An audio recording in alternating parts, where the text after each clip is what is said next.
thinking back. Drop the class, too established, that the magic, it's automatic. Got a mask, who was at her? Living legend, lethal weapon. Mastermind, never tried. Tell them all.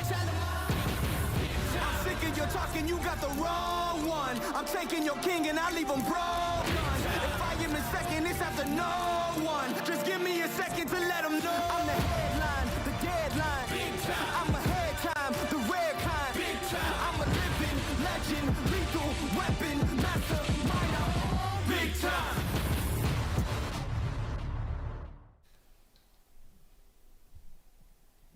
Welcome to Spain, the next stop on the T100 World Tour.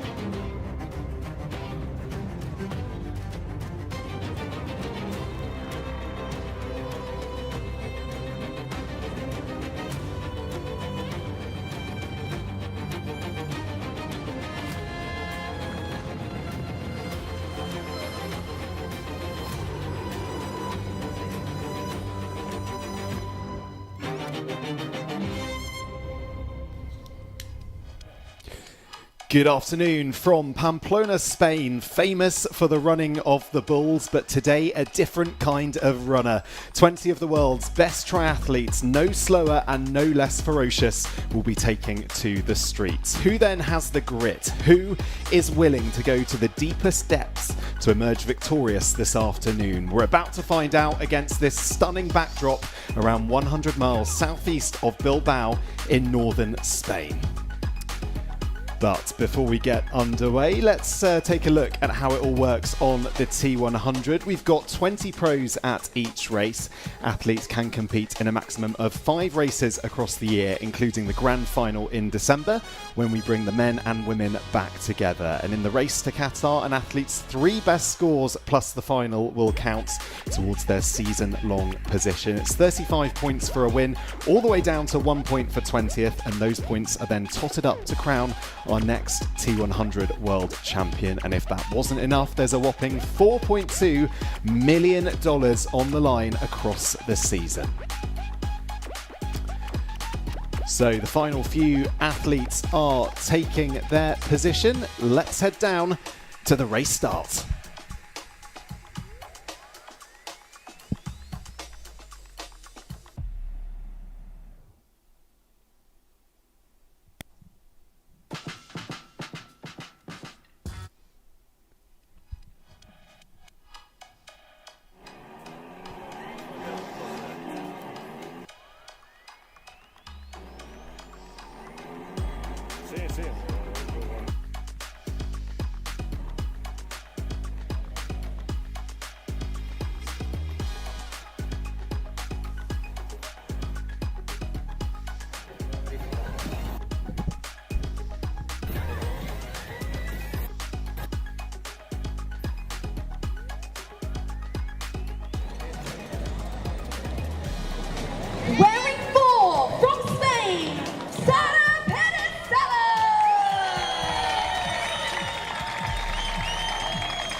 So fantastic to see Julie Duron back on the T100. Runner-up, of course, last year in the race to Qatar.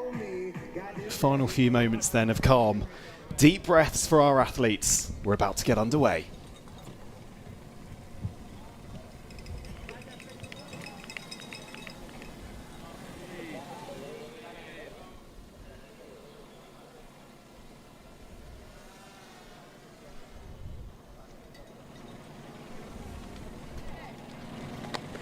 Athletes, you are now in the hands of the starter. So away we go here in Pamplona. Plenty of athletes with a real chance here to lay down a marker in the race to Qatar. 100 kilometres awaits in these stunning but unforgiving conditions here in Spain. And alongside me, for the first time this afternoon, we can say hello to Vicky Holland, Olympic and Commonwealth Games medalist, 2018 world champion. Vicky, pretty much perfect swimming conditions today, aren't they? Oh, thank you for welcoming me, Matt. It's a delight to be here as always, and I am just looking at this incredible reservoir that they're swimming in. Look at the colour of that water. I mean, it does make you want to go for a dip, I think, doesn't it? It's pretty stunning, absolutely. And the backdrop there, this is the Ayos Reservoir that they're starting off today's course in. As you can see, we've got water temperature of 20.8 degrees, air temperature of 24. I've been assured it feels even hotter than that out on course, and it has been even hotter in previous days, so they're hoping it doesn't heat up too much further than that as the race continues. Yeah, these really are stunning conditions to be swimming. Like you say, people I'm sure at home will be wanting to go for a dip, but just remember, this is the coolest our athletes are going to be throughout the whole day, because as soon as they get out of this water, it is going to be hot and it is going to be sweaty as they complete this 100-kilometre race here in the north of Spain. And this is a fantastic angle, isn't it, Vicky, to get a look at Sara Perez-Sala, the Spanish home hope, the only Spanish athlete in the field, taking these athletes out first off. Yeah, that's right. I mean, Sara Perez-Sala has an incredible swim pedigree. Of course, was an Olympic swimmer before she turned to triathlon, so it's not a huge surprise to see her leading the swim. We do see her right up there in the swim portion pretty much every single race that she does. And I think she's leading a line of three athletes there. I think that's Georgia Taylor-Brown in the red hat at the back of those three, possibly Imogen Simmons in the middle, and then just to the side of Sara Perez-Sala in the white hat, that's Sophie Evans. So she's returning back to the T100 for the second time, just cutting in there onto Sara Perez-Sala's feet, having a little bit of a push there. It's always the best place to be if you can try and just get in there and get some of that draft on the feet as the two lines sort of converge here. And yes, Sophie only just back from maternity leave, had her daughter just over a year ago. She's told me this is her third race back and it's her third different distance, so she's trying a bit of everything, and she's racing again next weekend with her fourth race back, and her fourth different distance. So she's really having a go at a lot of different things this season, is Sophie. It's like coming back to the sport again, isn't it? Trying what you fancy. Maybe she should start doing aquathons and duathlons as well.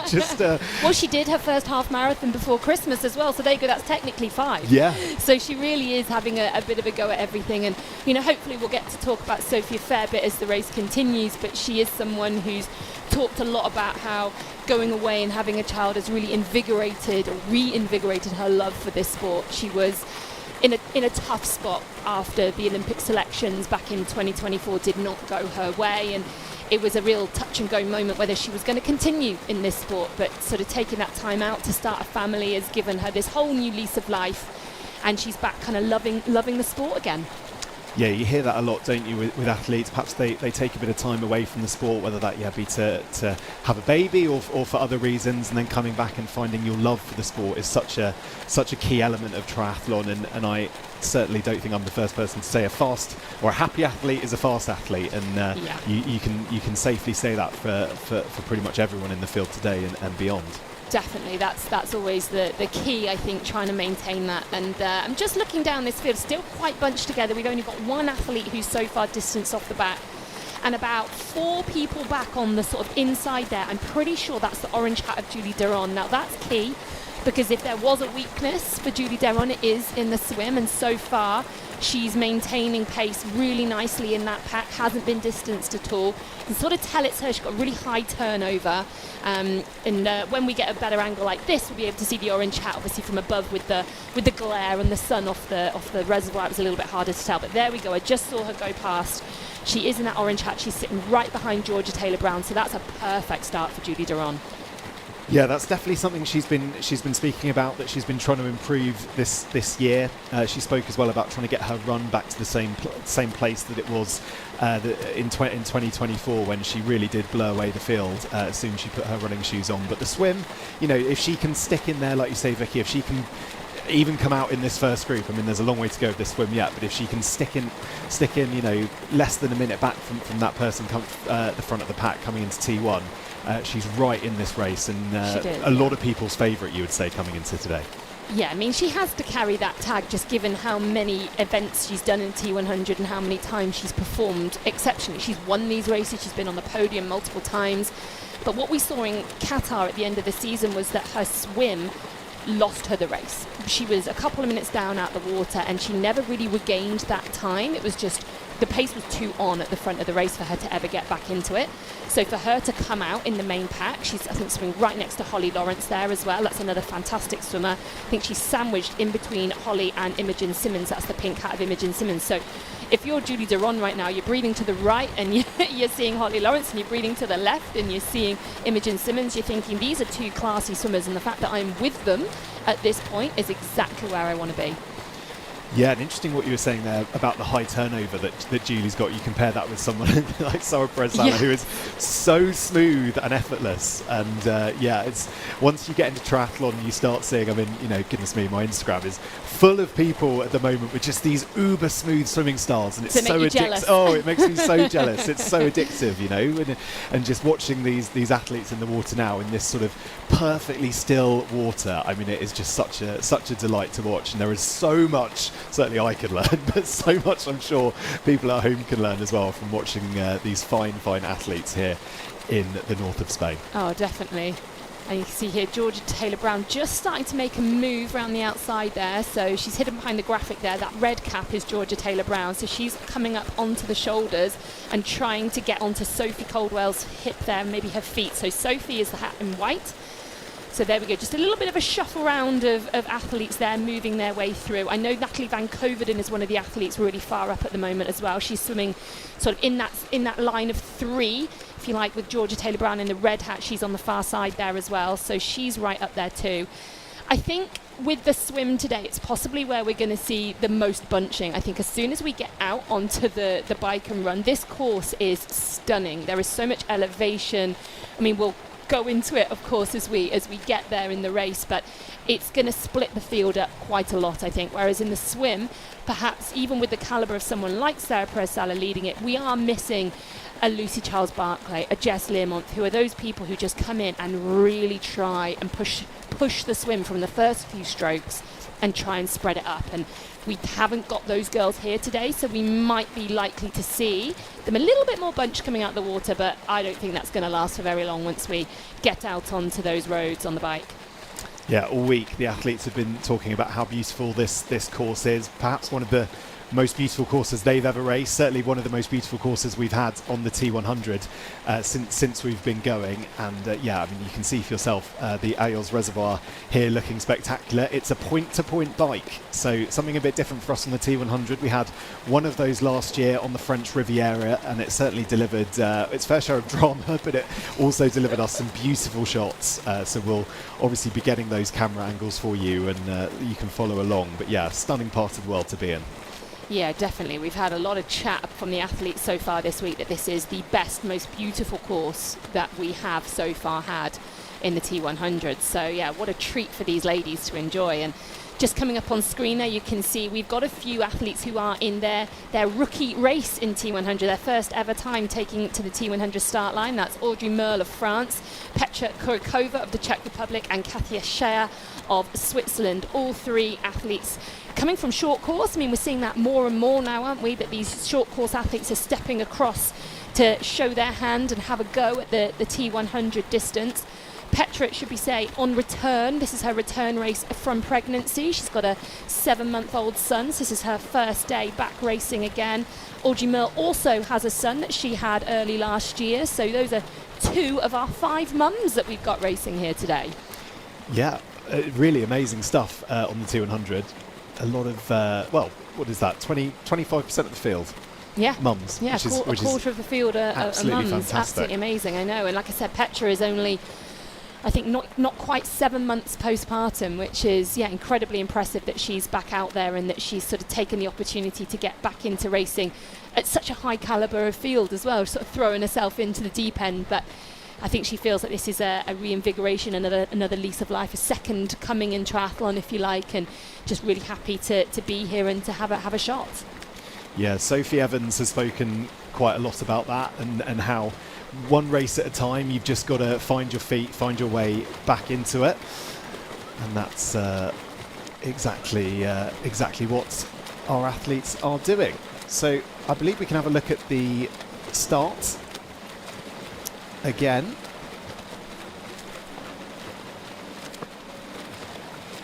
Here we go.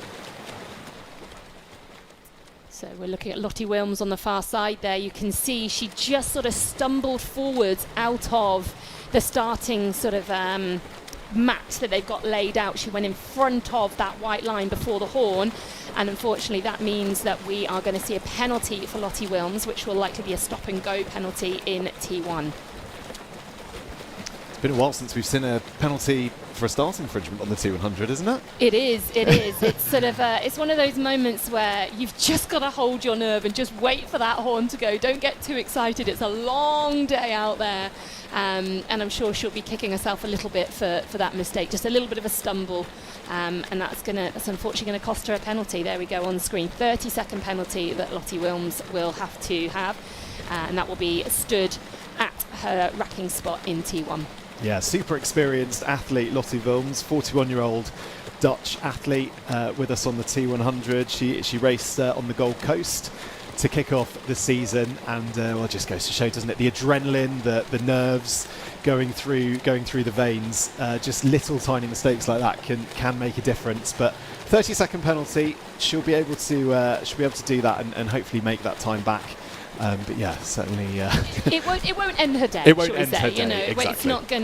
it's not all over because she's got that penalty. But it is just sort of a silly little thing that I'm sure she will be annoyed that's happened there. And I guess with this start line, you can see they're sort of on a bit of a sloping embankment as they slope down into the water, and maybe she just sort of was leaning a little bit too far forward and toppled as she waited in anticipation for that horn. So yes, Lottie Wilms will be having that stop and go in T1.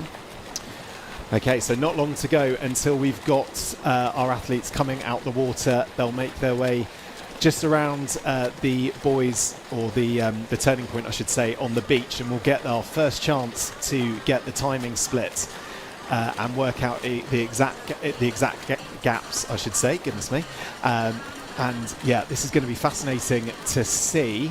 The pack pretty bunched up just starting at the to moment, split one or two, aren't they? Exactly, yeah. like Just you say, a few. Vicky. Yeah, just a few going off the back now. But I mean, Sarah Perez-Sala almost putting a bit of distance between herself and the two athletes behind her. So she's actually starting to stretch everyone out a little bit. So maybe this is a bit of an injection of pace from Sarah Perez. Yeah, never raced in Pamplona before, but she made the journey from Madrid, where she lives, and she is first out the water. Sarah Perez-Sala makes her way onto the blue carpet there. And that's Sophie Evans and Natalie Van Koveren, I think, were second and third out behind her. And then this is the interesting bit, just a few athletes who are obviously desperately trying to hold on to the back of that pack. It's so worthwhile, just every extra stroke they can hold on for, get dragged around. Because once that string has popped, once that elastic has gone, I should say, it becomes so much harder on that second lap for them. Yeah, so Sarah Perez-Sala leading them out. Sophie Evans just behind. Taylor Spivey's in there. Natalie Van Koveren, Georgia Taylor-Brown, Bianca Bogan and Nicole van der Kay. All right there at the front. So a very strong swim so far from those athletes. And they'll do another kilometre lap before they make their way out the water and onto the bike. Yeah, so currently we've got 12 athletes all there, and then there's just a few second gap back to Petra Kurakova, another few seconds back to Lizzie Rayner and Audrey Merle, and then to Indy Lee. But there we go. I mean, 17, 20 seconds separating the top 14. It's certainly pretty tight as things stand, but this is exactly where, if you're the likes of Sara Perez-Sala or Georgia Taylor-Brown, you can just see there in the red swim cap, this is really where you want to start to make your mark, isn't it, Vicky? And try and draw out that gap as much as possible. Make the swim count and not bring other athletes further back into it. Well, yes, absolutely, especially when we look at some of the athletes who are a little bit further behind and who are getting distance. So we've got Audrey Merle, a newcomer to T100, but someone who's already shown that she's very, very adept to this middle distance racing and will be suited to the bike and run course. Got Indy Lee, of course, a previous winner on the T100. We've got Alana Siffert, who's been shown to be an incredible cyclist. She was in phenomenal shape when she took to the French Riviera course way back in the summer of last year, 2025. And then, of course, on top of that, we've got Katia Scher, another newcomer to the T100, but renowned in short course for being a phenomenal cyclist. So you don't want those people back in the race. You want to try and keep them as far behind you as possible.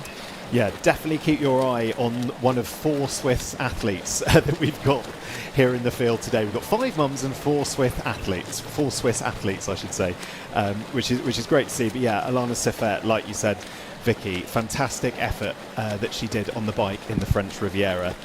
And yeah, we look forward to seeing what she can do a little bit later on.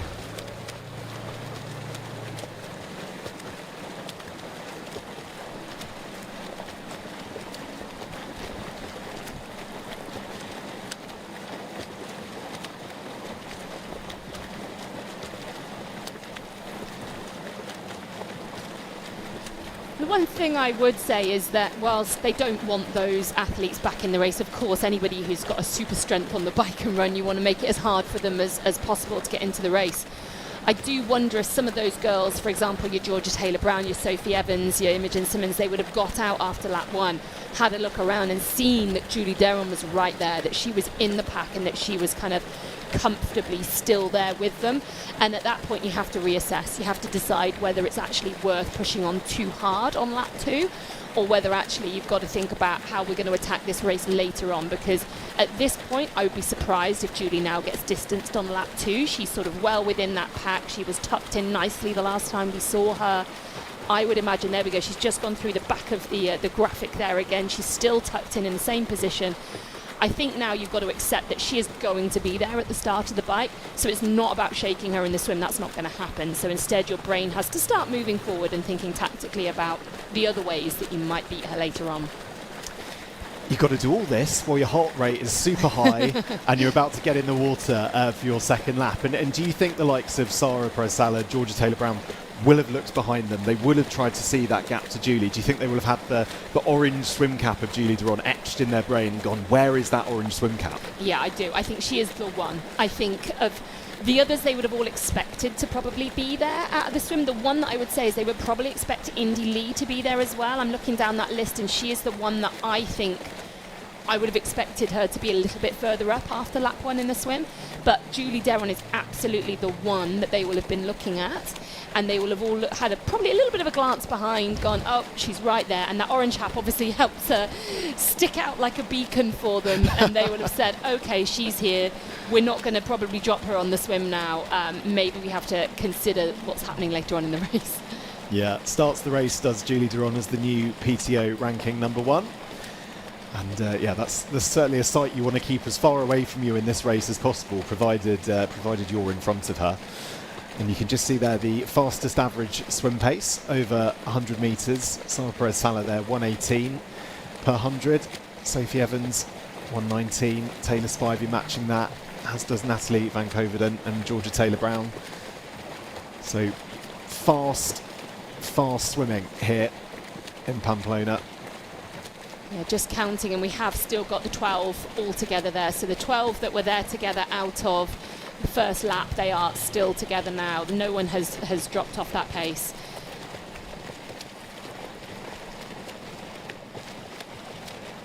I think it's really interesting as well, the wetsuit element here. So the water temperature at just over 20 degrees, that's not super cold. So they would quite happily, I think, swim without wetsuits, and with the air temperature, I think that could be a factor. So Sara Perez-Sala still out in front here, and that is the white swim cap of Sophie Evans just behind.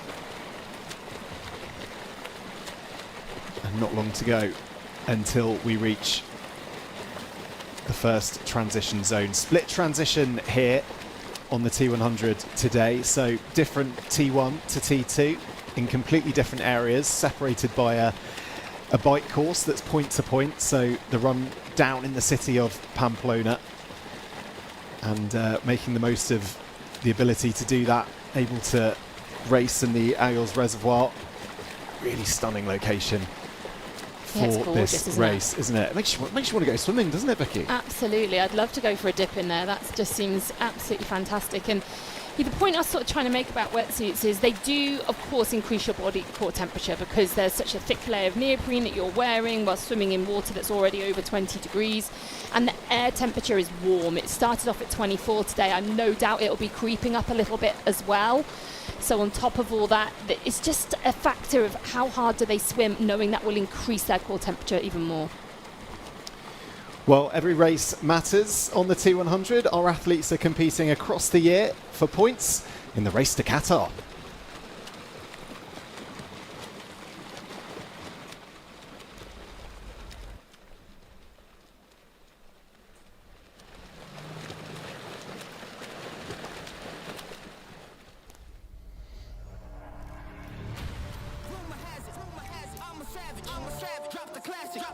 Thinking back, drop the classic, to establish that the magic, it's automatic. Got a mask, who was that? Living legend, lethal weapon, mastermind, never tied, tell them all. I'm sick of your talking, you got the wrong one. I'm taking your king and I leave him broke. If I am in second, it's after no one. Just give me a second to let them know. I'm the headline, the deadline. I'm ahead time, the rare kind. I'm a living legend, lethal weapon, mastermind, big time.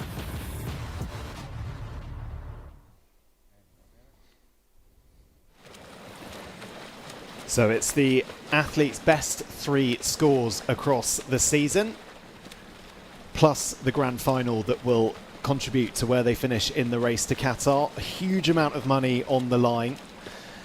And yeah, that race really starting to hot up. We've obviously had the Gold Coast so far in the women's field. We've got this race in Spain before we go to Vancouver in August, Dubai in November, and then Qatar for the grand final in December. A lot of racing to go before then.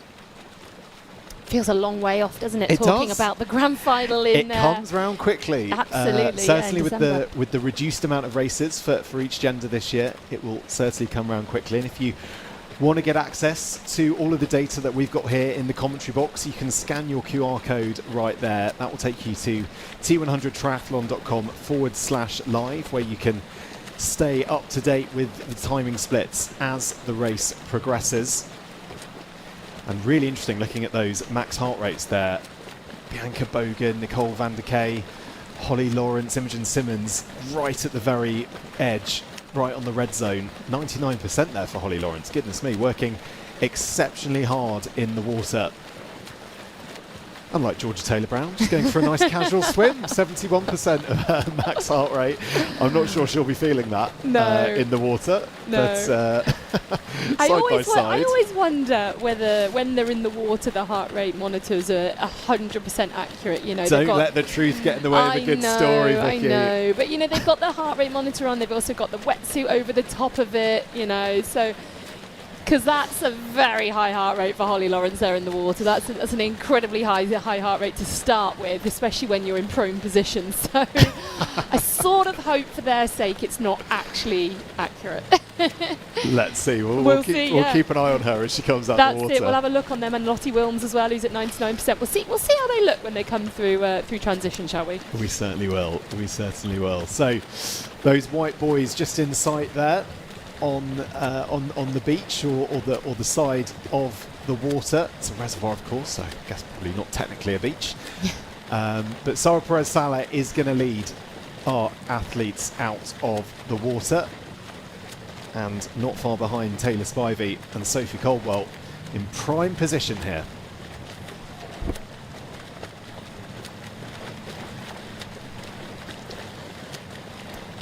And we should say as well, we look forward to a really steep bank climb up to T1 here. So it's not just a flat run in, it's about a 250 metre section, but there's a really steep hill that they've got to get, sort of scramble up this bank. So that could be interesting to see. They're permitted to take their wetsuits off from the moment they exit.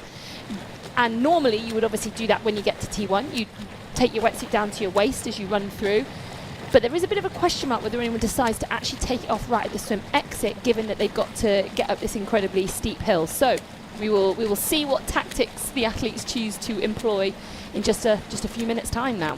Yeah, 24 degrees the air temperature when the athletes started. So it is warm out there, and it's only going to get warmer. So you think how warm and tight that wetsuit is going to be and restrictive. 250 metre run is by no means an easy feat, particularly if you're in a wetsuit, particularly if it's warm.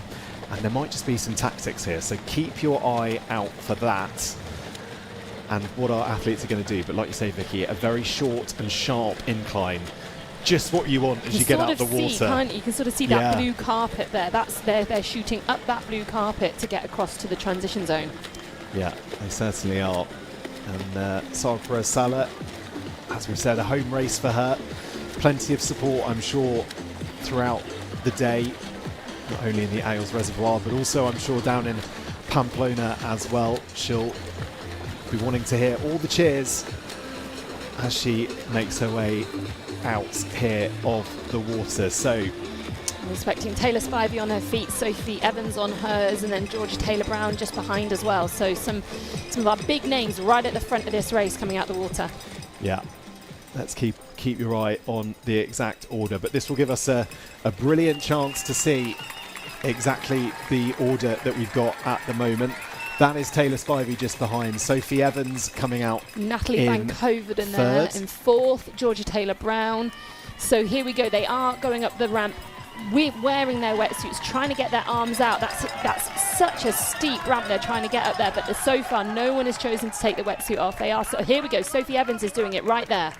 Yeah. So that's the first athlete we've seen decide to take her wetsuit off midway through that run to transition, which of course they are permitted to do. It's a tactical decision. Yeah, super steep. That's Hannah Devet coming through there. And Julie Deron there in the orange hat hasn't even started getting out of her wetsuit. There you go, starting to flatten off a little bit, and she's now choosing to undo the wetsuit. Lottie Wilms at the back of this pack. So that is the 12. They're still all together. You can see they're right on their toes as they try and get up that hill. It is steep, isn't it? My goodness me. Just what you need when you've just come up to prone, a sort of standing position from being lying in the water all that time. Sophie Evans carrying that wetsuit around her shoulders, so now she's going to be quicker in T1 because she's already got her suit off, whereas everyone else, like Sara Perez-Sala, hat and goggles in the box, wetsuit goes down. Got to try and stomp out of that suit whilst putting ice down your front as well. It's challenging. There's a lot going on, isn't there? It's challenging for these guys who will, of course, rehearse this day in, day out of their training, no doubt. But Sara Perez-Sala at her home race She's off. is the first athlete out of the transition zone, and she'll make her way onto this stunning bike course. Not far behind there, Sophie Evans. And that's Georgia Taylor-Brown, I think, in her red suit. Yep, there she is. Who I liked, very much enjoyed her Macarena intro song at the beginning there. Of course, the athletes get to choose their song. Here we go, Lottie Wilms on her stop and go. So it'll seem like an eternity, even though it's only 30 seconds, as she watches all her compatriots run away. That's Julie Deron going past in the background. But at least I guess the heart rate comes down. You know, you That's think you've true. just gone up that hill. This is now a real opportunity to reset for Lottie Wilms. And see, if it was me, I would have banked on having that penalty, and I would have gone really hard through T1, try and overtake some people, and then just stand there and regroup before I got onto the bike. It's also worth noticing that in that time, she's not allowed to touch any of her equipment, so she can't take her wetsuit off, she can't put her helmet on, she's just got to stand there and wait, and then she can regroup and start her process of transitioning. So this is a tight little section, technical section, that our athletes are going to have to make their way around just at the beginning of this course. It does open out eventually, but uneven road surface, you've got drain covers there, you've got all sorts of things that can trip you up, so you've got to concentrate.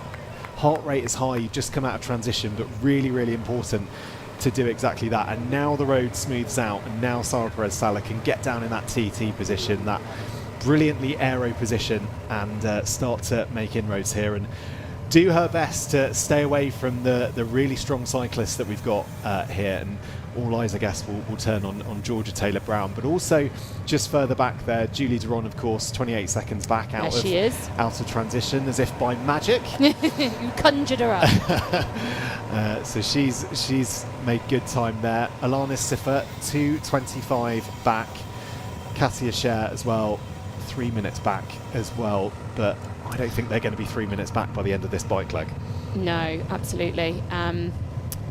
I think worth noting that we've spoken a lot this week in the build-up about this bike course and what it's like. As we see Julie Duron making the pass there, doing a double pass, if you like. We've got athletes really jostling for position, so that is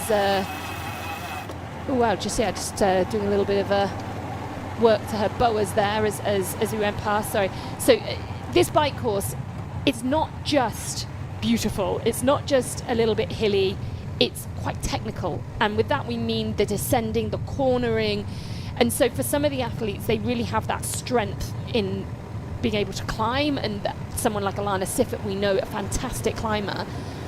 But where this is going to be crucial is that there's so much time to be gained if you can be good on the descents, and if you can hold that speed, maintain speed around a lot of the corners. And so this is going to really sort out some of the athletes in this race. There's a really big descent coming, I think only a few kilometres into this race, where we're going to see how these athletes can handle their bike. And there's also a big difference, those who can handle it well on a road bike to those on a TT bike, and so these things will really sort things out.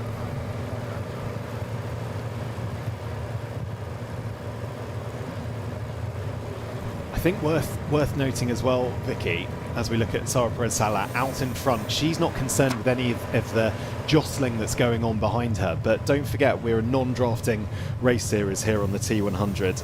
Athletes need to be 20 metres back from the athlete in front of them. They have 45 seconds to make a pass, and you'll see on the back of the bikes the Race Ranger little lights flashing, and just looking a few moments ago, they were flashing all over the place.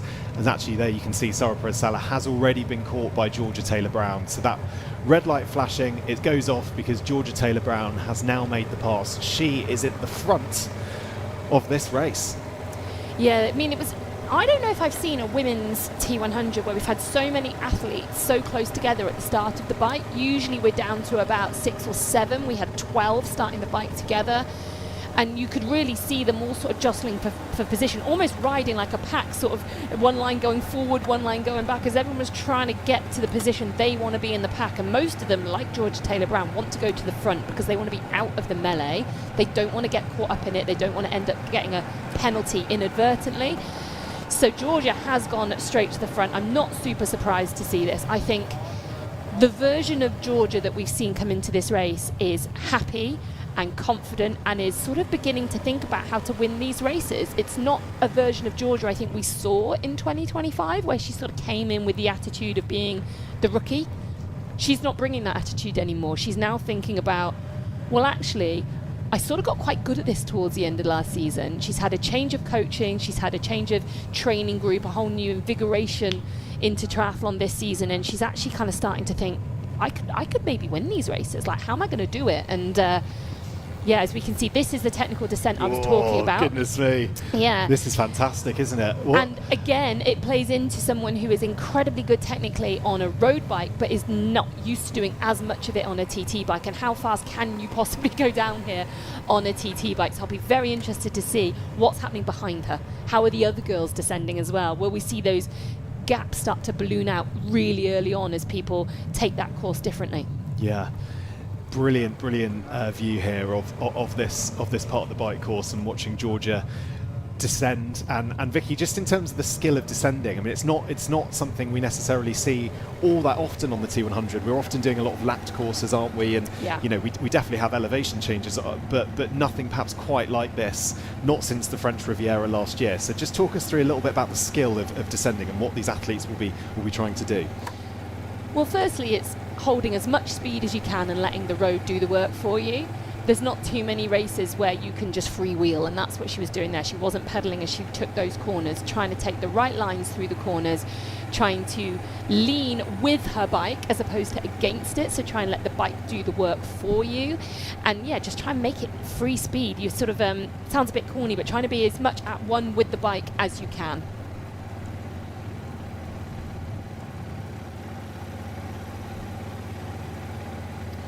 So Georgia Taylor-Brown comfortably now at the front of this race, and look at that, Julie Duron 5 seconds behind at the last count. She has rocketed her way through that melee of athletes and is now right behind Georgia Taylor-Brown. And if you look at those average speeds, or current speeds I think I should say, is going quicker than Georgia Taylor-Brown as things stand. So Georgia's going to have to get her power down here and keep it going. But let's hear from her, shall we? Back on the T100 for another bite of the cherry after her gap year. This is Georgia Taylor-Brown.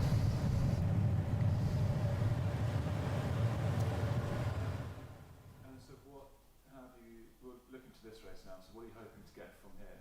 Result, personal? From this race in Pamplona, I've just come down from altitude, from quite high altitude, Sierra Nevada, to free. So I really don't know how it's going to go. I'm hoping that now I feel good, so I'm happy because I've come down late before and felt awful and just want to sleep all the time. But now I feel like I have energy, so I'm hoping it's going to stay that way. But I would like to have an aggressive, strong swim. That's always the case for me, really, because in Qatar, I really committed to the swim, and I told myself, like, just have a good swim, Georgia, and it will kind of then give me a bit of confidence coming into this year. So yeah, I really would like to have a good swim and be at the front and then just attack the bike. I think this bike is really good for me. It's rolling, it's hilly, it's nice open roads, it's not laps, there's no cornering. Like, I can just get in that position, which I've been practicing, and just stay there and just push the power. So yeah, I'm hoping to have a really strong bike. I don't want to overbike, but I want to push it quite a bit and just test myself. And then the run, it's going to be hot, so I think I'm just going to be quite cautious on the run, but if I feel okay after a lap, then I would like to push on. And yeah, I would just like to race really aggressively, and I'm here to race. I'm not here to just take part. Georgia looking right at home at the moment on the T100. And that looks like Hannah de Vet just coming up behind and making the pass. Yeah. So what an impressive bike leg so far from Hannah. I mean, she was just trying to work out exactly how far back she was from the swim, but she was in that group, wasn't she? Yeah. So.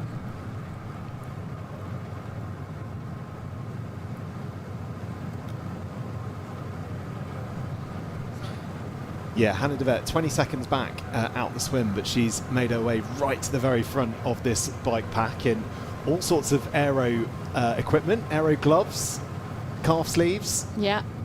Mean-looking helmet. She looks quite mean on that bike, doesn't Yeah, she? She's looking yeah. very good on that bike. But interesting that she's wearing those calf sleeves. I actually had a message from Lizzie Rayner this morning saying because of the heat and the fact that they were wearing wetsuits and they didn't want to get even hotter, a lot of them who would have normally worn calf sleeves for both compression but mostly really for the aero benefit on the bike had chosen not to wear them. So interesting that Hannah is one of the few athletes so far that we've seen who is wearing those calf sleeves.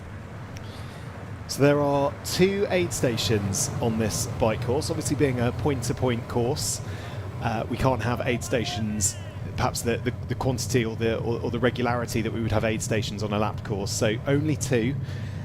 One at 25 kilometres and one at 51 kilometres. So really important. You don't want to be losing nutrition. I can see an empty bottle cage there. on the back of Hannah de Vet's bike. There were plenty of speed bumps in that early part of the bike course. So I hope for her sake she's not lost her nutrition, but that's definitely a risk and definitely a factor that you have to think about, because yeah, it looks like maybe she has. Yeah, and there's a lot of speed bumps on this course as well, and you can see she's got no bottles there, so there's nothing underneath her chest at the front there, and there's nothing on the back, and I'd be surprised if she didn't have any nutrition when she started the course. So very interesting. And there's also, because this isn't a lapped course, there's only 2 aid stations, so she's only got 2 chances in this near on 80k to get more nutrition and to get more fluids, so that's surely going to play a part for her later on in the race. And there we go, Julie Duron right at the front of the race, where we sort of expected her to be very early on, just about to overtake Hannah de Vet and see the front of the race for the first time. Yeah, there we go. Julie Duron making the pass on Hannah de Vet here to take the lead in Pamplona. And similarly, I mean, there's not much space between their shoulders and the back of that helmet. Fascinating design there for Julie. She will have spent time in the wind tunnel. This will, of course, all be a well-oiled machine, pardon the pun. And I hope the machine is well-oiled as well.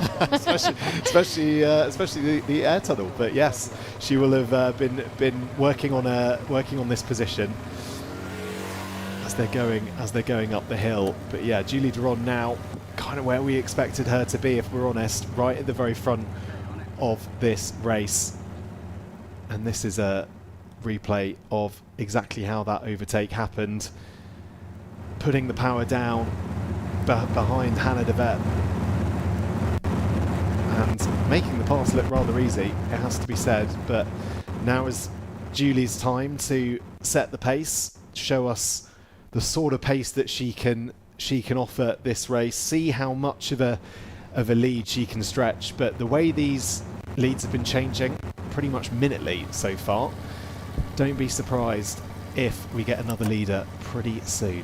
Yeah, it sort of indicates, doesn't it, that they're all actually still pretty close together. We've not had anyone really break off the front yet, and such a familiar biking style from Julie Duron, relatively slow cadence. She stomps on the pedals quite a lot. It's just so classic of her coach, Brett Sutton. That's exactly the sort of technique that he has virtually all of his athletes ride. They all ride a pretty slow cadence. They're very glute dominant. It's just it's obviously efficient. They all seem to be incredibly strong cyclists off the back of it. Yeah, Alana Siffer as well, also part of that coaching group. Yeah, with a similar style, and we know what she can do on the bike. And we saw Els Visser in previous races. She's obviously not here today, but we've seen her racing on the T100 previously. She's another athlete from that group who has, again, that telltale Brett Sutton bike style. So there we go. Really good to see Julie Duron back on the T100. As I said earlier, she finished second on the T100 last year in the race to Qatar. Fantastic season for Julie. It was also a pretty good season for Sarah Perez Sala. Her best T100 result, third in Wollongong last year. She started the season 6th on the Gold Coast, and we can hear from her now.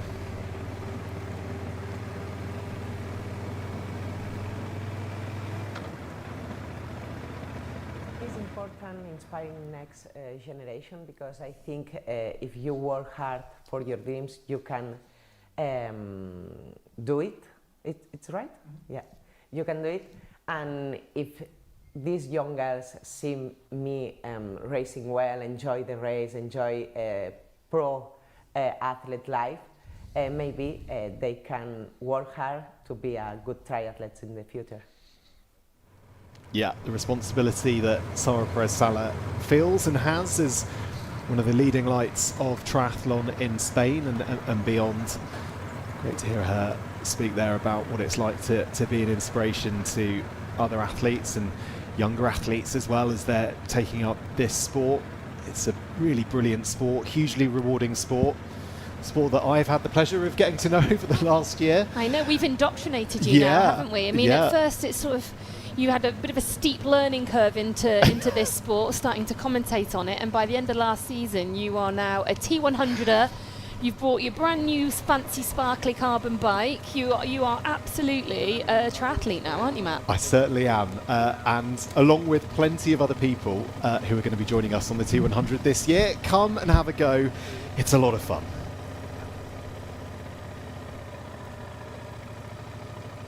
Just a quick word there, you'll see at the bottom of that screen, Indy Lee is unfortunately a DNF for today's race, encountered some problems in the water and has withdrawn from the race. So we wish Indy well, and hopefully we see her back here at the T100 soon.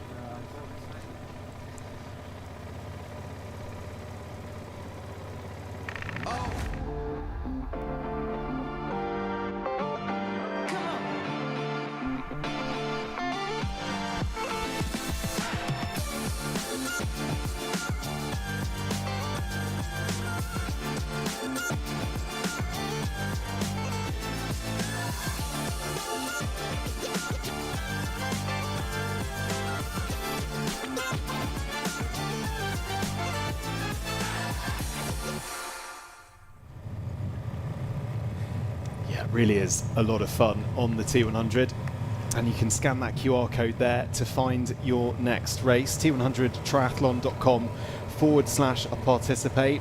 I'll be doing London and I can't wait. It's so good. I'm honestly, it's one of the things that makes me the most happy is seeing how you and other people, but you, because I know you, have taken to this sport. You know, you've really got the bug. This was something that was a job for you, you know, just 12 months ago, and now it's kind of your hobby too. And I think that's one of the wonderful things about triathlon. It really does become your community, your friendships, your weekend activities, your mental health escape, your fitness goals. It's kind of encompasses all of it. I just think it's a really wonderful sport and community to be a part of. And if you are looking for your way in, do go onto that QR code now, find your way in. We have everything from fun runs to sprint triathlons to the full T100 distance. There really is something for everyone to get you into it. There certainly is. Yeah, it doesn't just have to be the 100K, it can be one of the many other distances as well.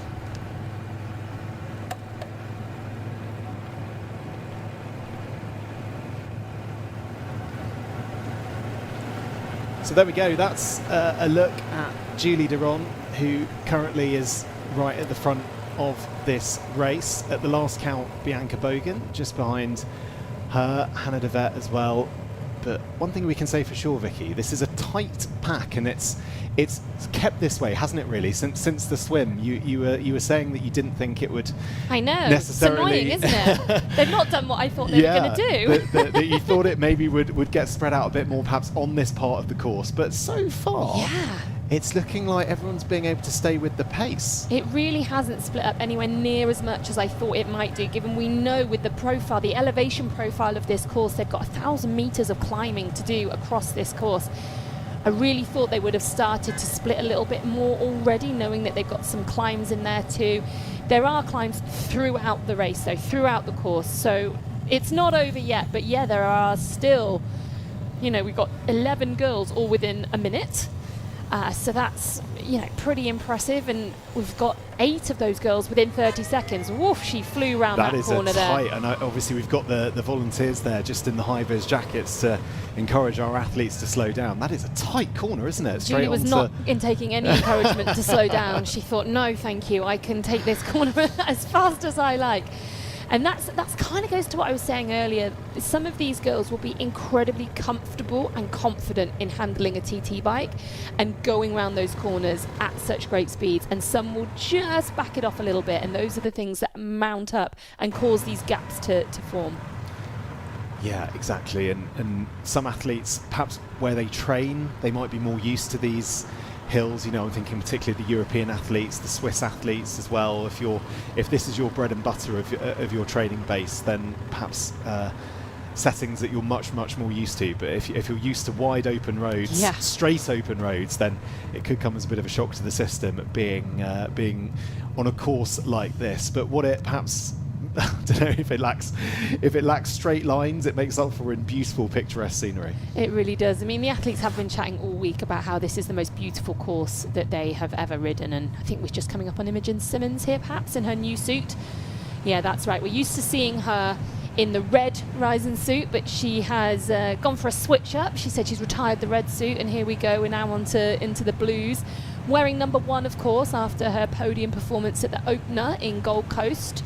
So she is our number 1 on the course today, sitting firmly within that pack. So on the timing splits on the side of the screen there, you can see that she's in 6th. I think she might have just moved up a spot there. I think she's got in front of Sarah Perez-Sala. But Imogen, always looking incredibly aero, holds a very, very nice position on the bike, and we're used to seeing her right at the front of the race on the bike, and quite often off the front of the race too. It's so compact, isn't it? It looks fast. Yeah. Even from a sort of non-aero expertise point of view, from me, it looks very, very efficient and quick. Get out of the way, Phil. Get out of the way, Phil.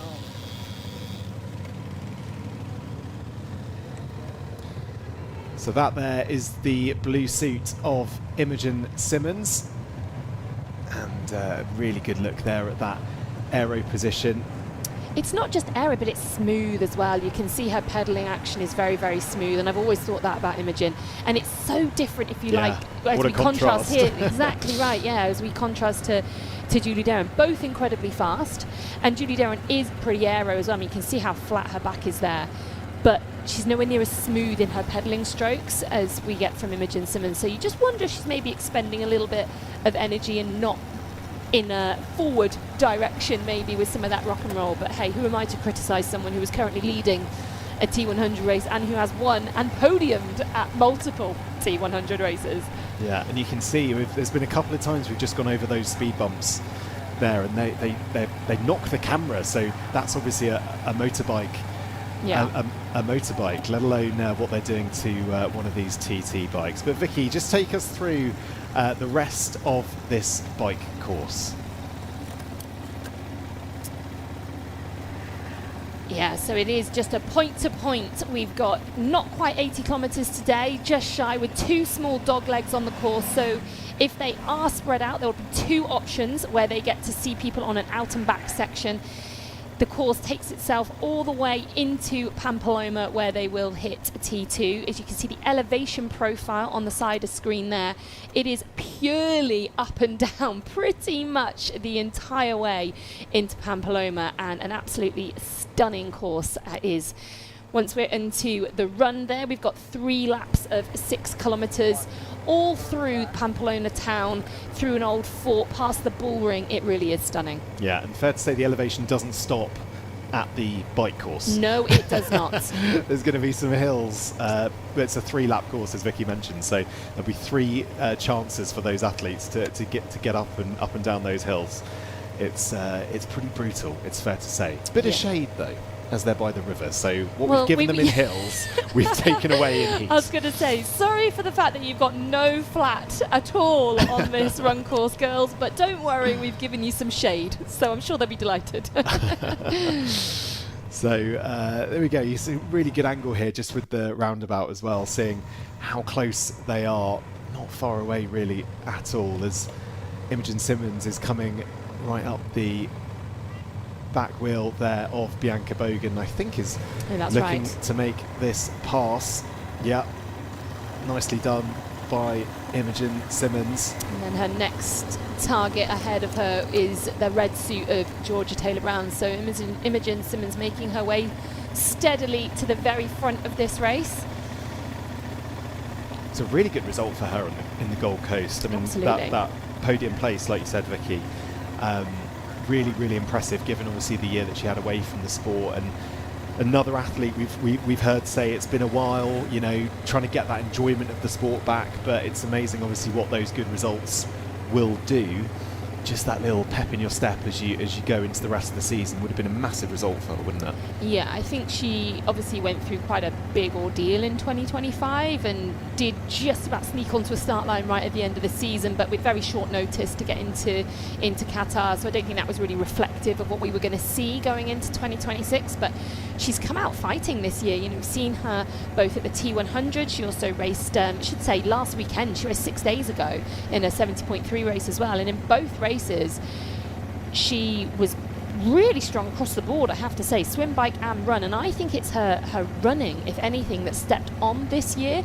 We're used to seeing her be there or thereabouts out the swim, be at the front or off the front on the bike, and then sort of holding strong but holding on the run from some of those faster runners coming from behind. But what we've seen so far this year is that actually her run, I think, has taken a little nudge on again. So I'm sure she'll be full of confidence going into her second T100 of the season.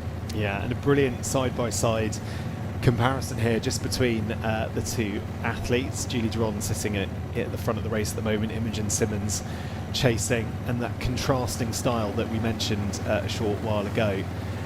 An interesting different eyewear. You look at that aero visor that Julie Duron has got, Imogen Simmons opting for a much smaller helmet, the separate sunglasses as well.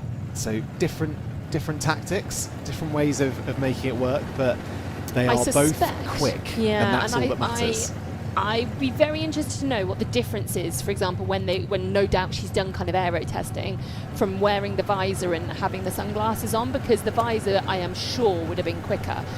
But if it's not a huge amount quicker than on a race like today, where they know it's hot, they've all talked about how exposed this bike course is as well, that just not having that visor over your face just allows that breeze to kind of come into your helmet, to cool you down, to cool your head down.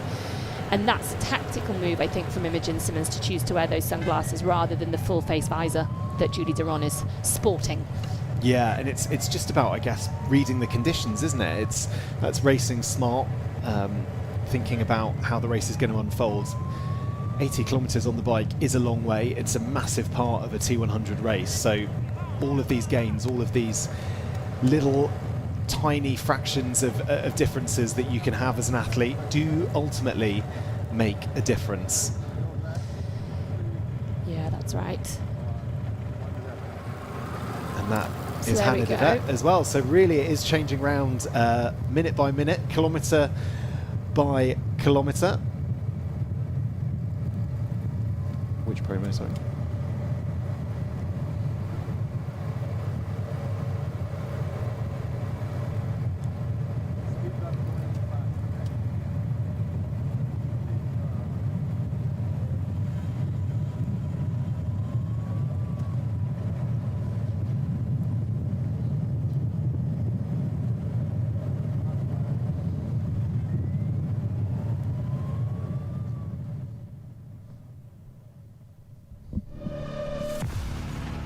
History waits at the finish line.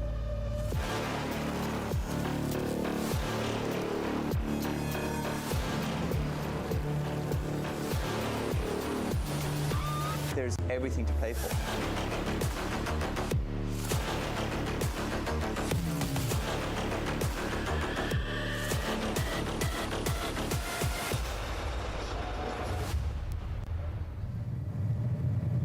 So all athletes across the year competing for the race to Qatar, our season-long leaderboard, if you like, of points.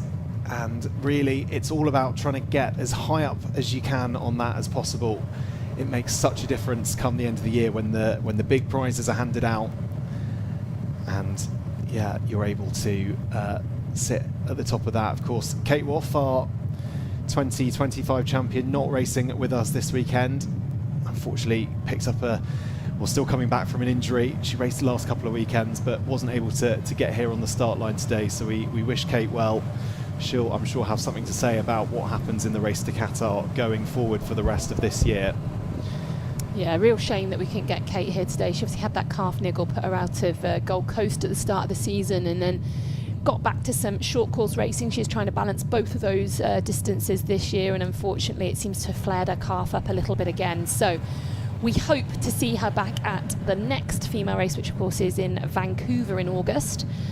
But as you can see on screen right now, we've got the QR code. We are confirmed to be back in Spain in 2027. So scan that QR code and get your entries in now. If you're liking what you're seeing on screen, this course is almost identical to the course that our age group athletes will be taking to shortly after the women. They'll be sort of following them through on these roads. And it's not that many sports, is it, really, where the professionals and the amateurs, they get to all compete on the same course on the same day and take in all the same feelings, the same sights, the same challenges. The professionals face is exactly what the amateurs will face as well. And we've got the Spanish Middle Distance Championships happening here today. Yeah, it just goes to show, I think, when you do race on these courses and you see the sort of numbers that these athletes are putting out, whether that be on the bike in terms of power, but also with their run splits and the sort of what they're doing the 18-kilometre run in, you just kind of laugh. Yeah, just it's the only real way of comprehending how ridiculous the efforts of these athletes are and just how talented they are. Well, I thought it was interesting before we came on air today, you were talking about how you've just started to break a barrier in swimming. I have. That's it. I mean, you must look at the swim times that the professionals are doing, and it spur you on to think, how close to that can I get? It just makes me laugh. For full disclosure, I broke 2 minutes per 100 metres this week, which is a big, given I couldn't swim at the start of last year, that's a big moment for me. I think that's very impressive, Matt. I'm very proud of you. But then when you see Sara Perez-Sala or some of these athletes going to Podium 118, you just kind of get, oh my goodness me. But it's their job, they're professionals. Exactly. And I think it just, if anything, it just highlights how impressive they are, and the ability to do that week on week, race after race is just incredible. So yeah, hats off to the guys you see on screen. The amazing heroes of the T100. So interesting here, we've got quite a bunch at the front. Well, we've got a little bit of a split developing, I think. So we've got Julie Duron, Imogen Simmons, Georgia Taylor-Brown and Hannah De Vet. And on the last timing check, there's then a little bit of a gap back to Bianca Bogan. So I'll be interested to see if those timing splits kind of juggle around a bit and sort themselves out, or if we have actually just started to get a little bit of separation. So as you can see, as you look a bit further down that leaderboard, the likes of Taylor Spivey, Natalie Van Kovert and Holly Lawrence, they were all within about 30 seconds at the last timing check, and now that has started to spread out a little bit. So we are getting some of that separation, but what we're not getting is one athlete shooting off the front on their own. And actually, that's brilliant, because that means we've got a race on our hands, and it's exactly what we want to see. Yeah, it certainly does. Just looking there at Hannah De Vet, what a brilliant race this is so far for her. I mean, she finished 14th on the Gold Coast, was by her own admission pretty disappointed with that, but she's been speaking about having an excellent training block. As you see, this is the pass, Hannah De Vet there on Julie Duron. Heading straight back to the front, yeah. Yeah, there you go. So yeah, just confirmation there that Hannah did make that pass on Julie, but fantastic. Still without any fluids.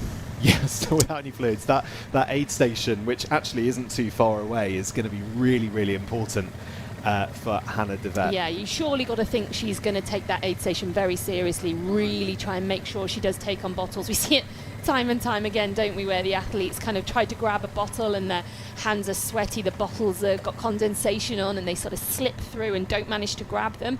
I think for Hannah, more than ever, she's absolutely got to nail getting that bottle in this aid station. And just looking ahead there, you can see the official is with Julie Duron, just keeping their eye on that pass ahead, because that's going to be really, really key, just to make sure that Julie Duron there doesn't pick up a drafting penalty. Once you see the flashing red light on the back of the race ranger, you've got 45 seconds to make that pass. And there you go, actually Julie Duron has actually just done that overtake, gets it done within 45 seconds. But eyes on there on Georgia Taylor-Brown. She had a fairly up and down season, it's fair to say, on the T100, finishing as strong as she possibly could, second in Qatar. This is her story. Georgia Taylor-Brown. No one will be shocked if she won, and no one will be shocked if she came 15th. She could almost do anything today. When it rains, it pours, unfortunately, for Georgia Taylor-Brown. Feels painful to watch, doesn't it? It feels painful to watch.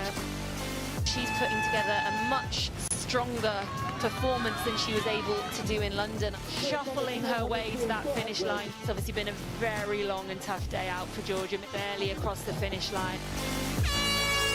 9th in France, 12th in London. So she's going very, very well in this race indeed. I'm still learning. It's like a completely different sport. I do feel like I'm getting a little bit closer every time. A remarkable performance from Georgia Taylor-Brown. That's the pass. That is the pass there. The fastest run of the day so far. Georgia Taylor-Brown crosses the finish line in second. It's an incredibly impressive season, certainly by the end there for Georgia Taylor-Brown. And Vicky, just looking at those results, I mean, 12th in London, 9th in France, 4th in Dubai, 2nd in Qatar, trending really well. Really, really well. It doesn't take an expert to work out that's a really good pattern. And is that kind of the measure of the athlete that Georgia was able to learn? Yeah, definitely. She's taken on something new as a bit of fun. Wasn't sure she was going to enjoy it or just have a go at it. And I think she got, again, bitten by the bug of trying to work out how to improve and how to nail this distance. And she got so close at the end of last season that maybe we're going to see her nail it today.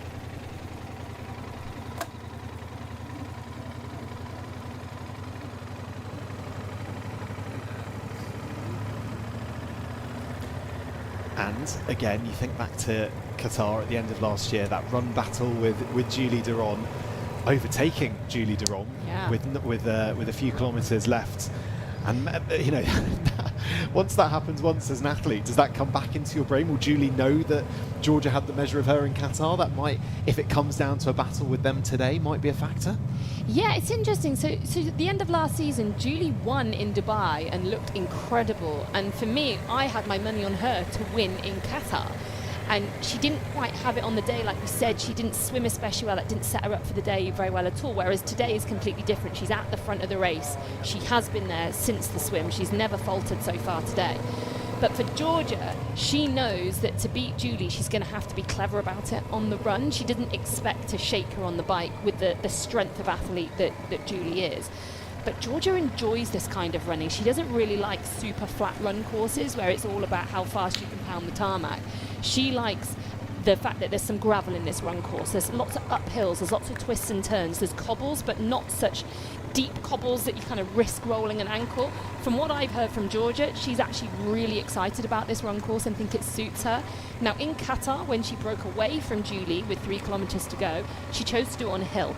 And I know that Georgia absolutely loves the hills. She comes from a cross-country running background. She'd prefer to run uphill than down it, but she's pretty good at both.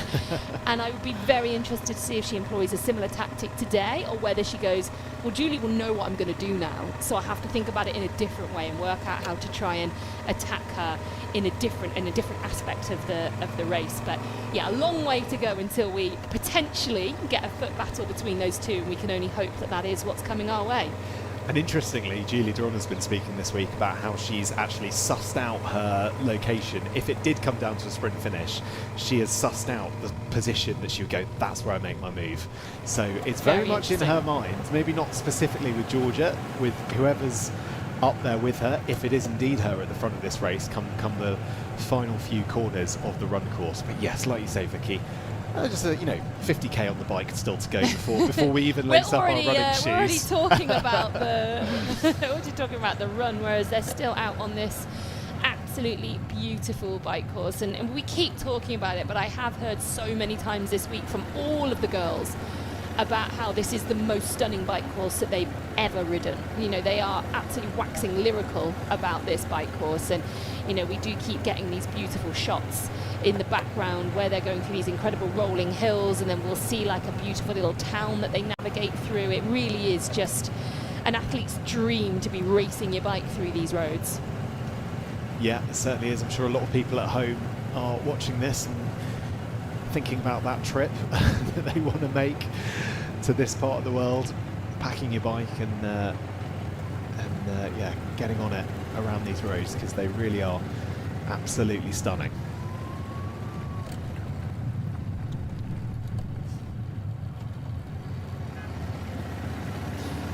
So that is Julie Duron, currently sat at the front of this race. She's not had it all her own way though, make no mistake about that. She's had the likes of Imogen Simmons up there with her, Hannah DeVette as well, Georgia Taylor-Brown, all within a stone's throw distance really of the front of this race as they kind of go on to this flatter part of the course. There's not much flat, shall we say, on this course. When we looked at the elevation earlier, it was up and down, up and down, up and down, but this perhaps will be a nice bit of respite from those rolling hills.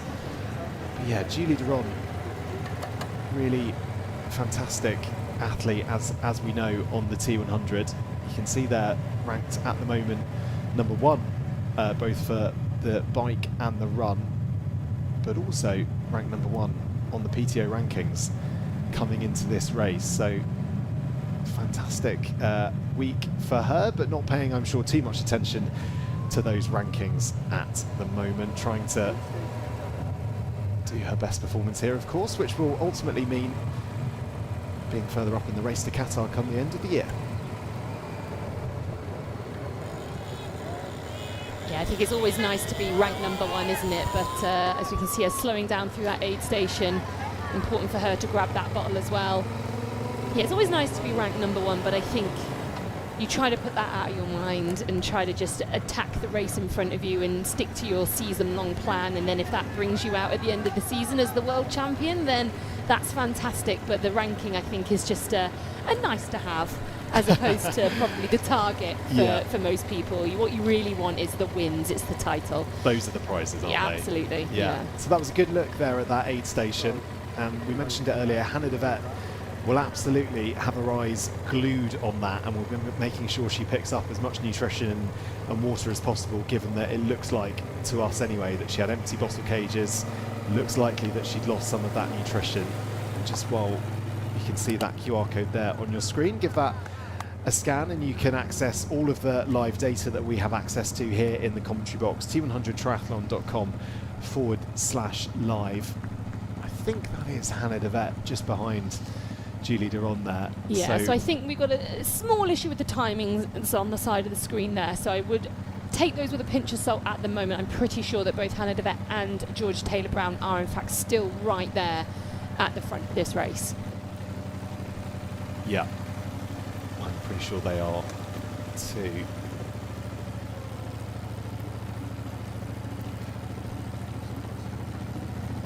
So up and down course, Vicky. Give us some insight and clues as to how an athlete would tackle such a sort of ferocious elevation gain throughout the race. How do you not burn your matches too early? Well, I mean, it's very similar to just a flat course. Really, it's all about the powers that you can hold, what's sustainable for you. And the difference is that there are sections of the course where they will be able to freewheel. We saw it early on with those steep descents where they will be able to do full recovery, which they can't do on a normal flat course where that you have to just maintain power, keep turning the legs over at all times. So they can possibly go a little bit above on the climbs, what they would normally be able to hold, the powers they would normally push, because they know they've got those descents coming, those sort of 20, 30 second bursts where they can freewheel, concentrate on the cornering, the handling of the bike, recover, and then start putting that power down again. So probably bigger spikes is what they're going to be expecting, bigger power surges, and here we go, exactly on cue. There you go. It comes at you fast, doesn't it? Doesn't it? She was putting the power down as she was climbing up that hill. She then descended. She didn't pedal for probably about 10 seconds there, a couple of pedal strokes. Now she's freewheeling again, you can see.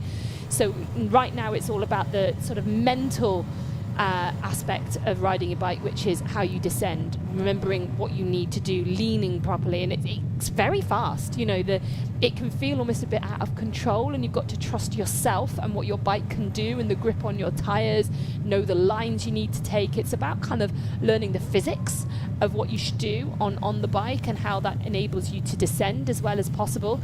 But, you know, Julie Duron is someone who spends a lot of time in Switzerland, training in the mountains. She trains a lot in St. Moritz. She is used to these sort of descents. This will be an absolute dream for Julie to be able to descend through these corners, sweeping down these descents. And she did that very nicely there. Didn't take any dangerous lines, seemed in control the whole time, maintained good speed. And again, it's a bit of a free speed. And there we go, 74 kilometers an hour. Can't really tell when you're looking at it on the screen, but that is how fast they're going down there. And it's if you can hold those speeds without pushing the pedals, it's a win. It's free. You're getting that speed for free, and that's where this skill of descending is so important. Yeah, she's making it look very easy. She got her first T100 win last year at the 4th time of asking. Let's have a look, shall we, at the story of Julie Duron on the T100.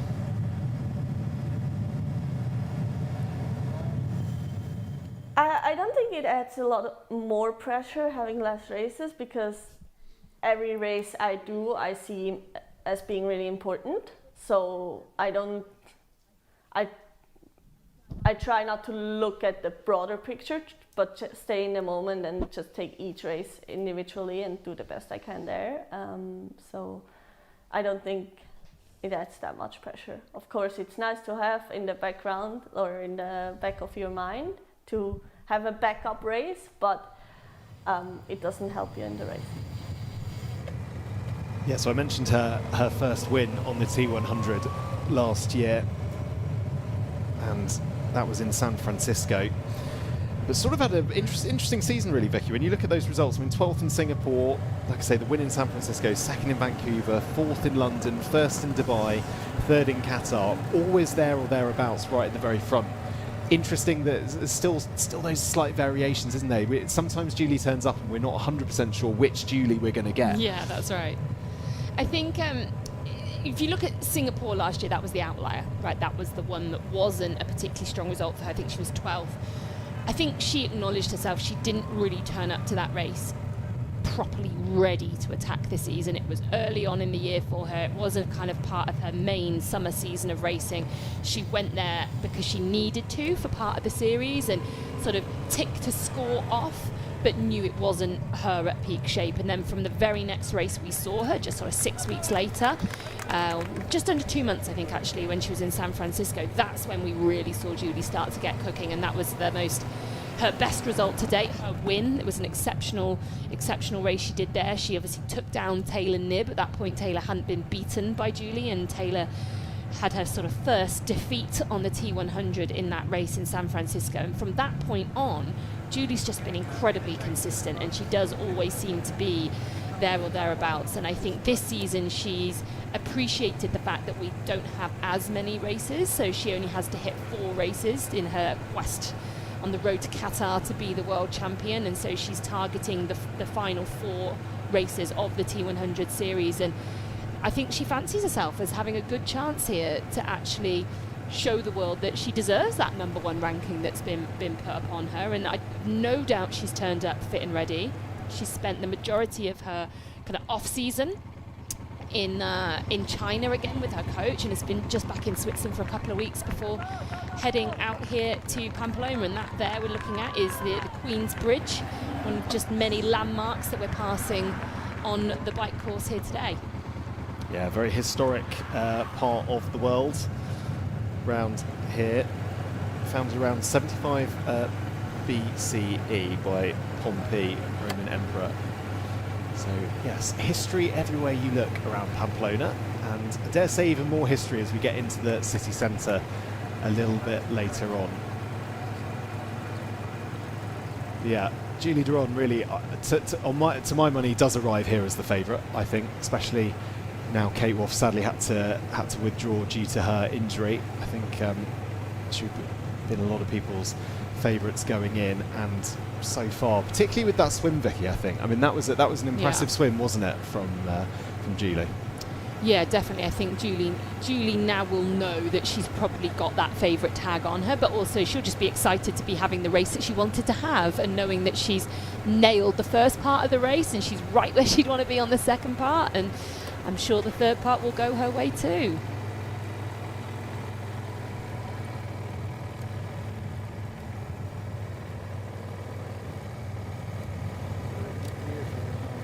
So there we go, Julie Duron, the Olympic silver medalist, as you can see there on your screen. I wonder, Vicky, do you think she's one of the best multi-distance triathletes that we have? She was able to prove, wasn't she, in 2024, and I guess last year as well, that she can do different distances and do very well.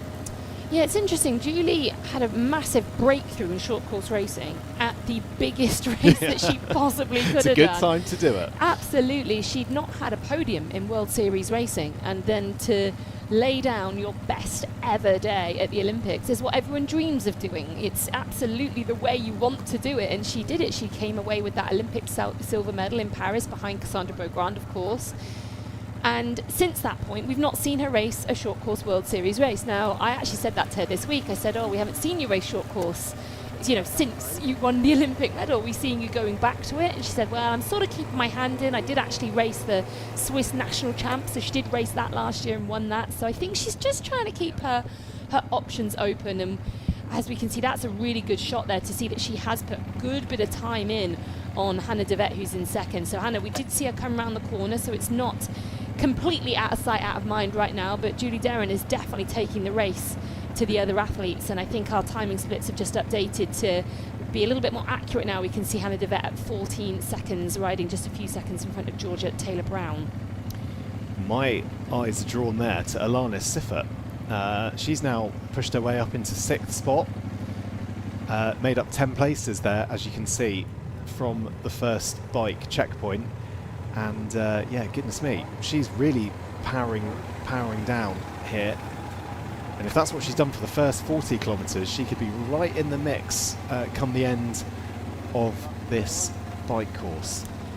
Talking about athletes who really just race across a lot of distances, we've got Taylor Spivey on screen right now, and she raced last weekend in Yokohama at a short course World Series race, and here she is this weekend racing across the T100 again. We saw her take on the series last year too. She's, of course, there we go on screen, got a silver medal from Paris in the mixed team relay. So she's someone who's raced short course. She's raced really super sprint races in the Super Tri Series as well. She's very good at that as well. And now she's stepping into the T100. I think she feels that she learnt a lot in the 2025 season, but hasn't quite yet mastered this distance. I think she knows what she needs to do regarding a bit of work on riding her TT bike more consistently, which she said she's not really been able to do so far this year. Definitely not outside. She's only raced it rode it, I should say, a handful of times outside. And she needs to work on her position, getting some wind tunnel testing, and so she knows what she needs to do. She hasn't quite found the time to do it yet. And there we go. Now we run to Holly Lawrence on screen, and this is her first race of the season. So Holly, one of the few athletes who hasn't yet taken to a start line. I think she said she had a bit of a illness early on this year, which kind of delayed things a bit for her. Was originally planning to race in April, but that didn't happen because she had to take a step back. So starting off her season here in Pamplona, and also one of our only about 3 athletes, I think, that have travelled long haul to get here today. Most of them have been based in Europe either permanently or very recently, whereas Holly travelled over from Boulder, only arriving on Wednesday. So yeah, jet lag can be a nasty little thing to deal with. So I hope Holly's had a good sleep and is feeling fit and raring to go. Yeah, I'm sure her daughter Poppy as well will have kept her honest with the jet lag and the demands. That's right. Kids don't understand jet lag, do they? They're very unforgiving of that. But she is here with, of course, Poppy and her partner, her husband Sean. So hopefully Sean's been taking one for the team with Poppy, so Holly can concentrate on what she's doing. I'm sure he has. And interesting looking at Holly's bike positioning there. She's actually been working with a new bike coach, Matt Botterill. So they've worked on a new bike fit, aerodynamic optimization, and also that position that you can see her in there. And Holly's really identified this year as a key point of improvement that she could make is on the bike, and working with someone completely different with a fresh take. I guess, Vicky, that can bring just a whole new set of ideas, can't it, to your arsenal in racing? Oh, it's a theme really that we've been speaking about already today, from whether you're someone who's taken time out because you want to start a family, you've become a mother, or whether it's people who started working with new coaches, whether it's people who started investing in different areas of the sport, doing the testing, working with someone who's a bike fit expert. it really can just sort of rejuvenate you a little bit. And it's another thing for Georgia Taylor-Brown. She spoke to me about that this week, that new training coach, new training environment, new group of people to train with this year, starting to do the testing on the bike. All of these things have been quite exciting for her and made her feel fresh and new again in a sport that she's been doing since she was a teenager. And Holly, again, someone who's been a professional athlete for 15 years now, and she's learning new things this year and feeling fast and learning how to be more aerodynamic on the bike now that she started to work with Matt Bottrell. And it's just another way of giving you a bit more longevity in the sport. Must be fun feeling like you've just sort of starting the sport again and able to become a student once more. Definitely. And the technology in the sport is just evolving, isn't it? Every year, whether that be in the bikes, but also with nutrition as well. There's always something else, a new training style or way of doing things that you've got to keep on top of, because if you're not, you can rest assured that your competitors are. Keep you honest, definitely. Marginal gains. This sport is very much a sport of marginal gains. I mean, we were talking earlier today, weren't we, Matt, about the where nutrition has got to within the sport. And I'm from sort of an era where we used to go out for a long 4-hour ride with a banana in our back pocket and a debit card to pay for a cafe stop somewhere along the way, and that was how we used to do it. And whilst we got by, we now know it certainly wasn't optimal. It certainly wasn't optimizing the session that we were doing at the time, the recovery from that session or the following session. So very important that these guys are on top of that kind of thing, but it just gives you something else to learn all the time and evolve within the sport. And I guess that's why we're seeing this sport ever evolve and people become faster and faster all the time.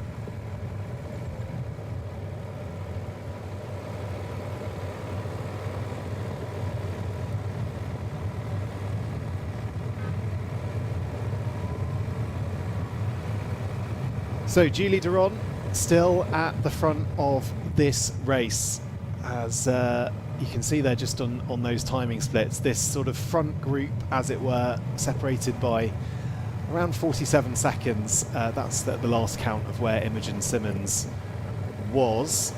And these roads a little bit narrower than the athletes have been on earlier on this course, perhaps a little bit more uneven. So attention got to be paid to that.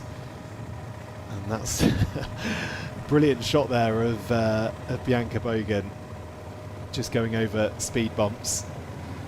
And yeah, the course is definitely delivering amazing views, but also delivering challenges, and that's both with the technical descents that we've been speaking about, but also with the little uneven moments that you've got to be uber careful of if you're going at the sort of speeds that these athletes are. And you can see all of her bottles there have got this sort of black elastic band over them, and that's specifically for the bumps, a lot of the speed bumps on this course that could cause those bottles to bump out, to disappear off onto the road, and then to lose all their sort of fluids and nutrition. So she's got elastics attached to all of her bottles, meaning they stand a much better chance of staying in, and therefore she can keep them towards the end of the bike. And Bianca's a really interesting athlete. She, as we can see on screen there, 5th in the T100 standing. She was 5th in that race in Gold Coast at the start of the year. She's another mum on the course out today, and she's not just a mum, she's a 2-time mum. She's got 2 children. She had her 2nd child last year, so she's just back into racing now. And of course, as well, Rico Bogan's big sister we've got both the Bogans racing in the T100 series. I'm not sure we've got another brother-sister combo, have we? But it's just really making a name for herself. She's stepping out of Rico's shadow, I would say, and just showing her real love for the sport. Still only 27 years old, had her 2 children, and here she is back racing with the very best athletes in the world. Yeah, 5th on the Gold Coast to kick off the year. Really good result for Bianca. And good to see her back on another T100 start list. But setting the pace out in front is Julie Duron. And this camera angle should give us a bit of a clue as to what those 18 seconds actually look like as we pan out there on the course. Yeah, there you go. So they're going to have to go all the way around this big loopy bend.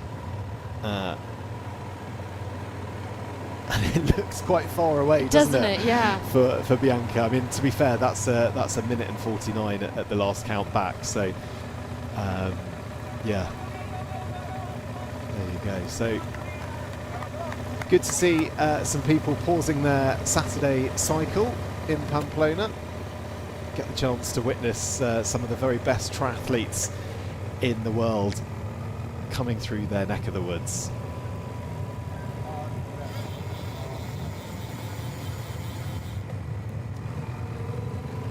You can just see she's so comfortable going around those corners there. She just sits up onto the base bars and just leans with the bike round that corner and just seems completely at ease before now settling back down into her TT bars. So she's going downhill here.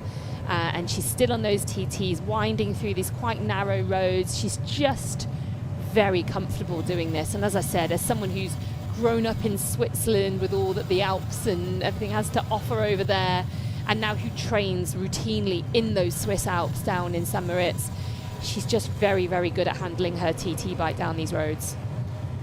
And the athletes will have got the chance to recce this course. I mean, they won't have been able to do the entire course just because of the nature of road closures and making sure it was ready for today. But they will have been able to do a good chunk of it over the course of the week, and will have been able to learn about it. We heard Lizzie Rayner speak earlier in the week about how she was making notes, yes. How she was able to try and really break it down using Google Street View and work out exactly where these little corners are, where she can make those gains. But it's a long course, right, Vicky? I mean, you know, it's a lot of notes going to be needed if you're going to go through every corner and work out the best line. 80 kilometres of notes is a lot, isn't it? Yeah, you can't possibly remember every single corner. And they have, as you said, the athletes have been out this week checking out the course and sort of piecing it together across several rides. It's been difficult for them, of course, to do the whole thing. And as you can see, these roads here are quite narrow, so whilst they can take the racing line, they're supposed to stick mostly to the right of the road, but they are allowed, especially around those corners, to take the racing line, and that's why we see them sort of drift across the road.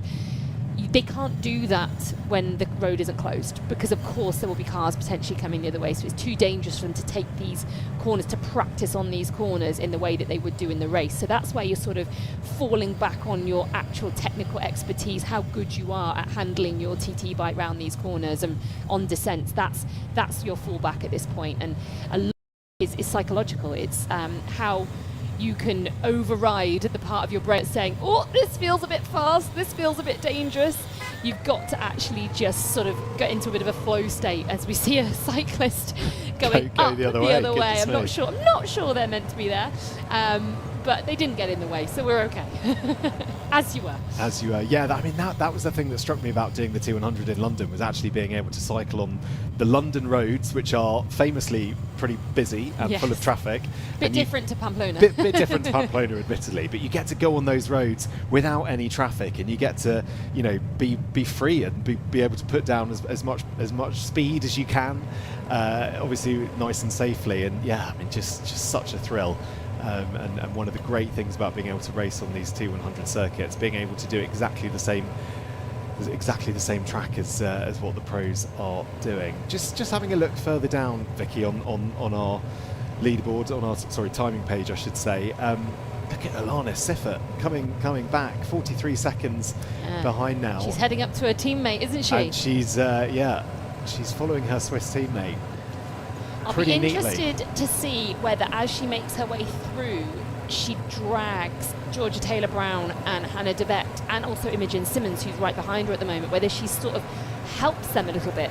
Because at the moment, Julie Duron's put in all this work, and she's got a bit of a gap back to those girls behind her.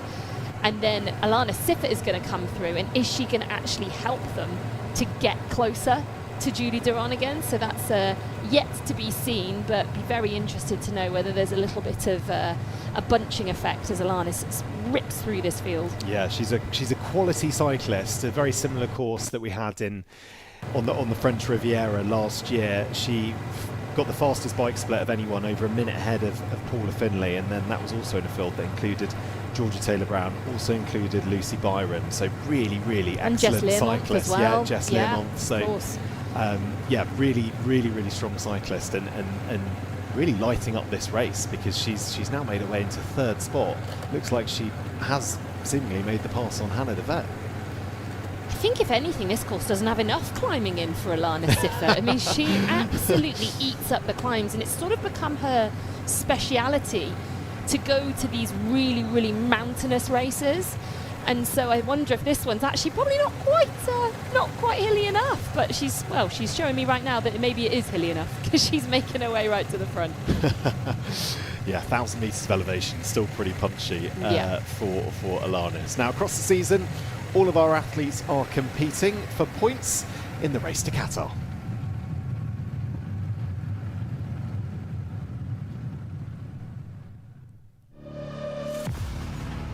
History waits at the finish line.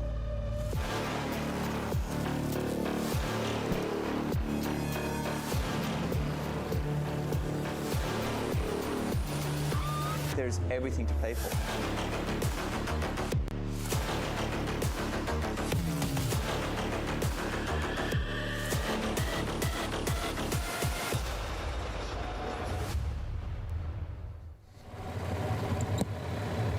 Every place really does matter across the season, and all of those points totted up at the end of the year when the big prizes get handed out. A little place here or a place there could be worth some serious prize money, and you can see there on your screen just detailing the rest of the races still to come across this T100 season in 2026. We're off in a couple of weekends time to San Francisco before the women return in Vancouver. The men are then on the French Riviera in September, before we've got our Middle Eastern swing, Dubai in November, Saudi Arabia in November, and Qatar, the grand final at the start of December. Well, look at this here from Georgia Taylor-Brown. I spoke about whether Alana Siffert coming through the field would help someone like Georgia to get her back in touch with the front with Julie Duron. Well, it appears that Georgia's done that all on her own. The last time we saw a shot of Julie Duron, we had a good pan out on that shot, and Georgia was not in sight at that moment, whereas now she is right back in the mix. Yeah, she's got her in her sights. And don't forget, of course, actually, I think... was that Hannah? Yes, I apologise. That is Hannah Devet. So that is not actually back at the front with Julie Duron.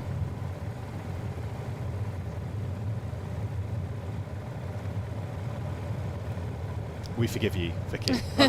I was doing a combination of looking at the screen and looking at the timing splits, which might have been from the last time check. Exactly that. But Georgia's still in fantastic shape in this race, as is Hannah Devet for that matter, just out in front. And of course, the difference with this point-to-point race is, or bike course I should say, is the ability that we don't do loops, we're not doing laps, we're not going back on ourselves, certainly not in this part of the course. So athletes don't actually know where other athletes are. They might have one person maybe out on the course trying to give them a timing split at some point, but you would think it would be very, very difficult for them to do that. Obviously, it would require one of their team just sort of going and standing on the course at one point. But yeah, they're not getting much information on a course like this. It's too difficult. But how difficult is that as an athlete to try and know how much to push, how much to hold back when you don't know what the task is ahead of you? Well, realistically, there's only so much you can do, even if you do know the task ahead of you. You can only push what you can push. You can descend as well as you can descend, and you might think, oh gosh, that gap's going out, I've got to try and keep it down. But that's where you've got to just keep your head. You've got to stay cool, calm and collected and race the race in front of you and try and do the little things right. And for me, in a course like this, that is absolutely to do with the descending, the cornering, taking those small wins that you can take on the way through the race, keeping the nutrition going well, making sure you're taking everything you can, you're taking it on before you get to the run, and just keeping yourself as calm as you can. You can't panic because someone's gone off the front of the race if they're simply riding harder than you can. There's only so much you can do. And I'm just looking ahead and I'm wondering, is that Hannah Devet or is that actually Alana Siffert that's just in front of Georgia? I'm not entirely sure who we've got there. Here we go. There we go. So that is Alana Siffert, the very distinctive cycling style of Alana Siffert. It was perfect timing. Thank you, cameraman. And we can see her blowing by. So she's about to go past Georgia Taylor-Brown, who then has got Hannah Devet in her sights as well. And this is the moment where tactically Georgia could use Alana Siffert to get herself back towards the front of the race, but she's got to hop on right now as that pace that Alanis is cooking along at there is, well, it's fast. Yeah, that was rapid, wasn't it? I think might have taken Georgia by surprise. I think it did. She was going along. You along. saw the check over her shoulder, didn't you? It was, oh, you're here, hello. Yeah, in her own world, Yes. putting the power down, and then realising that she's got a very, very fast Swiss triathlete just behind her. But that is Julie Deron. So it is Julie. Yeah, so that was was Julie. You were we right. were right the first time. Yeah. I sort of checked myself, Shouldn't have wondering. doubted it, I know, Vicky. Goodness gosh. me. But that is Alana Siffert taking the lead here in Pamplona and overtaking Julie Deron, her training partner, her fellow compatriot. And Alana Siffert right now is in the lead. And now it's going to be interesting as to what happens, because we know what Alanis can do on courses like this. We've seen her do it in the French Riviera, take a good chunk of time out of classy athletes on that course as well. We know in a lot of these really hilly courses, I was saying before, I'm not sure this course is quite hilly enough for Alana. She prefers a real Alp climb. I mean, she's got such a great track record now on those type of courses. The courses, the sort of iconic races in France, Gérard Mer, Alpe d'Huez Triathlon, Embrunman. She's won all of those races last year, and in 2024, I think she won a couple of them as well. So she's just become synonymous with these hilly courses, or mountainous courses, I should say.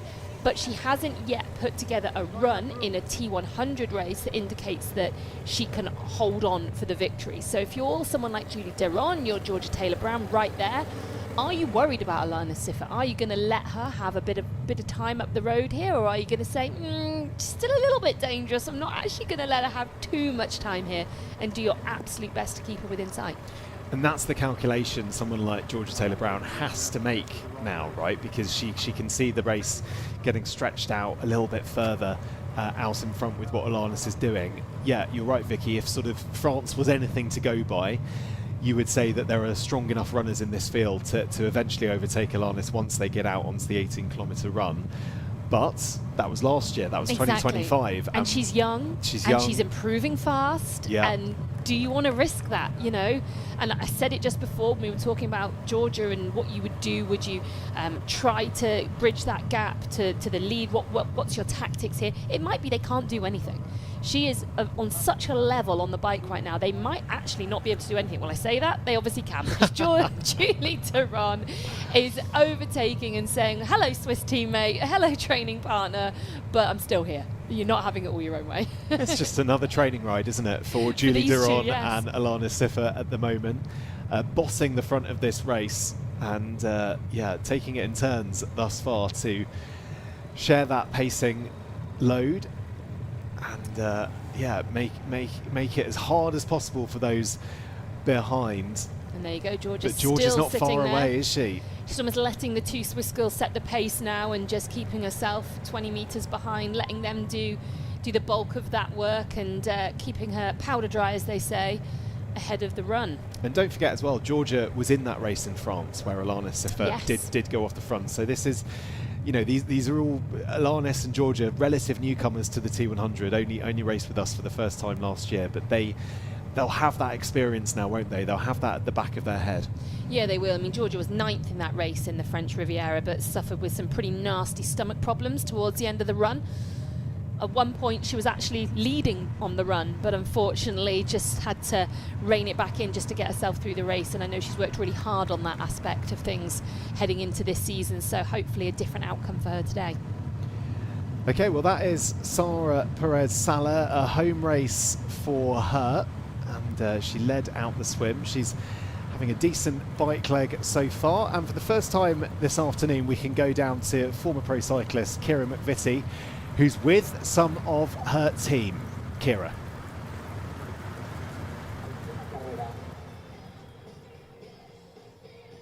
Hi everyone, I am here at the start-finish area with Pablo, Sara's coach. What does it mean for Sara to race at home?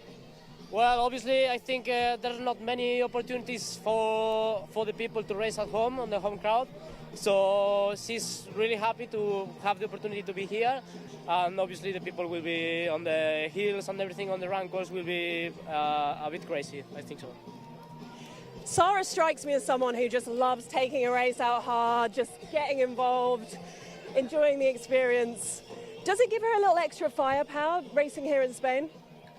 Yeah, I suppose obviously the people will be supporting a lot, and she was preparing obviously this race like a special race for us like Spanish, and for sure I am really confident and it will be a very good race.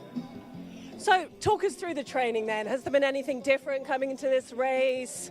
Has her approach been different with the fact that she's doing a whole series with the race to Qatar?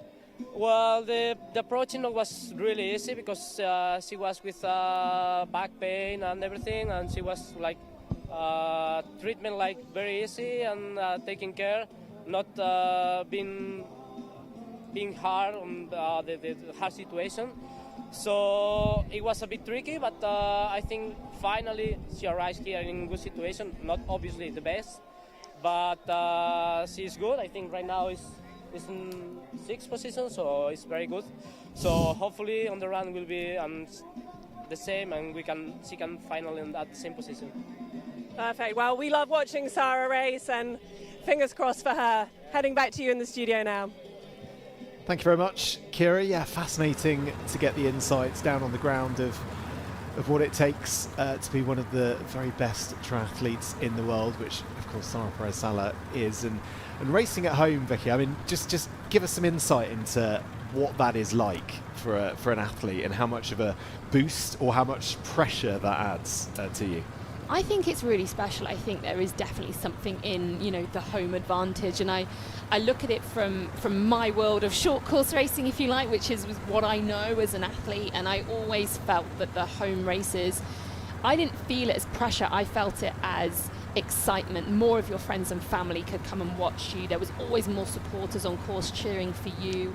I mean, the very first edition that we had of the Leeds World Series, which was back in 2016, I was living in Leeds at the time, and the streets were so packed with people screaming for us. It was just the most amazing experience as an athlete to feel sort of the goosebumps on your arms. And prior to that, we've had the London Olympics, of course, as well, and as a home athlete there, that was just probably one of my core memories in life, will be running around Hyde Park with a million people, literally about 1 million people yelling and screaming for you. It's really special. And at this point in the course, yes, of course, she's not seen many people so far. There wasn't crowds of spectators down at Ayos Reservoir, and there hasn't been out on these countryside roads. But once we get into the run course round Pamplona town centre, we are expecting to see a fair few more people there, and I think that's when she'll really start to feel a little bit of that home advantage. Does it make you go faster?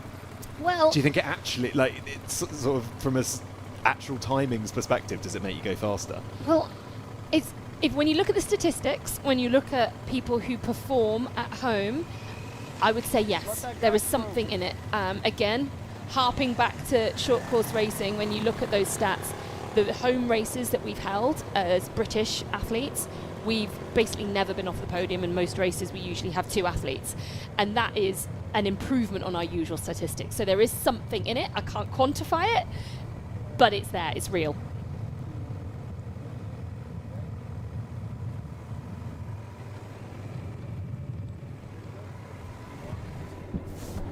So just going back to the front of the race, that is a technical official and a Keeping very a close eye on them there, aren't they? Well, I was going to say they looked very, very close, didn't they? Alana Siffert there and Julie Duron, and it looks like Julie Duron has just dropped Well, that's back. interesting because we didn't see what happened at the beginning there, but it looked like Julie was attempting to make the pass on Alanis and then dropped back again. Yeah. That's not allowed. So I don't know if that is what happened. As I said, we sort of came in midway through what was happening, and it might be that Alanis had actually just overtaken her on the other side. But if that is the case, then Julie is in danger of getting a penalty here if she did attempt to make that pass and didn't make it. So hopefully we will be able to see that back at some point. Yeah, and that's the interesting thing because obviously they're teammates. They'll be used to working together out on the training rides, but you absolutely can't be doing that. Right, so here we go. So it's actually Alanis is coming from behind here. Julie's sort of drifting over a little bit. So which side is Alanis going to overtake her on? Of course, if you're Julie there, you've got to be careful not to be caught blocking as well. Yes, exactly. So it's a kind of a double issue here. There we go. So she has gone round. Yeah. You can see they're keeping a... See, almost see the visual of the technical official going, right now she's got to drop back a little bit. But yeah, I think that will be okay. I don't think there was too many problems with that in the end. I was worried as when we cut into that shot that it was actually Julie trying to go past Alanis, and that would have been problematic. But it wasn't, so we're all okay. Yeah. Business as usual. Business as usual. Bit of space now Yeah. Between Julie Duron and Alanis Siffert. But yeah, that is the perils of a course like this. You know, there's not really anywhere for you to go. If you do have the speed, if you've got the power behind you and you're trying to do the overtake, you need to get it done. You've got 45 seconds to do exactly that, and if you don't, well, you'll be getting a drafting penalty, which will have to be served out here on, or sorry, I should say on the run course. Yeah, so the way it works with our penalties at this race, because normally when you take a penalty on our lapped courses, when you get served a penalty, you have to take it the next time you go past the penalty box, which of course on a lapped course will be at the end of whatever lap that is that you're on. With this course, as a point-to-point, there's only 2 points on the bike course where you can take a penalty, and if you've already gone past that, which I believe they are now past the second one of those, it would be as they head into T2. So they would get they would have to take their penalty now. They'd have to serve it in T2.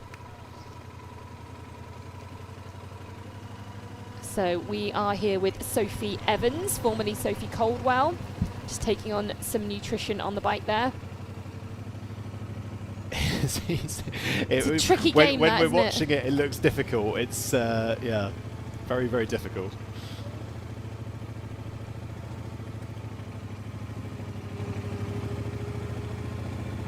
So you can tell she's going up here. She's uphill, I should say. She's on the base bars. She's sort of pushing quite hard there. You can tell the pace doesn't look particularly fast, but that's them going uphill.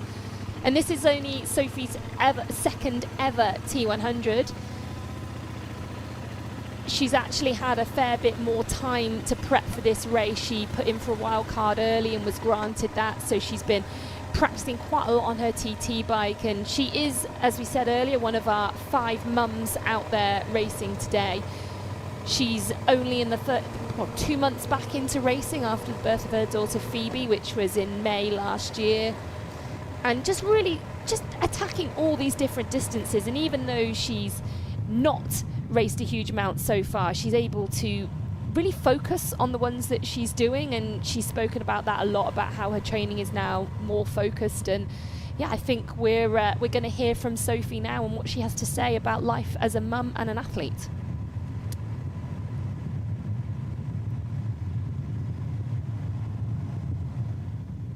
With training, we've just kind of looked at things differently since becoming a mum. I don't have the same amount of time that I used to have, and I don't have the same capacity. I don't sleep as well.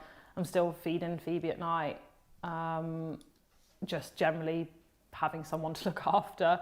Recovery's not as good, so we've just tried to be a bit more clever with making training a bit more specific, really cutting out things that we don't need, and maximising what we do have. So I'm definitely not training full volumes compared to what I used to, but the quality has been there, and I definitely do more quality than I used to do. So hopefully that will show, hopefully better than the volume that I used to do. I mean, isn't that fascinating? She's there talking about, as a mum, she is still doing night feeds with her daughter at 1 year of age, I should say. And I think there are a lot of people watching this who will relate to that. A lot of parents who are thinking, I am so tired all the time from these children who keep me up all night and who need feeding, and I'm still trying to work or get back to my sport or whatever that is.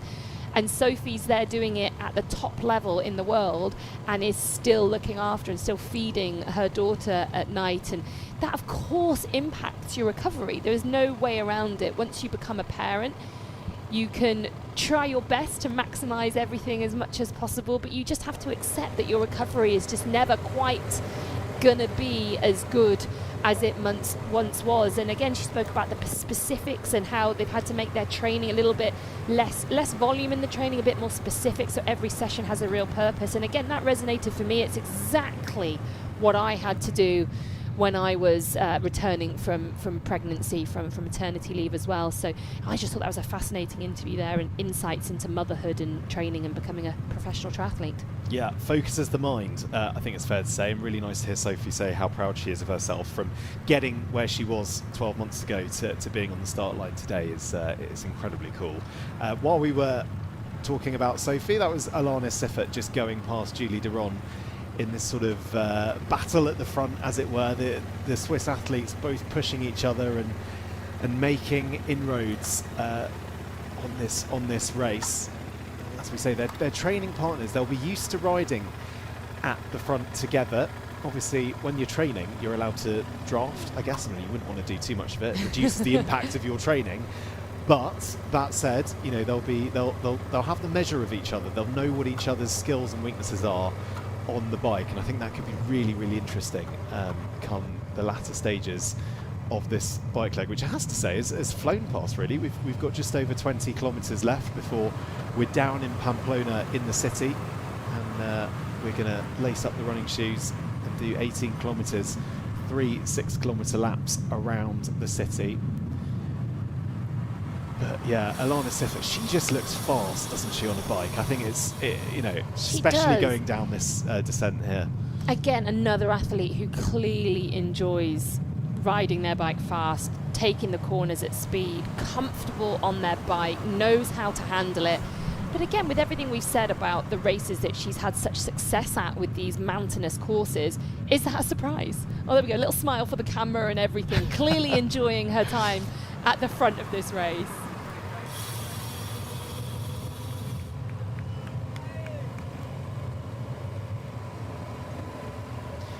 Yeah, smile through the pain, Alanis. No doubt she's working very, very hard. 93% of her max heart rate, as you can see there on the graphics. So yeah, this is where really not long left to go of this bike leg. All of that effort starts to come and bite you at the end, doesn't it? It does indeed, and it's just so funny watching her cycling style, both her and Julie Deron. Again, we mentioned it earlier, so classic of that Brett Sutton training group, the way that they sort of grind and have quite a lot of movement when they're on the bike. And you just absolutely wouldn't teach that these days. You know, it would all be about keeping as still as possible, as stable, trying to minimize that side-to-side movement. And both of these two girls, they do move quite a bit on the bike. Alana's way more so than Julie. And yet, these are the two girls right at the front of this race. That there is something in it, and I can't tell you what it is, but they are fast. Yeah, Julie just going past Alanis again. This is so good to see, because it really is a fantastic battle. I don't think they're necessarily drawing themselves out too far ahead of Georgia Taylor-Brown, who's sitting there in third. There is a definite gap to Imogen Simmons in fourth. But yeah, for the time being, this is a really fascinating battle between these two athletes, and not far away is the next aid station.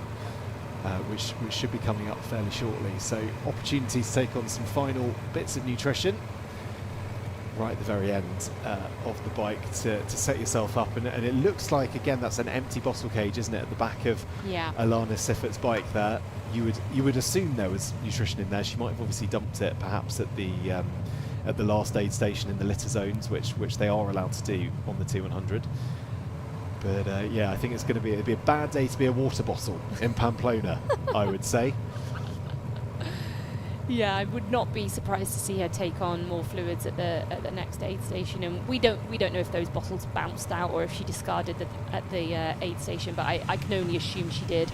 And there we go, back with Sophie Caldwell there. Sophie Evans, I should say. Maiden name Sophie Caldwell. She's 2 minutes 20 down at last check, and she's been really sort of honest about, while she's really making a good stab at all these different distances this year, and she's really tried to ride her TT bike a fair bit more. This is still new to her. This is still not something that she is, an expert, a veteran at. For someone who's done triathlon since she was 8 years old, this is just fun and exciting to try something new, and sort of hoping to work out through the course of this season really what is for her now, what's going to be her next chapter in this sport, as someone who's previously been purely a short course athlete and has targeted trying to qualify for Olympic Games, Commonwealth Games, and win World Series races. I think she's now deciding whether that's still something she wants to attack, or whether actually the T100 might be where she lays her hat in future and tries to really progress in this series. Yeah, she's trying every distance, isn't she? Middle distance, sprint distance, Olympic distance. Not an Ironman, but pretty much everything else. Yeah. Oh, to have that in your locker, just to be able to pick and choose which distance you want to do. But yeah, I mean, that's quite interesting to me that she would spread her net so widely. You know, especially coming back, you think it might be more pertinent to kind of focus your energy into one distance. But is it fair to say that the distances, you know, once you're training for Olympic, actually the T100 is a slight difference, but not crazy different? Yeah, I think it's very possible to train for both those distances and do well, especially if you're someone who races short course but is known for your bike strength. And we've seen that a lot of times now. Those are the athletes that are coming across to the T100 and are showing that they are completely well-rounded athletes and that they are the strongest athletes. Okay, well, that is Alana Siffert making cornering look very... Ooh. Whoa! Okay, this should not be there. Oh, my goodness me. That was mighty, mighty close. I hope that car gets moved for future athletes coming around that corner, because that was a bit too close for comfort for me, sat here in my comfy commentary chair. Yeah. I don't know how that felt for Alanis. Blimey. Goodness me. Well, relieved to see that Alanis is okay. And we can get some thoughts down with the Team Siffert, down with Kira McVitie.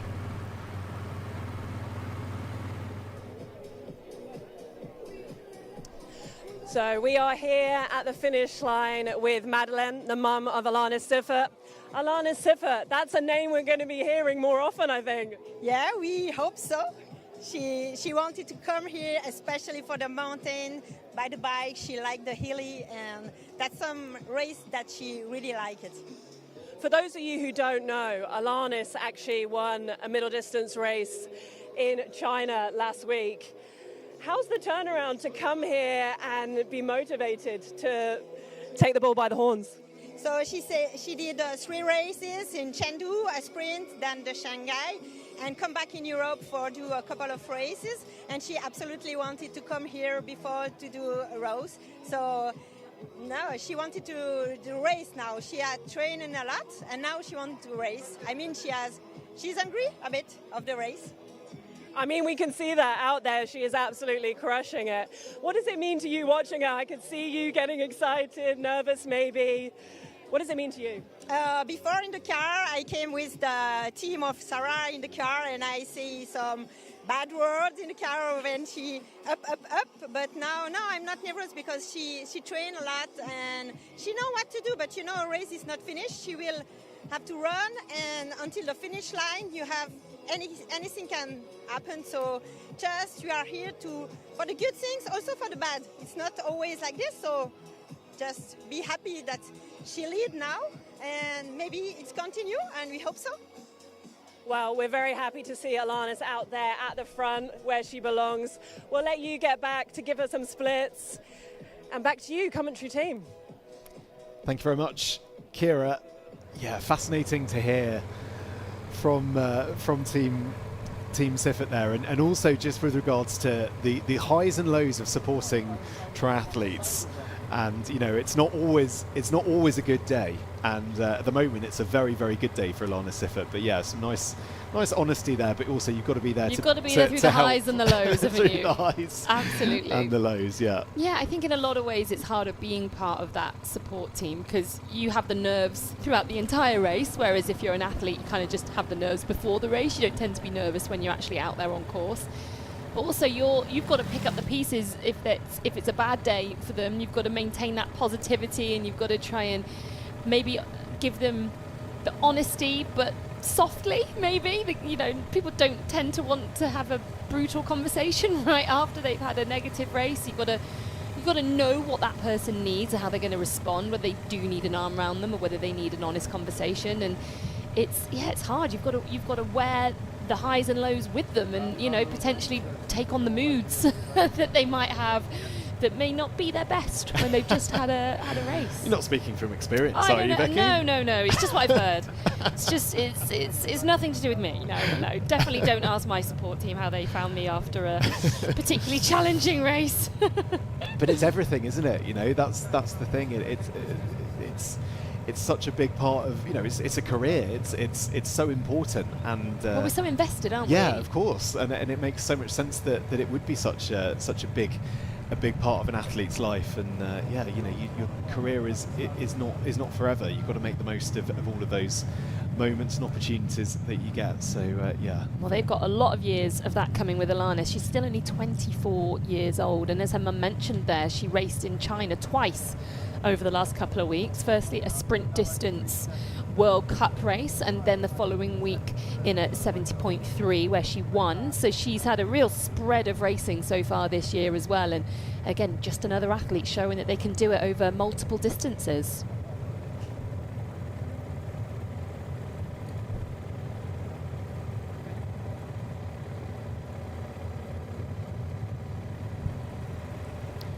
So Alana Siffert out in front.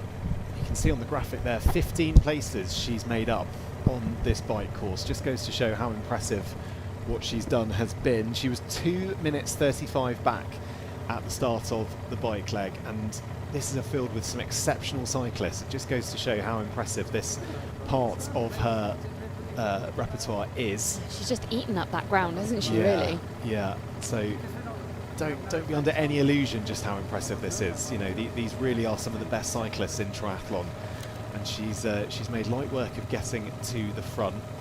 But we could just have a little look further back. I mean, Georgia Taylor-Brown, part of this front group. Then there's a little gap, isn't there, to Imogen Simmons, Hannah DeVette, Sophie Evans as well, Home Hope, Sarah Perez-Sala 7th, Holly Lawrence 8th, Audrey Merle in 9th, and Lizzie Rayner in 10th. All within 4 minutes at the front of the race here so far, and still lots of race to play out, lots of things to change around, positions to shuffle once we hit that run course. We keep talking about it. It's going to be a meaty run course. There's again virtually no flat on the run course for them. Again, all sorts of different terrain. A really steep hill climb for about 600 meters just before they hit the sort of transition and finish area each lap. So it's really not for the faint of heart, the run course as well, and could see some big shuffles around in position once we get the run trainers on. Yeah. So round the roundabout. So this is one of these little out and back sections. This is the second of the two sort of dog legs that we've got on the course here, so they get the opportunity to see athletes coming in the opposite direction. So obviously with the point to point, no laps, you don't really get to see the other athletes, and again, we mentioned it earlier, there's not enough times out on course where you're going to get that feedback. No one's going to be able to tell you the timing splits, whereas on these sort of sections of the course they will be able to do that. Yeah, so it'll be interesting to see how big this gap is. I mean, they might not even see Imogen Simmons, to be fair, because it's... By the time they get off this dog leg, you're correct, yes. Oh, there we go. There is someone coming the opposite direction. That is Imogen Simmons. That is Imogen Simmons. There we go. As so we maybe speak not of her. quite 1 minute 51, maybe a little bit less. And then just behind is Hannah DeVette. So yeah, really good representation. And like we were saying, I mean, such a tricky course to find out and work out where you are in relation to other athletes. Those moments, certainly if you're Alana Siffert, if you're Julie Duron, really buoy you with confidence, don't they, that you've got a lead. And equally for someone like Hannah DeVette here on screen, and for Imogen Simmons, they know that they've been distanced by the front of the race, but they won't know how big that gap is. So now they'll be using their little GPS monitors on their bike. They'll be counting the seconds till they get to the turn, and then they'll double that and go, right, that's how far behind I am. Okay, I can work with that. I know I've only got 12 kilometers, 13 kilometers to go to the finish of the bike. Okay, this is what I was expected, not as good as I expected, better than expected. So yeah, important parts of the course.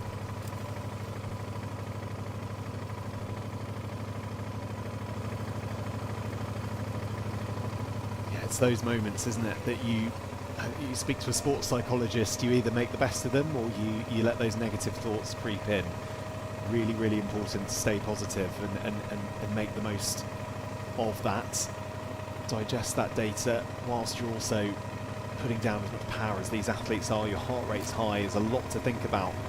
Well, what was interesting there is we said we thought maybe that the timing split wasn't that accurate. I think what actually is the case is it was so much uphill to the turn point that it seemed like they came back on them really fast, but actually we were there with Hannah de Vet watching her go up that hill. It was quite a long time really until she got to that U-turn, that turning point. So I think it probably was about accurate. Yeah, so we go 2 minutes or so between the front three and Imogen Simmons and Hannah de Vet in 4th and 5th place currently. So Georgia Taylor-Brown is right in the mix here, isn't she? We've spent a lot of time looking at Alanis Siffer and Julie Duron at the front, as I think that's Alanis going past Julie. I think they're just in front. Again, they've got to be careful of this. They cannot be drafting, and they've got 45 seconds to make the pass. So if anything, the real danger now is Georgia Taylor-Brown coming up behind, because she's motoring on down here. Well, that's it, and what you're seeing now is she's having to freewheel and put the brakes on because Alanis Siffer has gone past Julie Duron. Julie Duron has then had to freewheel to allow that gap to go out to the 20-metre allowed zone. And so then she sort of crept back towards Georgia, who was going along at a decent pace. So she's had to check her pace. And it's where a group of 3, that's very manageable. But as soon as you get into bigger packs, and we've seen that a lot, often in the men's races, where it goes to sort of 6, 7, 8 people in a pack, it's where you can get really caught out. All of a sudden you find yourself in a draft zone and you think, I've got to have to go round 3, 4 athletes here, otherwise I'm going to get myself a penalty. Yeah, and just as you were talking about that, the technical official was making their way. Slotted in, didn't they? Yes, slotted in. they've got to know. They're allowed to do that. The athletes aren't, but they can. Yeah, they've really got to know the technical official quite well at the front of this race. Have both Julie and Alanis, because they've certainly been on the line.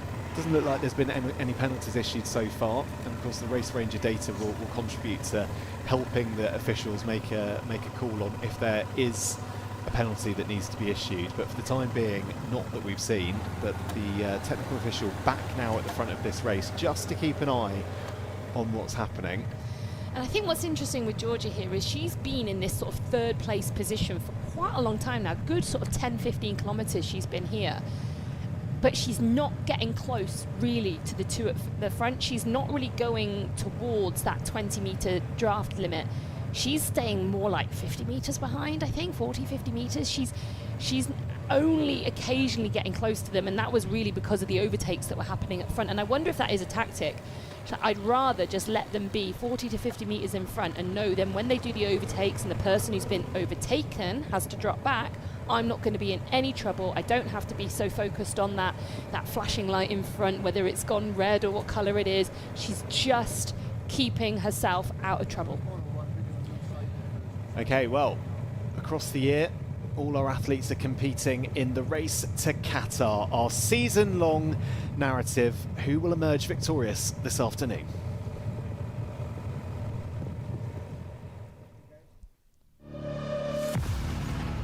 History waits at the finish line.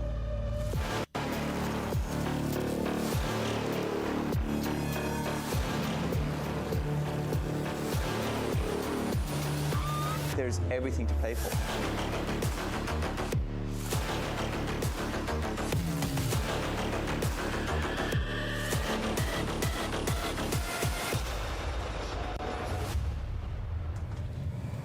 Real opportunity this afternoon for the likes of Julie Duron, Georgia Taylor-Brown to make inroads in the race to Qatar.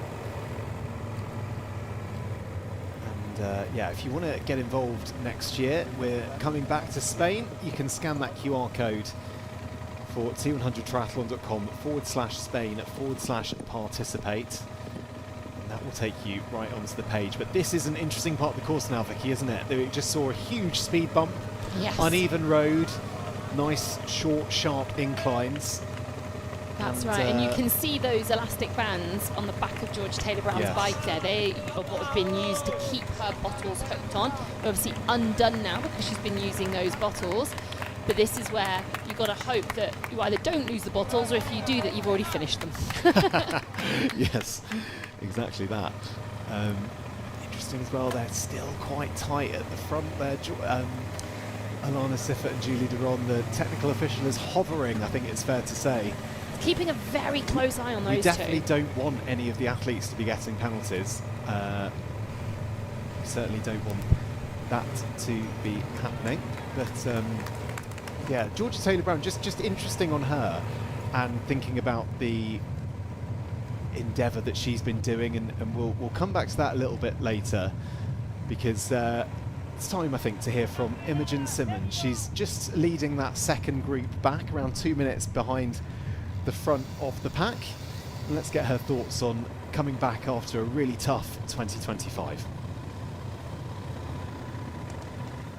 Yeah, last year was obviously not the best for me personally and professionally, but it was very cool after working hard through the winter and spending a bit of time in Australia and the US to come back and get that podium result. And yeah, I feel like I've just been training hard since, and hopefully, well, I think that my result last weekend showed that I'm in decent shape, but ultimately I've set myself a slightly different challenge this weekend by doing a back-to-back race, and that's a bit more experimental for me. Yeah, slightly different way of racing for Imogen Simmons. She raced last weekend, was second in Aix-en-Provence, a tough race that by all accounts. It was cold, and it was very, very different conditions to what we've got here in Pamplona in Spain. She's just started working with a new coach, actually. She's started working with Ben Rezel, who also coaches Nicole van der Kay, but also coaches Jelle Geens and Danielle Kleiser. So he's coaching quite a few, Hannah Berry as well, of our top athletes. But that's a recent switch that she's made, so just trying some new things in the 2026 season. She also had a crash last week, and not much has been made of that. So she had a little bit of a bump last week, got quite a bruise on her hip, so I've heard, but is not mentioned it, just cracking on and facing the next race, just taking it all in her stride. Yeah. Perils of being a professional triathlete, trying to arrive at the race start in well, that's it. as good a condition as you can, but you know, goodness me, I just looking at that, going through those speed bumps there, and obviously the athletes trying to avoid going over the speed bumps to lose time, but the narrow little section to the right of those speed bumps is, yeah, the bike control is really quite impressive, particularly on a TT bike, which is obviously very different to handle compared with the road bike. Yeah, definitely, and I just think that each time they go over, they must all be going, can't stay on, Bottle, stay on, and then have a quick check down each time they've gone over a speed bump. Oh, yep, I've still got them all, or oh no, I've lost one, or whatever that is.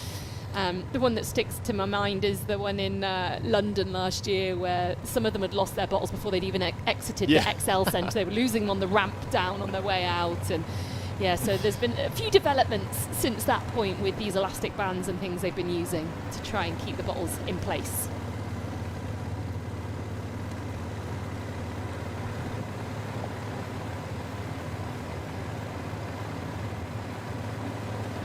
So Imogen Simmons, not far to go really until we are in T2. The bikes get put away, the running shoes get put on, and 18 kilometres, 3 6-kilometre laps of what is going to be a pretty challenging run.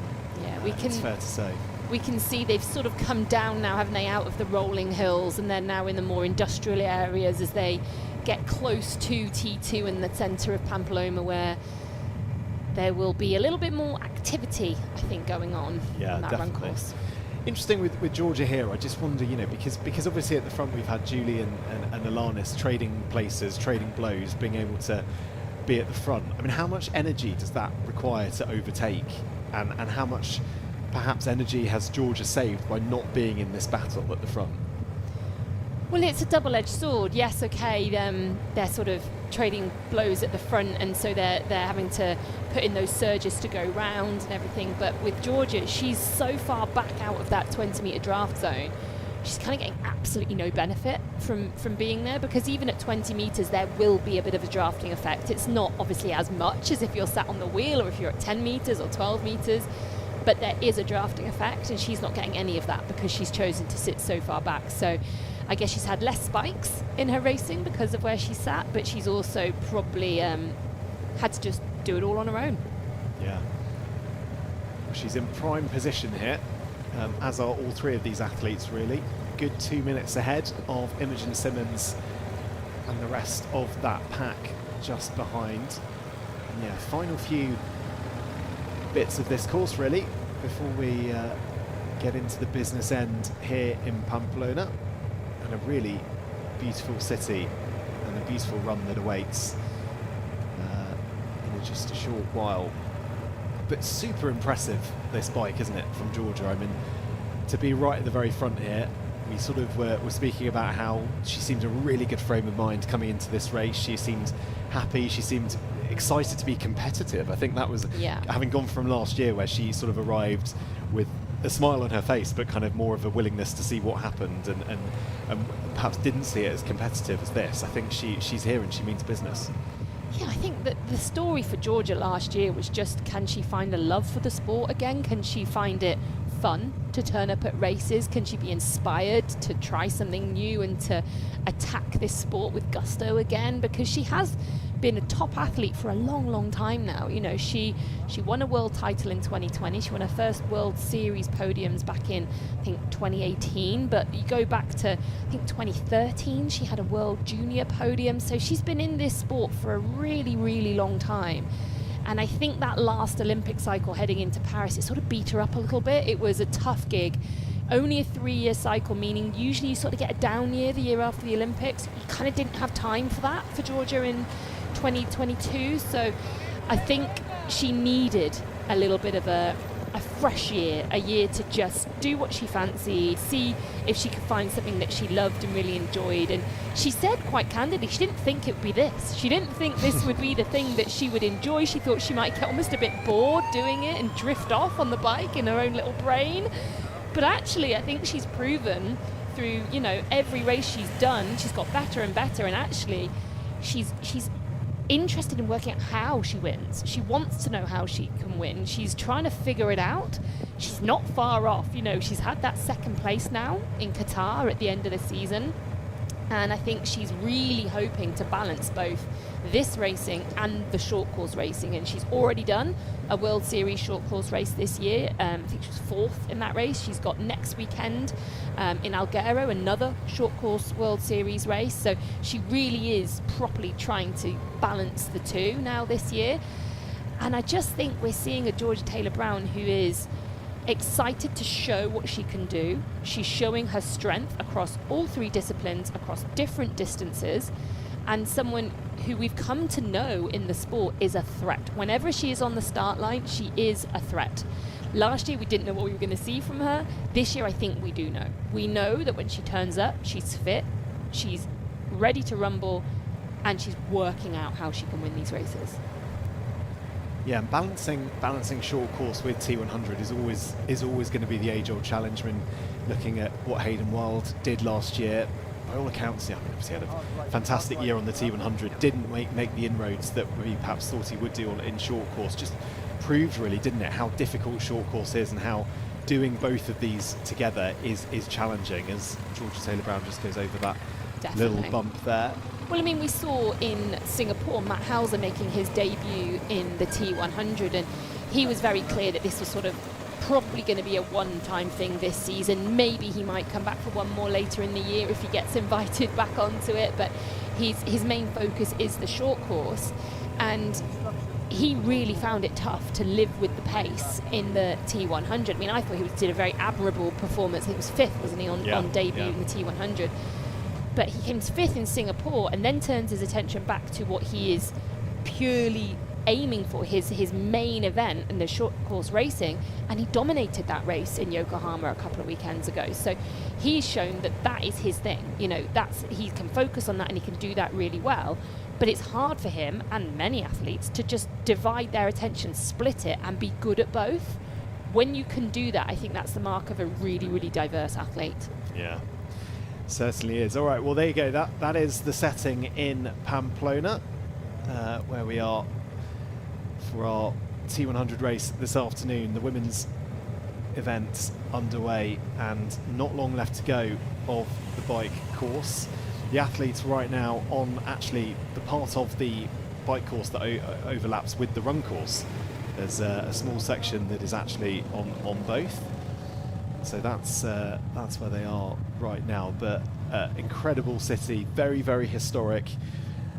Capital of Navarra in northern Spain. So really incredible location for our athletes to go racing. And just a bit further back, that is Holly Lawrence, who is having a pretty decent race, 3.5 minutes behind the lead.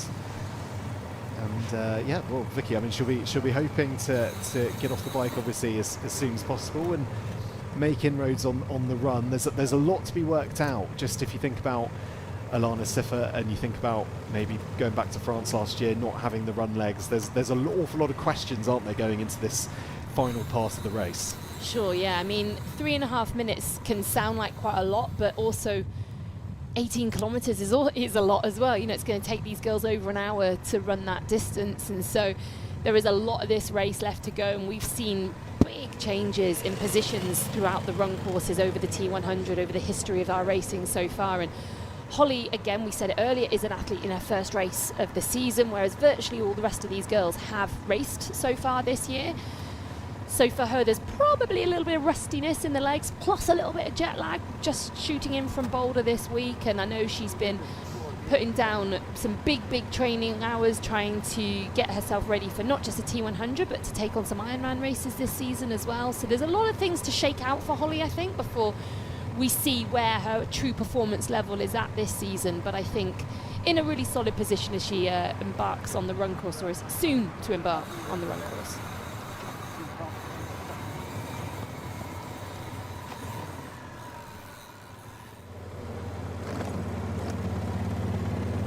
There we go. Just try and work out exactly where we are. Is that Sophie?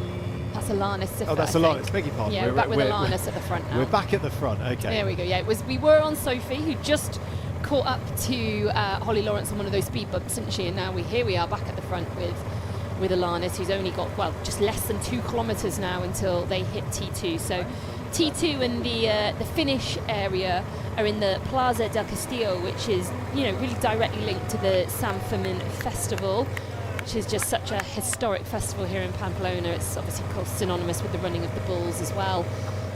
Everyone comes out in their white outfits and their little red neckerchiefs and belts as well. It's very iconic, isn't it? Yeah, it certainly is. But this afternoon, we're going to get the chance to see our athletes make their way through those same streets. And I think, Vicky, this race really is hotting up, isn't it? This is we couldn't really have dreamed of a better top 3 to take us into the final stages here. Yeah, that's right. And you know, we all hope that Alanis can put a bit of a fight on the run, but we're not sure yet what we're going to see from her when she laces up her run shoes. But we do know that both Julie Deron and Georgia Taylor-Brown are the athletes we want to see in a head-to-head run battle.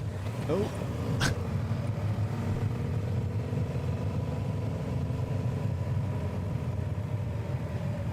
So, Alana Siffer at the front of this race. It's been her and Julie Deron all afternoon who've been trading blows, trading the front, being able to take the lead and boss this race, but neither of them have been able to separate themselves from the rest of the pack. Georgia Taylor-Brown just behind as well. She is going to be a huge factor come the final stage of the race. 18 kilometres up next for our athletes as they've just got a few more metres to go up these historic, fabled streets in Pamplona, Spain. And it's still not flat. And it's still not flat. Yeah, why change the habit of the afternoon? Yeah, but this is a section I think they run on, right? So this is that hill that we've spoken about and how steep it is, and they have to go up this section about 600 metres or so, but just before they turn into transition, and they have to do that 3 times. So this part of the run course is really going to test them. Brilliant support out in the centre of Pamplona for our athletes. As 1 or 2 more corners left. It's narrow, it's tight, it's windy, right at the end of 80 kilometres on the bike. It's tough. Asking athletes to do exactly this feels almost unfair because they have exerted themselves already so much this afternoon. But you can see there the T100 banners which means one thing. Alana Siffer is into the first transition zone, and she will dismount here and make her way into that transition zone, get her bike down as quickly as possible, take her helmet off and lace up her run shoes. She's moving well, Vicky. She is, yeah. She sort of almost put in a few seconds, I thought, on Julie Duron just in those final few corners in the last little hill through town. But we did see Julie just in the back of shot coming into transition as well. There she is at her transition racking point. So now we're just waiting on eyes on Georgia Taylor-Brown as well to see if she is still in touch. There we go. So Georgia, I think, lost a few seconds there at the end of the bike leg. I think that's a definite gap that wasn't there before. And you can see Julie Duron heading out onto the run, and Georgia is still yet to rack her bike. Yeah, keep an eye on Georgia's transition here. She's obviously from a short course background, racing on the World Series only last week. So this transition will be, you would think, pretty smooth and pretty quick. Although she's taking a decent amount of time there, isn't she? I think she's having a break. Yeah. Come on, Georgia. Got that headband on now. She's getting the socks on. I don't think Julie is one who usually wears socks, so that might have aided Julie's really super speedy transition there. She often runs barefoot, so, well, barefoot inside the shoes, I should say. Yeah. But Georgia Taylor-Brown definitely taking a few moments there to try and get those gels put in her pockets. And she's lost a lot of time here, so I understand what she's doing, but the race is on here, and I'm not sure she can afford to have lost quite that much time. Yeah, that was, by all accounts, despite me saying it would be a quick transition, that was, by all accounts, when you think about coming from a short course background, that was a slow transition there for Georgia Taylor-Brown. So, I mean, she was methodical. She was doing things that she obviously had decided needed to be done. The headband, the socks, the nutrition, the ice. She did all of those things. But she lost a lot of time in doing so, and I'll be interested once we get the timing split check up. So I think, I've just seen something pop up there. A minute down now on Alana Siffer at 45 seconds on Julie Duron. That is a lot of time for someone who was sitting just 5-6 seconds back for the last 40 kilometres of the bike. Yeah, 56 seconds the transition time for Georgia Taylor-Brown. Only 30 seconds for Alana Siffer. Yeah. But you know what? If it meant getting the nutrition in, if it meant getting everything in the right place in order to run quick for these 18 kilometres, then look, maybe the time was worth taking. That is Imogen Simmons coming into T2. And a decent ride from her. Third on the Gold Coast. Podium for her there. She'll be hoping she can repeat exactly the same feat here in Pamplona. Seems to have broken away from Hannah de Vet a little bit. She was riding with Hannah quite closely, wasn't she, for a lot of the second part of that bike course, whereas right now, no sign of Hannah. Just got Imogen solo in transition. We spoke about the short course transition of Georgia Taylor-Brown, but this so far has been much more swift from Imogen Simmons. Yeah. She's not out yet. Oh, there we go. Ice on the head. A quick dunk to say goodbye to T2, and off she goes. Brilliant. So Imogen Simmons safely out onto the run course. As now we're going to start to see the larger group just behind all getting into T2. And that is Lizzie Rayner. That is Lizzie Rayner. She's moved through very fast in the second half of that bike course, or just even the last 20k. We did not see that one coming through on the timing splits, did we? We definitely slept a bit on Lizzie Rayner there. Grabbing the back of her thigh there. We've got her hamstring, hoping that's not a cramp, but very, very swift back part of the bike course for Lizzie Rayner there. Yeah, for sure. So she's now safely in T2. That is Holly Lawrence. And what is interesting is we've not yet seen Hannah de Vet, so I don't know what's happened to Hannah. She was riding just a little bit behind Imogen Simmons for a long section of the bike course, and we have so far yet to see her. It looks a little bit like she is suffering with cramp there. It looks like she's trying to stretch it out, isn't it? I mean, yes. Lizzie raced last weekend in Provence. She got 9th there. So we'll keep an eye on that, but just for the time being, that is Julie Duron ahead of Alana Siffert. So she's eaten up those 15 seconds, isn't she? It took minutes, yes. didn't it? It took barely any time at all for Julie Duron to take the lead of this race, and she's in a commanding position now as she makes her way over the bridge. And we can see again the overtake. Another replay of this. We were obviously in transition, and Julie very very kindly putting her litter in the bin as she does make the move there on Alanis Siffer. So that's how it happened. That's how Julie Duron took the lead of this race. And she's in pole position here in Pamplona to make this run look as easy as possible. But yeah, Julie Duron out in front. It'll be fascinating now to see what Alanis Siffer can do. We'll keep an eye on that. But that is Sara Perez-Sala. Really good to see her off the bike. About just over 4 minutes back from the front of this race. She said that bike course wasn't her ideal bike course. It wasn't one that she thought would typically suit her, but she's comfortably in the top 10 here. So there we go. Hannah Devitt has now come through on the timing. She's come through at 8th place into T2 at 4:38, which is interesting because she really was only just 15 seconds or so behind Imogen Simmons when we saw them go round that U-turn at the top of the dog leg. That was with about 15 kilometres to go of the race. So very interesting. I wonder if something has happened there to Hannah. Yeah. Don't forget as well, there's all of that, the uneven ground, the drain covers, the speed bumps. There was a lot of dangers, I guess, in inverted commas, that you could have called them in the final part of the bike course. So it might have caught one or two athletes out. Stunning landmarks that we're running past as Julie Duron trying to stay as much in the shade as she possibly can around the streets of Pamplona. Top 7. We've got 4 Brits and 3 Swiss. There you go. What a day. It's a party. It is. Yeah, the Swiss and the Brits showing us how it's done so far. But I reckon Sara Perez-Sala, our lone Spanish athlete, is going to have something to say about that, getting into that top 7.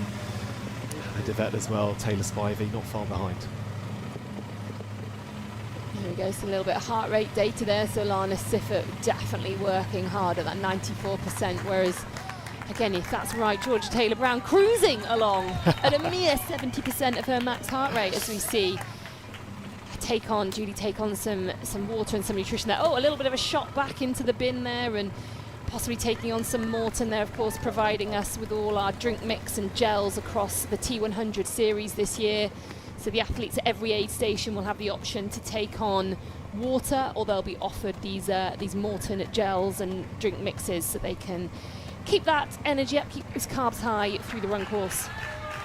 So Julie Duron now going down the downhill section of the course, and it is a proper downhill section. Isn't it? Look how steep that is, yeah. You can see how steep that is, even on the camera. Well. Yeah, so uneven surface, and there's what goes down must come up, so don't forget that's the sort of incline that they've got on the back end of this 6-kilometre loop, which they're doing 3 times. But yeah, this first chance to have a proper look at this, and that is a serious downhill run that Julie is doing at the moment, isn't it? Goodness me. Well, we've spoken about it. There is barely a flat section on this course. It really is up or down the whole time, and that was a really good visual of just how steep it was. She sort of wasn't really able to even open her stride. It was so steep. So, when you're running downhills, part of the key is to not use your legs to brake you as a braking force underneath you, to try and let it flow as much as possible. But the steeper the hill, the harder that is to do, and Julie definitely seemed to struggle to allow her legs to kind of just flow down that hill then.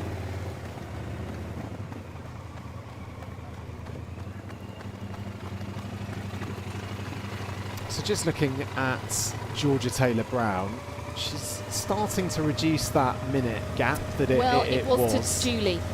Yes. So the gap was a minute to Alanis, so she's catching Alanis, definitely. Yeah. But she's so far not been able to make any inroads on Julie Duron, but we are very early on in this run course. And still. Don't forget what happened in Qatar last year. Julie Duron was overtaken by Georgia Taylor Brown in the final few kilometres of that race. Had the measure of her on the day. I wonder what will happen today.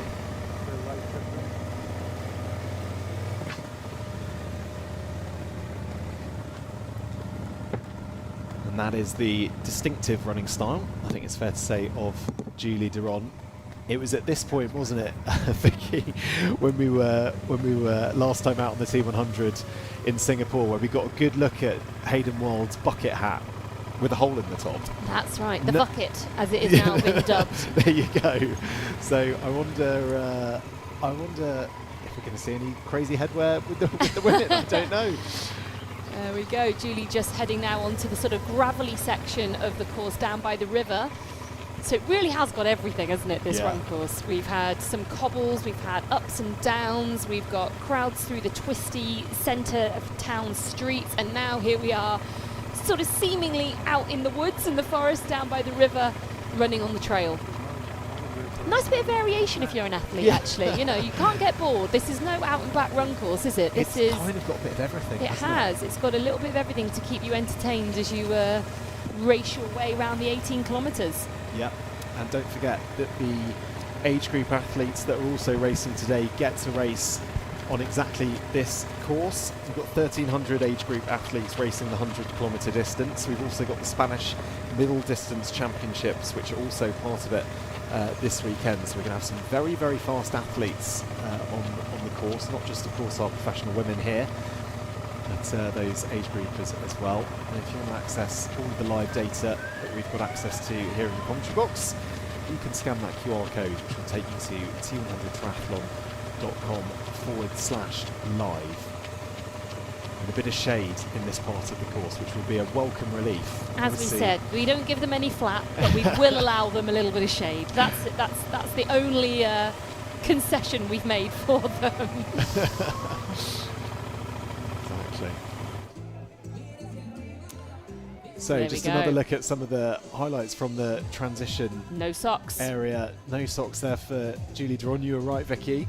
Yeah, I've noticed that in previous T100 races, she slips those shoes on, which they do look to almost be like a little slipper sock inside the shoe, but it's all just part of the same shoe. And she often doesn't wear socks, which honestly, I don't know how she manages to not run with socks. My feet would be in pieces, probably by about 3 kilometers into the run, but she seems to do it time and time again. She obviously gets on well with her shoes and doesn't have too many holes in her feet at the end of the day. Yeah, it won't be the first time she's done it. Of course, she will have tried to practice it in training. It seems quite a high risk thing to practice in training, but maybe you do that right in the middle of off season when you're not in danger of getting blisters ahead of races. But or you just go for it in the race and think high risk, high reward. Yeah, that could also be a tactic. Not sure many coaches would agree with you on that. But, no, that's a bit rogue. I bow to your knowledge here, Vicky. I bow to your knowledge. So yeah, as we've been discussing, a real split there between the Swiss and the Brits, right at the top of this leaderboard.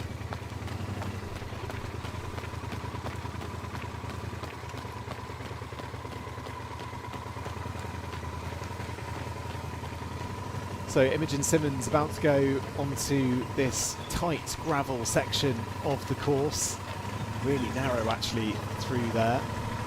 Moving nicely, I thought there. You know, for someone who raced, as we said, just 6 days ago, had a really good race there in Aix-en-Provence in France. She's looking great again. A little tiny bit of a stumble there on a stone. Hopefully that won't affect her too much. Doesn't seem to have affected her stride at all. But yeah, I really think Imogen's run has moved on a level this year, and I think she's looking very compact and very smooth at the moment, actually. I mean, she doesn't have a huge amount of sort of arm swing through the, not much movement through the top half of her body, but other than that, very nice, looking very in control. Yeah, she is. Choosing to not wear a hat, which is interesting in these conditions. It's so much that is just down to your preference, isn't it? Whether it's something that would bother you, if it's there, if you notice it bobbing around, if you can find one that feels secure and everything as you run along. But some of the athletes choosing headbands, some choosing hats, some choosing to go completely without, and Imogen's just one of those who's decided to just leave the head bare. Well, helps with cooling. She can dunk more things over her head. Yes, exactly. You can say that as some locals just going about their Saturday afternoon stroll. So there you go, nice side-by-side between Julie Duron and Imogen Simmons. Quite a stark difference there in the paces between the two athletes. It's Julie just getting the cheers there of some of the locals. And by all accounts, Julie working a lot less hard, certainly in terms of the max heart rate, just in the high 70s for her. It's so interesting, isn't it, Vicky, just looking at them side by side, comparing the running styles. There really is no one size fits all, is there, with this sport? No, there absolutely isn't. It's definitely not something where you can say this is how you run fast. I mean, you look at someone like an Alex Yee running and he's completely different to a Hayden Wild running, and both of them are exceptional runners and actually very similar in terms of the speeds that they can run. And again, we've got someone like a Julie Duron here, and we haven't had eyes yet on Georgia Taylor-Brown, who I think is the other fastest runner out on course at the moment. And they're very different again in the styles that they have. It's, you know, running style it's just so individual, and while there are certain technical cues and things that you can give to people, running is so natural and intuitive. You start running before you can almost be taught how to run, so it's very hard, I think, to make those changes later on in life.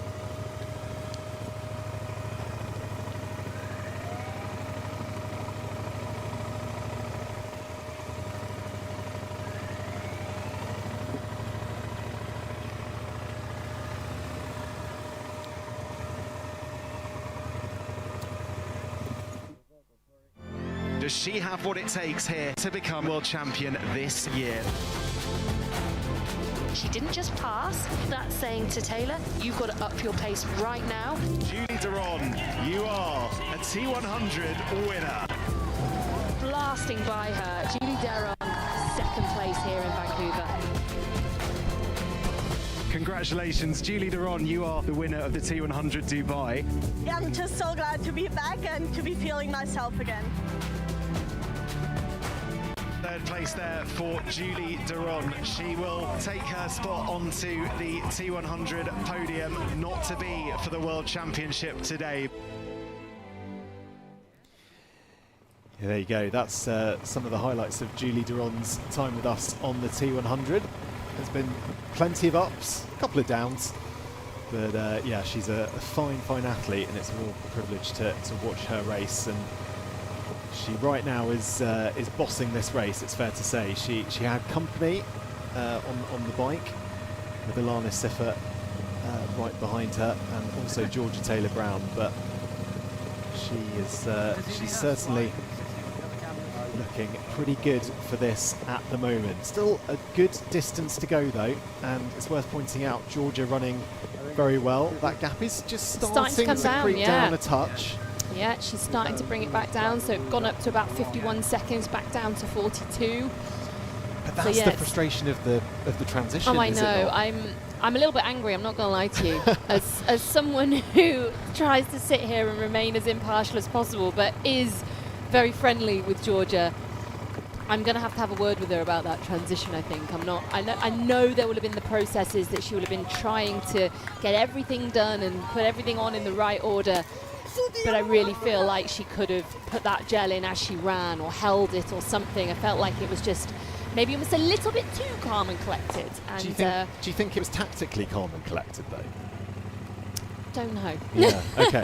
I can speculate, but because it was so markedly slow compared with what we've seen, you know. I mean, yeah, maybe she felt like she just needed a breather. Yeah, who knows? that's what I'm sort of wondering, if she took it as more of a kind of tactical break. Like, take a deep breath, get reset, and go again. Maybe, because she did lose, as we said, a little bit of time right at the back end of that bike as well. Every time we'd seen her, she'd only been just a handful of seconds behind the back of Julie Duron and Alana Siffert, and then coming into T2, that had dropped back noticeably. Not, you know, to a minute, but it had dropped back to about 20 seconds, and then she lost quite a lot of time in T2 by doing all those things that she chose to do. So yeah, I've got question marks for Georgia. Okay. I'll find out, but probably not until she's had time to debrief me. It's like I think she's going to be hauled in front of the headmaster, and the headmaster is Vicky Holland. I think she won't care what I've got to say. What might be happening? Hey, if she wins this race, she definitely won't care. Exactly. What See, you have Vix, to say. I told you. But yeah, that gap, if that timing is accurate, just there on the left-hand side now, 24 seconds, which, you know, is the gap that it was basically in transition. Yeah, I mean, I'd love to get some eyes on Georgia and see if that's right, and if she has in fact already gone past Alana Siffert. Because if she has, that gap's come down very, very fast. Yeah. And the gap to Julie Duron, in fact, coming down very, very fast. So yeah, if that's the case, then we really might have that run battle on our hands that we're hoping for. and I can just eat my words and stop talking about Georgia's transition. I won't ask you any more questions on it until we know the result of this afternoon's race. So that is the river there, as you can see, and athletes just hugging this river. That's where we're getting a lot of the shade. Yes. Which obviously is a welcome relief for them. Oh, and that's Georgia Taylor Brown. The sprint is real. Georgia Taylor Brown has eaten up that gap on Julie Duron. Now, this is one of those times where you just think, well, what do I know as the commentator, eh? I mean, she had it all under control the whole time. She has closed down a 45-second deficit to Julie Duron within the first lap, so we are still well within that first 6 kilometres. This is fascinating. So Georgia Taylor Brown right on the back there of Julie Duron, and I think she's going to make the pass here. This she's going to blow straight by. The lead here in Pamplona. Georgia Taylor Brown overtaking and she Julie looks Duron. Completely different. Look at the speed injection she's put in there. And Julie Duron really sort of struggling, it seems, almost up that hill. And so while Georgia looks good, I mean, we know she loves running up hills. And it's exactly what she did to Julie Duron in Qatar last year. She overtook her on the uphill section. But look at the difference in the way they're running. Julie seems laboured up that hill, doesn't look comfortable at all. Georgia bouncing up the hill. So is it just that Georgia's really good at the hills, or is Julie starting to struggle here? Julie looks like she's struggling. I think she's struggling here. I don't think this is the Julie that we've expected to see, and I wonder if something has happened here, because she was flowing along so nicely at the start of the run, and this is not the same Julie Duron now. No, she looked, like you say, Vicky, she looked laboured, it looked tough, it looked hard, it looked like she was... You could feel every percentage of that gradient in the way she was running, whereas Georgia is bounding up the hill. And we've still got 12 kilometres to go. If you saw that at the end of the race, maybe you'd say she's burnt all her matches, but to look like that now. Yes, sorry, this is that long hill climb that we've spoken about. It is steep, and they're going all the way up this before they turn into the transition area. That will mark 2 laps to go, and of course they finish at the transition area as well. So this is that horrible drag they've got to do up to the transition and the finish area. But I know Georgia was excited about it. I just don't think she would have expected to hit the front quite as early as she has done, knowing the deficit that she had off the bike. So that's Alana Siffert. That is pretty much the point where we saw the overtake. Yeah. So it'd be interesting to see how Alanis gets on. It's interesting to watch these athletes go up the hill, because we're so used to seeing these athletes look fast. We've seen it on the bike. We see it on the run countless times. They look quick. They look like they're making light work of it. But that hill, Georgia so far is the only person who's made that hill look like a flat, frankly. Yeah. So that's tough. And then I guess the further knowledge that they've got to do that another 3 times. 2 more times. Sorry, 2 more times. Don't make it too hard for them, Matt. Thank you. We're not doing a 24-kilometre run here. Don't worry, everyone. It is only 18 kilometres, but yes, 3 laps. Surprise. Go again. Yeah, no. We'll be interesting to see what Imogen Simmons does up that hill, and look at her form and look how she's chosen to tackle it. But Georgia looks great, doesn't she? Well, now she's hit the front of the race, and I think the way she went past Julie will have given her so much confidence in what she's doing. And she looks good, and it's such a different feeling when you're leading the race and you know that you are running away from everyone. You are running faster than everyone who's coming from behind you. It's a different matter when you're at the front and you know you're being hunted and those people are coming for you at speed. Right now, she's the fastest mover on course, and she's at the front of the race. That's such a wonderful, dreamy position to be in as an athlete. But of course, we are only 1 lap down. There is plenty of time for those sorts of things to change. And it's worth noting that from behind, coming from a bit further behind, Lizzie Rayner is one of our other fastest movers on course. She's currently only 4 minutes down. There we go. That was a stop there just to... She does what she wants, doesn't she, Georgia? Stops at the aid station, through a bottle, you know, stops in transition. She does it her style, and she still leads the race. Yeah, there you go. Here we go, yeah, stopped. I think that's because she thought she might get a littering penalty there. Oh, maybe that was a gel. I think that might have been That might have been the gel. Yeah. There we go. I thought it was a bottle, but you're right, it's a gel. Yeah. So, yeah, if you take your time to pick them up in transition, you definitely don't want to be dropping them on the floor. Well, exactly, for 2 reasons. Firstly, you'll get a penalty for leaving it, littering it outside of a littering zone, but also because, of course, you need it. Yeah. You want those carbs. There you go. So Imogen Simmons going up the hill. I have to say, looking pretty good, certainly looking better than Julie Duron did, and Alana Siffert as well, but that's a long run up the hill. It is, and about 25 seconds behind Imogen Simmons. We've not seen her yet, and I was just mentioning her before, is Lizzie Rayner, who's again about 45 seconds ahead of Holly Lawrence. So there's a lot to play for in these top 5-6 positions at the moment. It really could all change, and we could see someone different on the podium.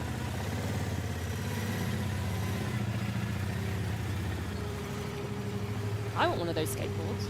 I was going to say, making that look very easy, both Georgia and the skateboarder, with a camera, not an easy challenge at all. And here we go, Lizzie Rayner. We've just been talking about her, so that's the same position we just saw Imogen Simmons in, just on the last camera angle. So, yeah, that is really all to play for Lizzie Rayner. I know she was really disappointed with her race last week. She really suffered in the cold, really cold conditions, 7 degrees I think it was for them in Aix-en-Provence last week, whereas this week much more favourable conditions for her, and she's worked really hard on her run, improved massively over the winter. She did a half marathon in a 1:16 back in March, so that was a big step forward for her, and a kind of just a show, a warning shot that maybe she's coming into the sort of realm where she's a really, really all-rounded athlete who can take on the best in the world.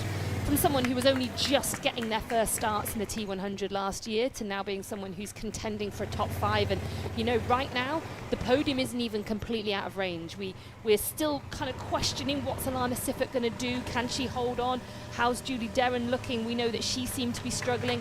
If those girls falter, there are podium spots up for grabs. Yeah, which in the race to Qatar, those little places, particularly near the top end, are vital. And they will make a massive difference come the end of the year. So, and there's Holly Lawrence, another 30 seconds or so behind Lizzie Rayner. So another athlete who's really kind of in the mix here. And again, looking down the list even further, we've got Taylor Spivey coming through. Now, Taylor Spivey, we spoke about her earlier today. Someone who's not yet shown amazing results on the T100, but what she has done pretty consistently has been one of the fastest runners out on course. She's often laid down really good run splits and made up a lot of ground on the run. Well, at this point, she's looking like she could break into that top 5 quite early on. oh, this is exciting, Vicky. It is. We've got a lot of tightly packed girls here. We've got Georgia, who's looking fantastic out front. But then beyond that, we've got Julie, who looked to be suffering up the hill. We've got Alanis and the question marks of whether she can hold strong on this run course. We've got Imogen Simmons, who's improved her running dramatically, as has Lizzie Rayner over the last season. And the two of them are within about a minute of each other, battling for currently 4th position. And then Holly Lawrence and Taylor Spivey just behind them. Yeah. Don't go anywhere, because I think this order is going to change around. It's going to switch a little bit. Don't discount Julie Duron as well. I mean, I know that move by Georgia Taylor-Brown there looked mighty comfortable, but, you know, it might just be that she was suffering at that moment, perhaps some stomach issues or something like that, and then she might still be able to come back to Georgia here. So there's an awful long way to go in this race, just over 10 kilometres to be precise, and Holly Lawrence completing her first lap around this stunning Pamplona course. Brilliant support. About the only part of flat that yeah, they get, you know, and they come through the transition zone. Yeah, is the only flat part, yes. Which I think says an awful lot about the challenge.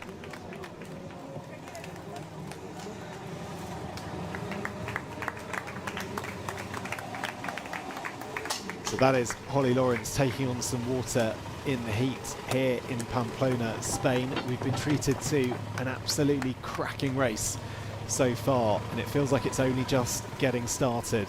So many of those athletes that you see on your screen on the left-hand side can make a real impact, I should say, into this race. Not much to separate them at all, as Holly Lawrence just has to be careful there with her footing.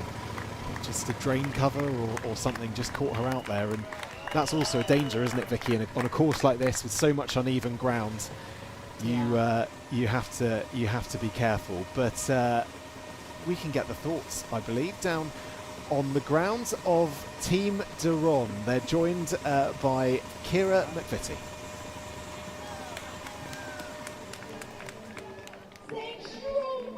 Hello, so we are here with Marianne, the mum of Julie Duron. How is watching this right now making you feel? It makes me a little bit nervous, of course, but I'm confident that she will approve today. And is this a course that suits her? Does she get excited for a bit of hills? She looked like she was enjoying it out there. I guess she enjoyed the bike race very much, but this course, the run course, is really challenging. I wouldn't like to do it myself. In these hot conditions anyways. Yeah. I mean, does Julie like the heat? Is she someone who, is that what's maybe affecting her today? Can you give us some insight on that? No, I don't think the heat isn't affecting her, but it's early in the season, you know, and one of the first great races she does this year. And yeah, you have to look where you stand. I mean, that's very true. The T100 is a long series, right? How does Julie's preparation change with the fact that we've got to go till Qatar? I don't know if she changed anything, but I saw her for the last I didn't see her for the last 4 months because she was in China, and I see her the first time after this 4 months, and I'm really also excited to see her race today. And we're excited as well. Look, I know you want to get out there, you want to give some splits to your daughter, so we will let you go, but thank you so much for that insight. Thank you too. Bye. Yeah, real rich sporting family are the Durons. Nina Duron, Julie's sister, of course a triathlete as well, very successful one at that. And yeah, very enthusiastic family. I wouldn't mind them supporting me around the triathlon if they were to offer their services. I think they do a fantastic job.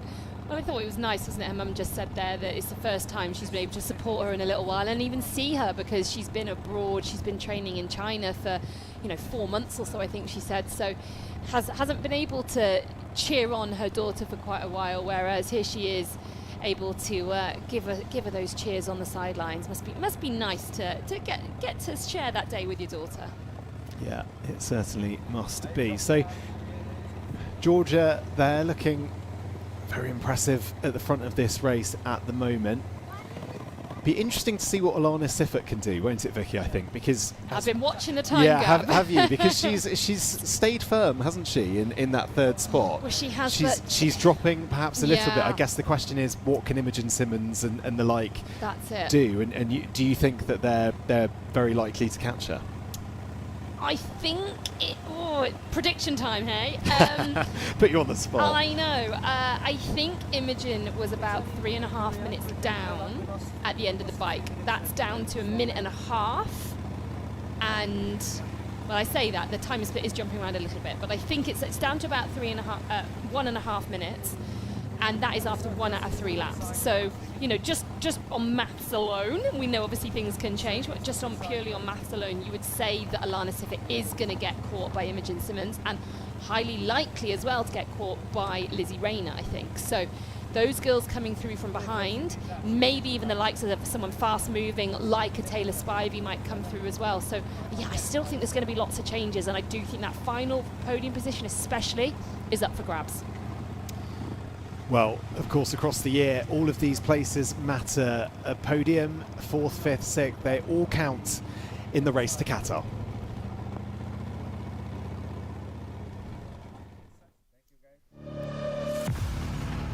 History waits at the finish line.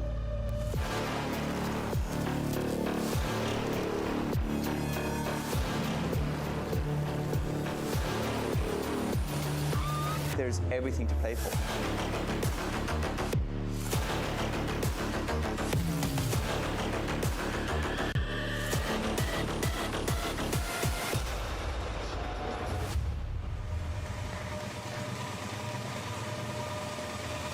Yeah, and an athlete there on your screen, Taylor Spivey, who knows all about consistency, all about hitting those top 10s.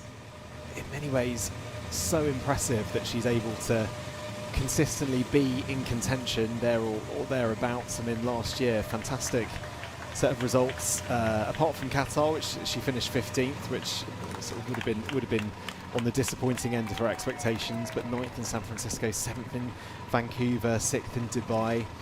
I guess, Vicky, it's you can look at it two ways, couldn't you? The fact that she's constantly in the top 10 is impressive. The fact that she's not able to perhaps break onto the podium is also perhaps what she's trying to work on. It's so interesting. It's a question I often have with Taylor because she's super consistent. She is always there or thereabouts, and she can do it from pretty much any scenario. When you're looking at short course racing especially, she runs well enough that she can have a good result from a bunch, and she can do really well in a break as well. But in this distance, she's not quite cracked it yet, but maybe today's the day.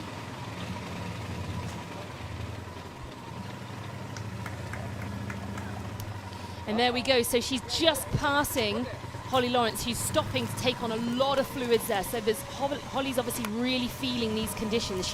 That's 3 or 4 in one go she's taking that fluids, but she's also taking on the Morton. So I think she's really suffering a little bit now. There we go. So she's taken, I think that was 3-4 cups worth of fluids there. She's taken on some energy, and now she's getting going again. And in the meantime, Taylor Spivey has blown by her. So Taylor Spivey is now up into 6th place. Not too far down on Lizzie Rayner. So yeah, as we were talking about Taylor Spivey before, she really could have the day today where she finally hits the podium. She is probably the fastest mover coming from further down in the field. So like we've said before, we don't think those podium positions are sewn up yet. We think Georgia's looking fantastic at the front. Get very ginger down there from Holly Lawrence. But we do think that there's some movement to be had right at the top end.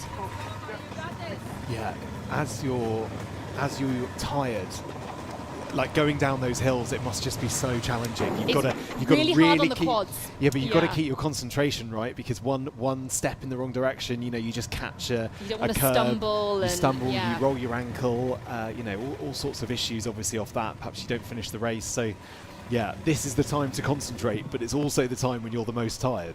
Well, for someone who is really clearly having a bit of a moment, Holly, they're taking on all those fluids and literally stopping through the aid station there to just get as much in as possible, to then have to run down a really steep hill, which is brutal on the quads. And you could see she wasn't flowing down that hill, so there'd be so many braking forces going through her leg each time her foot hits the floor. It kind of would almost hurt your muscles as you do it, and it's the last thing you want when you're in a moment where you're struggling. You almost just want a nice bit of flat road to just try and find a rhythm again, but this course just doesn't allow for that. I've caught Georgia Taylor-Brown looking behind her a few times. There's no one there, G. There's no one there.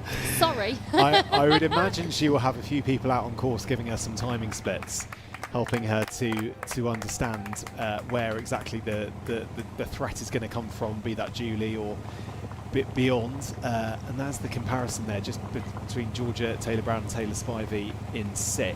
That's right, and I think the reason we are looking at these two head-to-head right now is because Taylor is moving fastest on course aside from Georgia Taylor-Brown right now. So Taylor is the big mover, and I think she knows. I feel like she's running with real intent out there today. I think she sensed that this could be her day. She spoke to me about the week that she's had. She raced in Yokohama, obviously other side of the world last weekend, was a little bit disappointed with her result that day. But I say that, she still finished 8th because she's so incredibly consistent. She's had a little bit of a flare-up with some hives. She's on antihistamines this week, and that's Lizzie Rayner she's got in her sights there. So she's just taking victims on this run course, isn't she?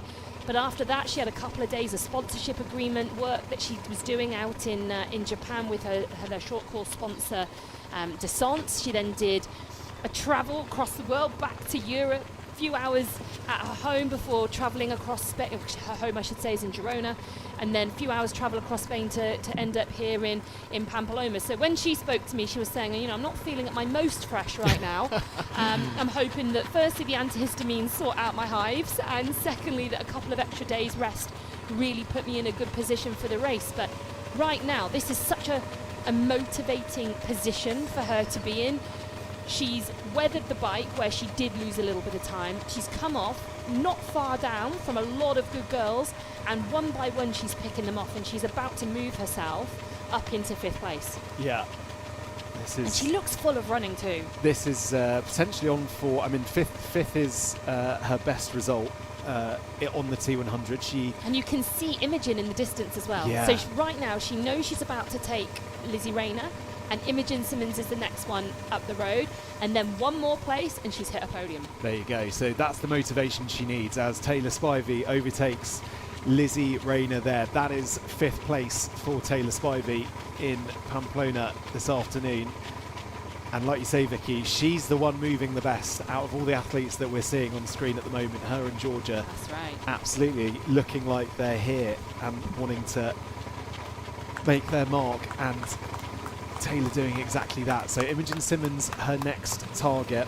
And yeah. And not only is it points, of course, in that race to Qatar, but with the increased prize money at each of our individual races this year, if she can get herself up into 3rd place, that's a $30,000 payday. You know, that is incentive, if nothing else, right? Yeah, yeah, absolutely. So Georgia Taylor-Brown still looking good, still very much in the driving seat of this race. Really looking forward to getting the thoughts of Julie Duron after this race, just to try and find out what happened there in terms of that moment where she really looked like she was suffering. Well, I'd love to get eyes on her again, because I'm wondering, we're seeing that time gap between Georgia and Julie go out. It's now at 1:45. So we're seeing her really she hasn't been able to rally, you know, she hasn't been able to bring that gap back down. So what's going on there? Is she really just hampered and struggling, and is she sort of, you know, teetering her way through this run, or is Georgia just on a different level today?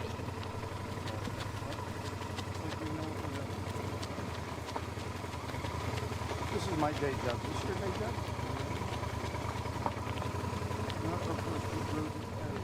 So just over 7 kilometres to go. Taylor Spivey, as things stands, 5 minutes back from the lead.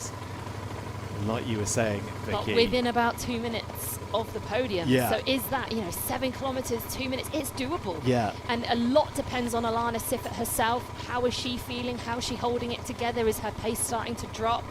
Taylor Spivey looking fantastic, and she really does look like she's got the bit between her teeth here. She knows there is a podium up for grabs today, and she is absolutely motoring through this horse. Yeah, I think really impressed by Alana Siffert's race so far. Very much so. As we said, coming from that background in France last year, we obviously knew that she struggled so much on the run, despite that really, really impressive bike split. The fastest of anyone, 1 minute ahead of Paula Finlay.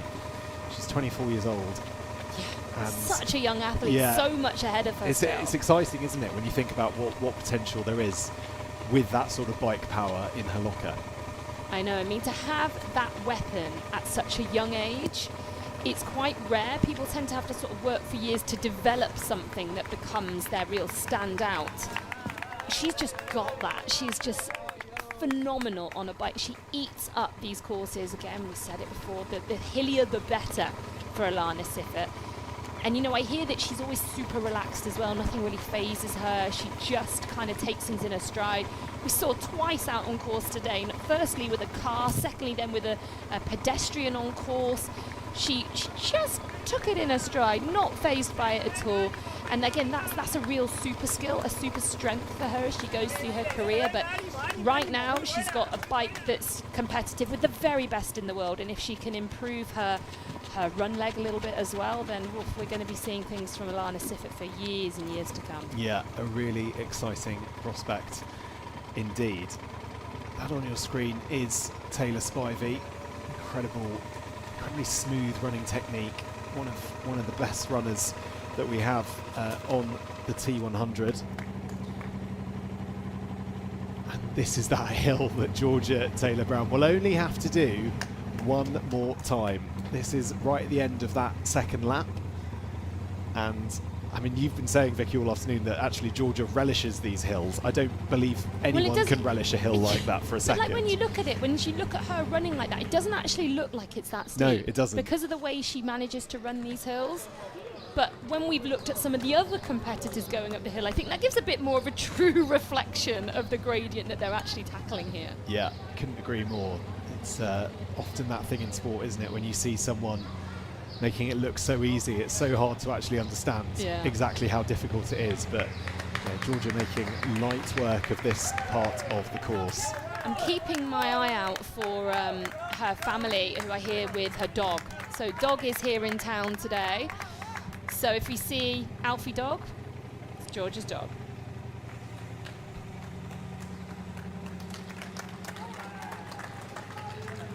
Beautiful shot there of the city of Pamplona, the setting for this second women's T100 race of 2026. Just a few clouds in the sky. A are perfect conditions, certainly for watching triathlon. I guess if you're in the mix, you're probably asking for it to be a bit cooler, but what a race we've been treated to today. It's been phenomenal, it's been beautiful, it's been all of the superlatives that we're used to saying on the T100.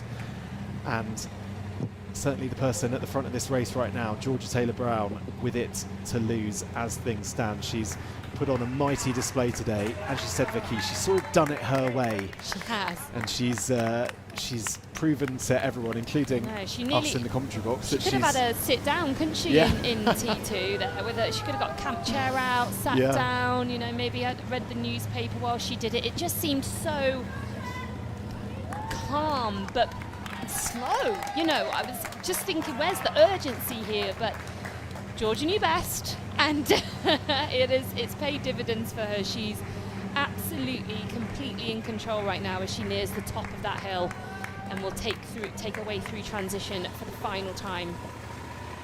Yeah, exactly. So we can see now Taylor Spivey is so close to Imogen Simmons, and that is the battle for fourth place at the moment. They've got matching suits on, which is convenient. Harder for us when we're watching, but that's Taylor Spivey right in front of us on screen, and Imogen Simmons just a little bit further up the road. And again, that shows you how well Taylor's running. Imogen has been running fantastically this year so far. She raced brilliantly last season.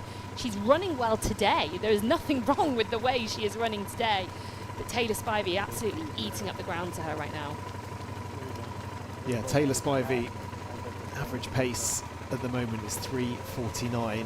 Imogen Simmons just tipping over the 4-minute mark on our timing pages. So you did feel like this was a case of when, not if. Yeah.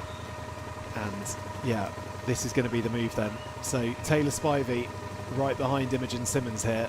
This is for And do you see how place. she's pulled to the other side of the road there? That's tactical. I don't want to run close to you, I want to blow by really fast. So she sort of moved to the other side. Imogen knew she was coming, so sort of started to move over. But Taylor wanted to go past wide and fast to give Imogen as little chance as possible of tacking on the back. And already that gap is meters, right? That's 5 meters, gone. 6 meters, 7 meters. Taylor Spivey is not hanging around here. She knows there is one more place to go, and she finds herself on the podium, and she will be getting some splits out there, I am sure. She'll be trying to work out the time gap, the amount of kilometers left, the pace she's got to run to bring that gap down. But yeah, she's got the podium in her sights. And while we're talking about runners, I should issue a slight apology to Danny Kleiser. I keep mentioning that both Georgia Taylor-Brown and Taylor Spivey are the fastest movers on course. Well, actually, Danny Kleiser is our fastest mover on course right now. She's a fair bit down off the bike, but she's moved herself up into 11th position. She's currently averaging 3:40 per kilometre pace, so she is our fastest mover out on course. We've seen her do that several times now, haven't we, in these T100 races, and yeah, looking to do the same again today. Yeah, incredible runner, I think it's fair to say. Yeah, she just needs us too much time in the swim. I think if she can just get a little bit closer to being more in contention when she comes into T1, she could be a real factor at the pointy end of these races in the years to come. Yeah, that's definitely her work-ons for sure, and I'm sure her and her coaches will be looking at exactly that. And again, Vicky, that's that when you watch the good runners. I mean, all of our athletes here are good runners. Let's be very clear. Kind of the ones who specialise, exactly, shall we say? Exactly. Yeah, well put. And you just see how Taylor Spivey is making that uphill battle look. It doesn't even look like a battle, does it? It just looks like another stroll on the streets. And it looks like that gap now is almost exactly a minute between Taylor Spivey and Alana Siffert. So coming down to a minute now with just over a lap to go. I think things are starting to look a little bit ominous for Alana Siffert. Can she find a little bit extra and hold on? She's been such a protagonist of the race today. She's taken the bull by the horns. Pardon the pun. She really has animated this race, and I really would love to see her just be able to be rewarded with one of those podium spots. But the way that Taylor Spivey is running is beginning to look a little bit like she might get pipped to the post. Yeah, that's a really interesting battle to keep your eye on. As you can just see there, Georgia Taylor-Brown on this downhill section the last time on the last lap. Still looking pretty smooth, isn't she? Yeah, that we'll be seeing this. I mean, this is the point in the race, right, Vicky? If there was to be a weakness, and you know, certainly if you compare to what Georgia did last year with us on the T100, those late phases, I think particularly in France. Yeah.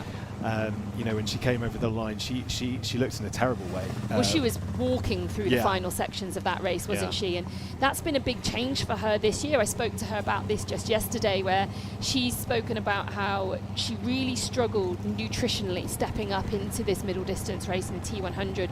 For her, it's by far been the biggest challenge, is to suss out how to take on the carbs, how much she can take on, how to stomach that extra fuel.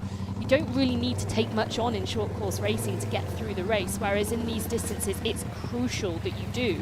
And she's had to really work out how to train her gut, and she was talking to me about how she's had some testing done, she's worked out how much she can take on every hour, and then they've been pushing that in training and trying to help her gut become better at absorbing that. So that has been a huge difference. The way she's running right now, you can tell that is an athlete who is not in gastric distress and who has been able to stomach the carbs that they're putting in their body. Yeah, she certainly doesn't look like she's remotely struggling. As we get another view there. That was Alana Siffert, wasn't it? Yeah. So she's just taking the bell there, 1 lap to go, and I hope we'll get a pan back now. Wonder if we're going to see Taylor Spivey, or if that gap is just a little bit too big for us to get eyes on yet. But Alana Siffert, I'm sure, will have someone in there in the crowd giving her these splits. She'll know that she's coming for her, and she'll know that now she's got to dig in for the biggest 6 kilometres of her life. I mean, this is massive for either athlete, right? Yeah. When you think about what this will mean to Alana Siffert. It'll be a first-time podium for whoever. Yeah. And, but I mean, just in the context as well of her career, this is a massive step up from, you know, she's no stranger to race wins, but in terms of the strength of field, this is absolutely and will absolutely be her best result of her career, you would think. And then also looking at Taylor Spivey as well, that's a huge result for her, and a fantastic way to kick off 2026 after some strong results on the World Triathlon Series races.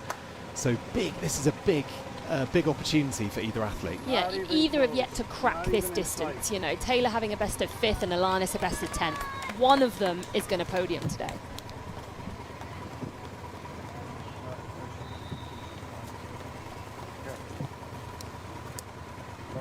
So back at the front here with Georgia Taylor-Brown. I love watching Georgia run.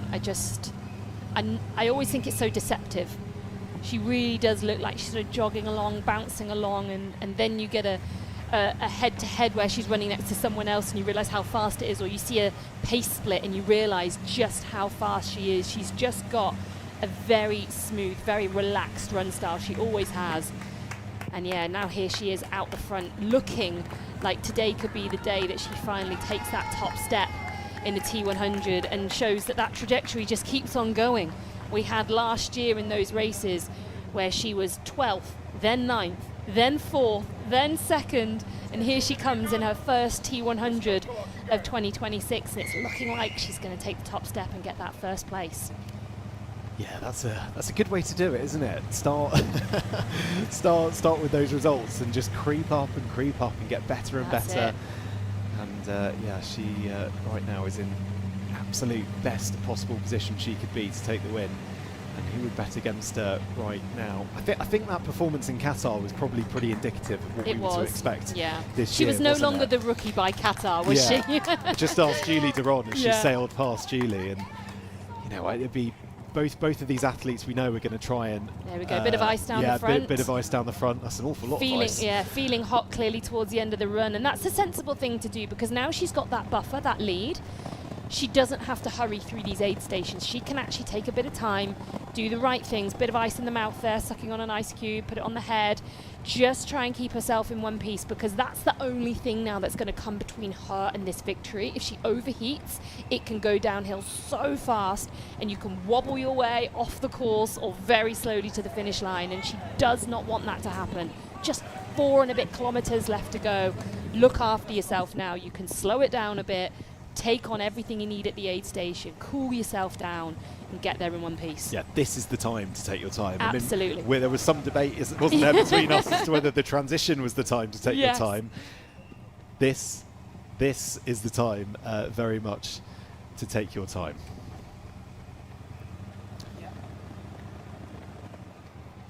Okay. Believe we can head down to Kira McVitie in the transition area.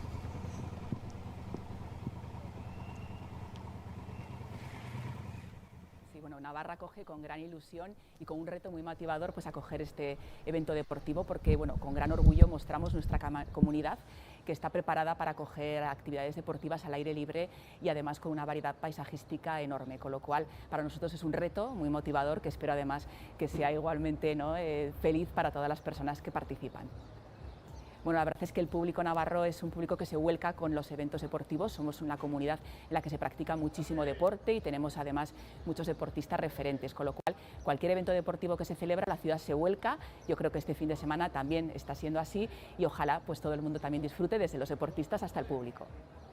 Bueno, les desearía en primer lugar muchísima suerte, que disfruten muchísimo de la carrera, que den lo mejor de sí mismos y de sí mismas, pero que también guarden un poquito de tiempo pues, para visitar nuestra ciudad y el resto de lugares de Navarra, que les dé tiempo a ver su gastronomía, sus paisajes. Yo creo que es una comunidad muy poco conocida, muy poco masificada, pero que sorprende y yo creo que hace que, bueno, que quien la visite una vez quiera volver. That was Rebecca Esnaula Bermejo, who is the Minister of Sports and Tourism of Navarra. And what a setting they have provided us this afternoon on the T100.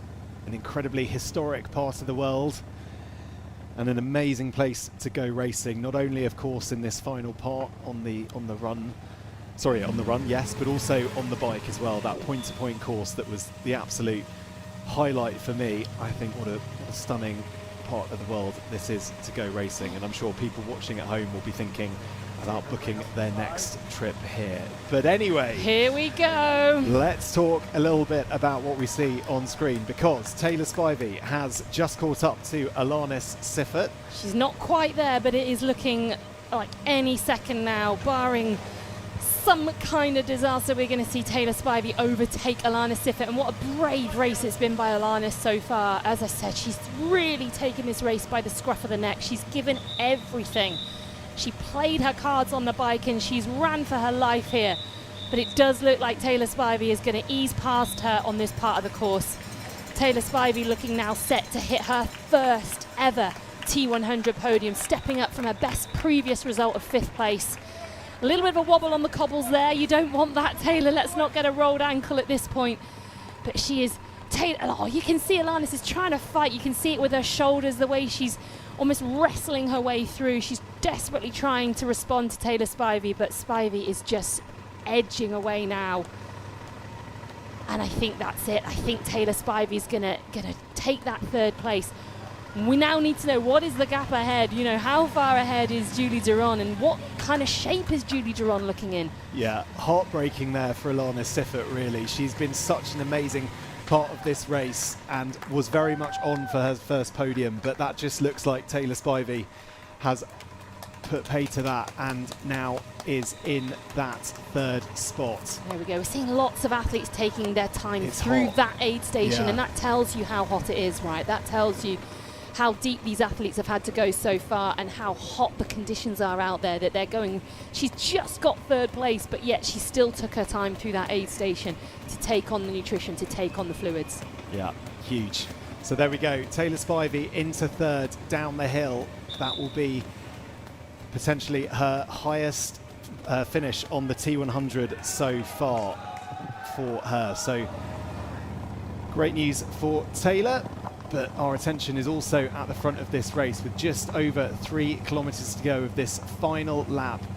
Georgia Taylor-Brown is looking really, really impressive and hasn't really put a foot wrong, it's fair to say. She's had such a controlled race today, Vicky, hasn't she? She's never once, you know, she's always been there or thereabouts in the mix. Well, we said it earlier, very cool, calm and collected from Georgia today, and I just think that is who she is this season. I think she's turning up with a really great frame of mind. She believes that she can win again, and for a long time she'd stopped believing that she could win. Now she sees opportunity, she's being tactical about the way she's racing, she's reinvigorated with a new coach and a new training group. She's in the same training group, of course, as Martin Van Riel and Cassandra Beaugrand and her partner Vincent Luis. So she's training with some absolute superstars of the sport. She's living in Girona now. She's just trying new things and becoming a student of the sport again. And this is a very confident Georgia, and a confident Georgia is a dangerous one.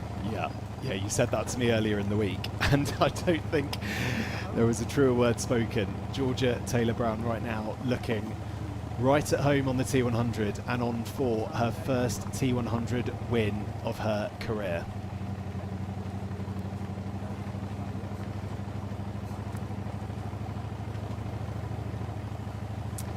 She's also just come down from altitude, so she's done altitude training quite a few times now, but she's just been to Sierra Nevada, which is much higher altitude than she's used to, and historically she's preferred to drop down a couple of weeks before a race, knowing that when she comes down pre-race she sometimes feels pretty average. And she said it in her VT earlier today that it's 2,300 meters at Sierra Nevada, and often she feels terrible in this period of time when she's just come down, but she's actually feeling really good. She's sleeping well. She said she's got lots of energy, and that's ominous as well. When Georgia says she's got lots of energy, you know, a couple of days out from the race, you're thinking, okay, Georgia's she's here to play this time. Let's see what she's got on the day. And right now, I was a bit concerned when she took on all that fluid and when she really was sort of putting all that ice down her front, rubbing it on her head. I was worried that we were going to start to see her falter, but right now she still looks very in control. Yeah, she certainly does. Checking behind her there in Georgia. Yeah. There's no one behind you. They can't see you. Can't see them, and they can't see you right now. Yeah. How many people do you think she's got on the course giving her timing splits? At least a couple. At least a couple, yeah. I think so. Different parts of the course, you try to spread them out, right? You would imagine so, yeah. To get the best coverage. I mean, with a 6 kilometre lap, and it is a lap, they don't kind of overlap. The sections aren't easy to get from one to another, so it would be quite difficult to get to. You could maybe get to 2 sections on the course, but probably not any more than that. So she's probably only getting a couple of splits. I don't know whether there are other people out there, whether, for example, other people's partners are sharing information out there. That does sometimes happen. There's a bit more of a community feel to it, that people kind of share those splits. But yeah, she will know that she's had a gap. I think what she's checking for is she knows the likes of an athlete like Julie Duron. When she passed Julie did not look good. She knows that if Julie has rallied, she's got to keep an eye out for her, and I imagine that's what she's doing. I imagine she's looking behind to check. Has Julie managed to find an extra gear? I don't want to be complacent here. Yeah, 2 minutes. The gap, as things stand, back to Julie Duron. Just in the context of Georgia's career, Vicky, T100 win. I mean, she's an Olympic gold medalist. She's a world triathlon champion. She's got the full set. I mean, where will this rank in her achievements? I think the biggest thing about this is it marks a bit of a new era for her. It marks the start of this. I'm in a new training group. I'm trying new distances. I'm not the rookie anymore. I am back believing I can win races, and I am back to stay. And I think that's why this win will be so important against those other accolades that she's got. Winning a T100 by itself is a huge achievement. We have the best athletes in the world going head to head. To find the ultimate athlete in this distance, in this racing series. But I think what it represents for her in her wider triathlon journey is probably more important. It's almost like Georgia achieved so much in the first part of her career, and she even questioned whether she was going to carry on about a year or so ago, where here she is, she's back and she's here to stay, and she's showing that she's back better than ever. Yeah, she certainly is. Side by side there of Julie Duron and Georgia Taylor-Brown. And my mind does go back to Qatar of last year, the impact that had, you know, Georgia overtaking Julie Duron with just a few kilometres left of that race. The fact that Georgia Taylor-Brown knew that she had Julie Duron's number on a day like that, at the biggest day of all, the World Championship in Qatar. And today has proven once again she's also had Julie Duron's number. And, you know, if we're going to see these athletes race across the T100 for the rest of the year, this is so exciting that we're going to get more battles between them as the year progresses. Definitely, and I'm sure that Julie will improve throughout the season. I think that's the type of athlete that she is. She likes to build across a year. I didn't think, looking at that side-to-side shot that we just had there, I didn't think that Julie looked quite as smooth and fast and fleet-footed as we've often seen her. There was a little bit of shoulder motion there, almost, again, a little bit, the same as when we saw Alanis. I said that I felt like she was almost fighting it with her shoulders and with her arms a bit. I felt like there was a little bit of that there from Julie as well, which when Julie is running at her best, we don't see that. So I think there was a little bit of, I call it the rock and roll through the shoulders, a bit of fighting with the arms, and I think she's just desperately trying to hold it together and get to the finish. And here we go again, Georgia taking a moment, taking her time, more ice down the top, very sensible. She's only got 1.5 kilometers to go. She's just got to hold it together for 1,500 meters. A little puff out of the cheeks there, but she will not want to overcook. Yeah, and it sounds like she just got a timing there split we go, there, two. She did the 2 minutes back to Julie Yeah. Duron, so she would have just been told what that time gap is. Yeah, and maybe at that point, Georgia Taylor-Brown starts to believe that she's got the win in Deep her breath. pocket in Yes. Pamplona this afternoon. Because, yes, exactly. Deep breath, Georgia. You just got to get through 1,500 metres, not even now, to the Just finish a line. massive hill to go, though. Just a massive hill, which you've made look very easy for the last 2 occasions that you've gone up it. But I mean, it is in the shade at least. yeah, there you go. But yeah. We're not that mean on the T100 to put a hill I mean, up we in the probably sun. would if we could, but Yeah. she's enjoying this, I'm sure. A little bit of shade. Like we said, we think she's feeling pretty hot. She's going for all the ice she can at the aid stations. She's going really slow, taking on the fluids. But this section is the only kind of flatter section where she's in the shade with those trees. So I'm sure she'll be, and now she knows as well that she's got that 2 minute gap. I'm sure she'll be actually able to maybe enjoy this just a little bit. So Kate Woff is watching at home, no doubt. What's Kate thinking? I think Kate's desperate to get back on this series. Of course, this was her series last year. She raced 7 times and she didn't finish off the podium once. She was our T100 winner, our world champion for the year. I know she would have been desperately disappointed not to be able to be back here today. And she knows she's got a hell of a task ahead of her now if she wants to try and retain that title. She's going to have to do it with a result missing, which truthfully requires some of these athletes to falter, to not be able to complete the entire series, to have a mechanical, to have an injury. She's almost relying on other people's misfortune now, as well as her own good results to get her that world title back. And that's a good look, isn't it, at Julie Duron now, actually moving a lot better than the last time that we saw her back on the hill. Yeah, those shoulders are still moving a lot for me, though. Yeah.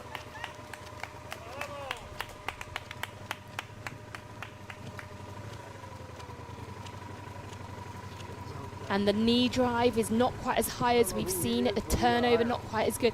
None of it is bad. It's just not peak Julie Duron. You know, when we've seen her, I remember the first time we saw her back in Ibiza, I think it was in 2024, shortly after she won her Olympic medal.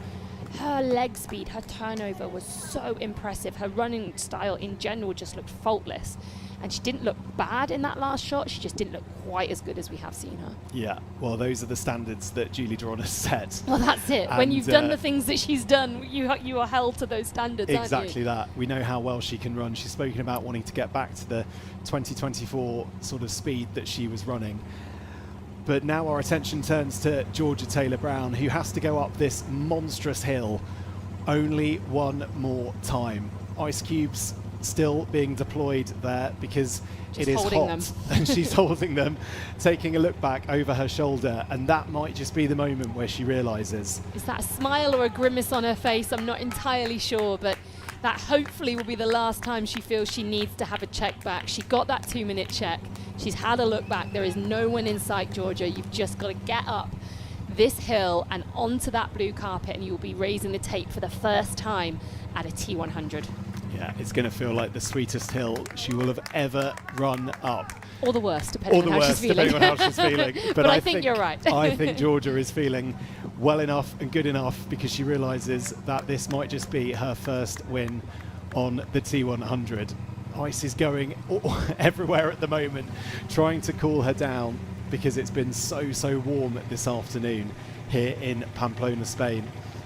But the shade, a welcome relief for Georgia Taylor-Brown, Olympic gold medalist, Olympic silver medalist, Olympic bronze medalist at that. She has accomplished so much in the sport of triathlon, taking a gap year last year, deciding wondering what she was going to do across the season.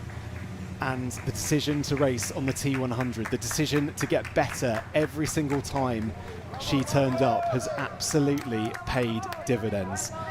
I think the acceptance of some high fives there from the local Spanish fans might just mean that Georgia Taylor-Brown realises that the win is in the bag. Julie Duron there, she's about to make her way up that hill. This was exactly the point, wasn't it, Vicky, where we saw her get overtaken by Georgia Taylor-Brown. You can see there she's the look on her face tells me that she is giving everything here. She's using a bit of a lean forward just to try and get herself up that hill as fast as she can. She will be desperate to see that finish line, I'm sure. She certainly will. The effort of these athletes all afternoon, absolutely world class, and Julie Duron just has to go a little bit further up this hill to secure the second place. Still a hugely impressive performance from our T100 runner-up last year, but focus now has to turn to Georgia Taylor-Brown. We spoke about many times about her season last year on the T100. She finished 12th in London. She had a mare, to be completely honest. She then got better. France still also didn't finish as well as she would have liked. She finished 4th in Dubai, 2nd in Qatar. That was her 2025 season. But this year on the T100, Georgia Taylor-Brown has arrived with aplomb. She turns the final corner. She is on the blue carpet, a massive smile on her face. Georgia Taylor-Brown takes her first T100 win here in Pamplona, Spain. She takes the tape, holds it above her head, throws it on the floor, and she is our winner.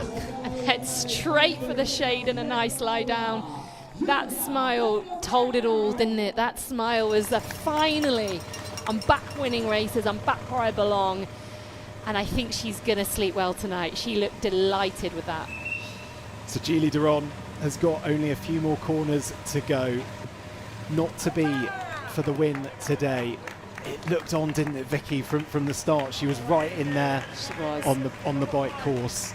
And it was only really once that run got going, once Georgia was able to put that overtake on her, Julie did not have an answer. No, I think Georgia caught her at the perfect time in the race for her and the imperfect time for Julie. Julie was struggling, Georgia was flowing nicely, and Julie just didn't have a response. She's looking so much better now as she rounds the top of the hill here, and I think that gap has come down a bit right in those final meters. Georgia possibly shutting it down a little bit, but Julie finishing strong here.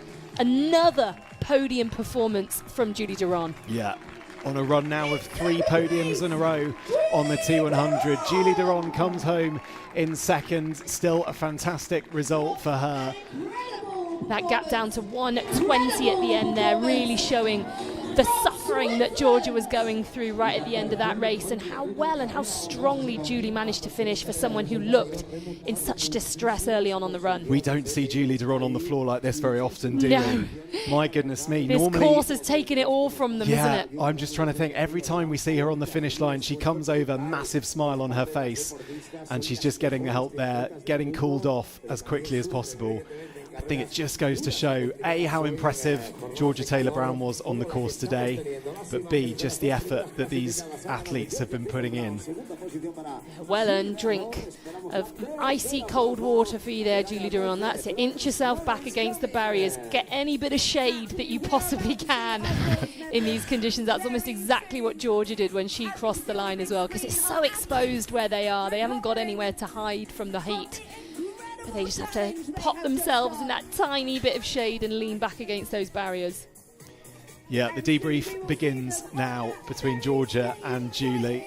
Wow. What an incredible race that was right to the end. It really was, and now we just await our third place. Last time we got eyes on it was Taylor Spivey, who'd overtaken Alana Siffert.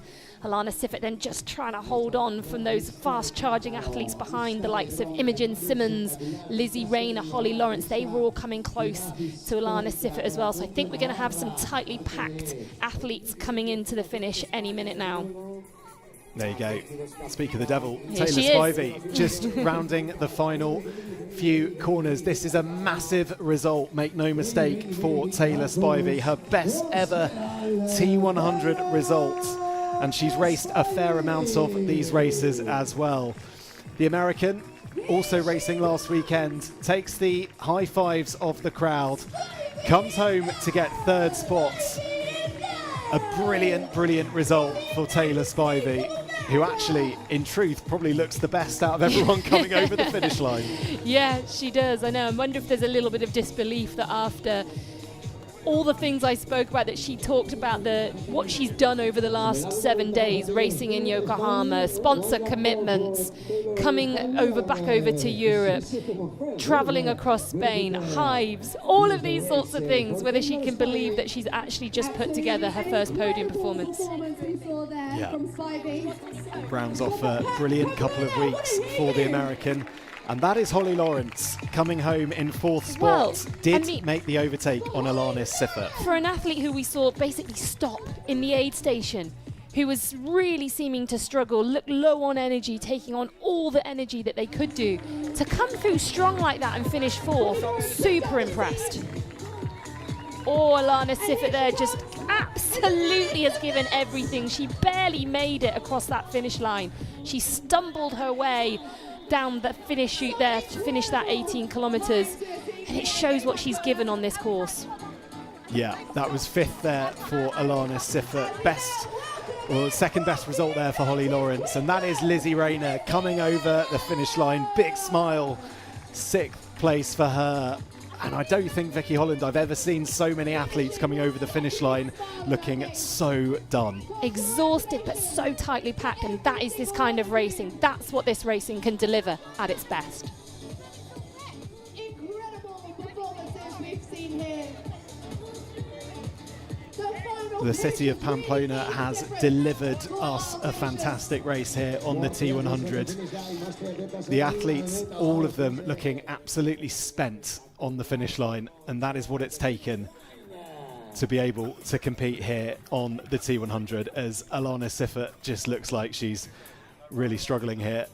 She does. A previous best of 10th though, to come in fifth, brilliant result for her. All right, let's get some reaction on the ground. Georgia Taylor-Brown is with Kira.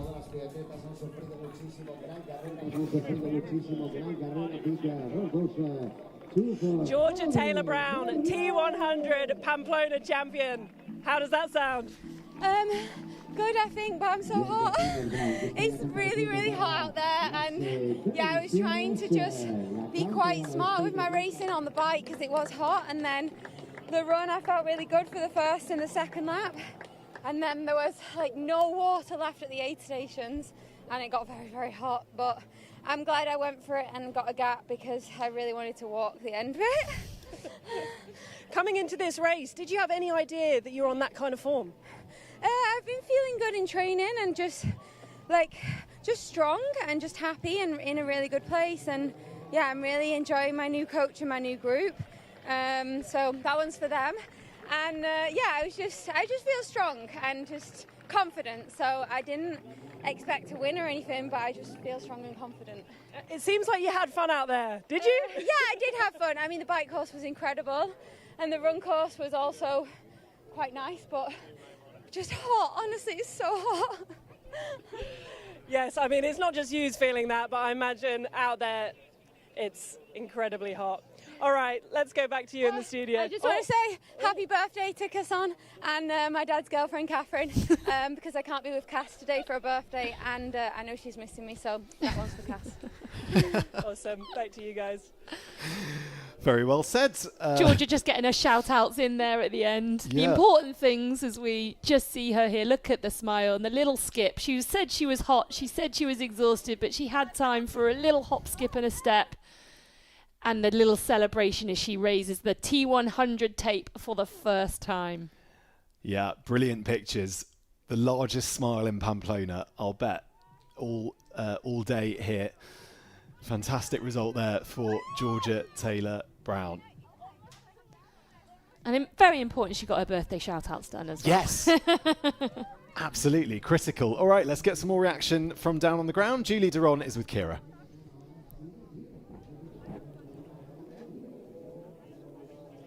Julie, talk us through your race today. Looked hard out there. Yeah, it was definitely hard. When I started the run, I was like, oh, I'm gonna walk 18K. I felt so rough coming off the bike, and I don't know how I managed to hold on to second place. So I'm super proud, super happy to finish on the podium again for my first race of the T100 series. It looked like you really dug in there. Were you thinking about the series at all, or just trying to get to the finish line? No, not at all. My coach told me that he wanted me to go until I blow, and I think I blew up about 10 times in the run or in the whole race, and I just kept digging in, kept hope that I would come around, and I actually did maybe halfway through the run, and then everyone told me that the girls behind are coming fast, so I just dug as deep as I could for the final lap, and just, yeah, so proud to finish second and hold on to that. And just, yeah, push really hard throughout the whole race, and I think we made it for an exciting race out there. It was an exciting race. Thanks so much, Julie. Yeah, thank you so much. Thank you, Kira. Thank you, Julie. And just, I think it's so interesting there. She said just how rough she felt off the bike, and yeah, that was pretty clear for all to see, wasn't it? With how much pain she was in on the run. Well, she said she felt terrible coming off the bike, and her coach had told her to go until she blows, and she thought she blew about 10 times. But hey, that's resilience. If you feel like you've blown about 10 times on the run and you manage to come back each time and put down that kind of performance, that's impressive resilience. Yeah, mighty impressive from Julie Duron. We're not used to seeing her blow up so much in races. She's, I would say, one of those athletes who makes it look so easy, but today, not quite to be. But she will have learned an awful lot about herself, won't she, Vicky? Oh, definitely. You know, that's part of the thing about being an athlete, and part of being a top athlete is you've got to find a way. There are days when it will all come together and you'll feel good and it will flow and it won't seem that difficult, and then there are so many other days where you've got to fight through it, and that's what marks a champion. All right, let's get the thoughts of our third place, Taylor Spivey, her first podium on the T100.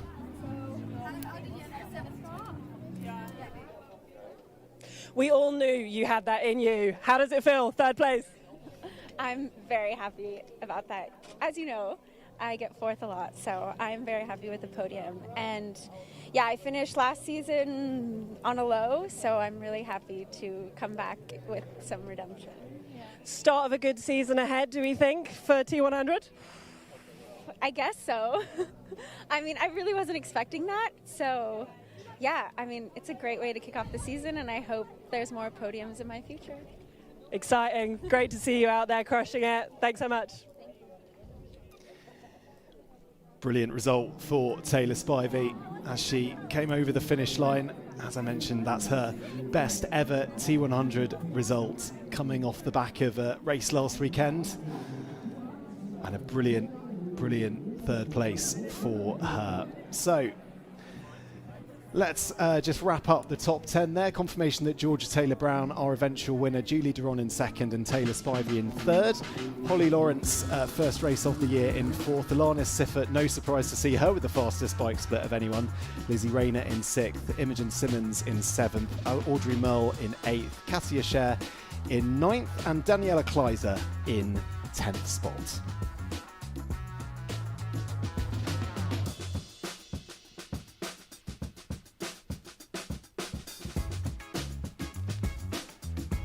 So those are the results as the city of Pamplona sits there absolutely wonderfully. And Vicky Holland, an excellent result for Georgia Taylor-Brown. Yeah, I mean, you can't ask too much more, can you, than to come away with a win in your first T100 of the year, and she did so quite convincingly in the end, and even had time, I think, probably take her foot off the gas a little bit in that final lap. Well, thank you, Vicky, for your company this afternoon. We're going to see you next in San Francisco in 2 weeks' time. Until then, from all of us here in Pamplona, it's bye for now.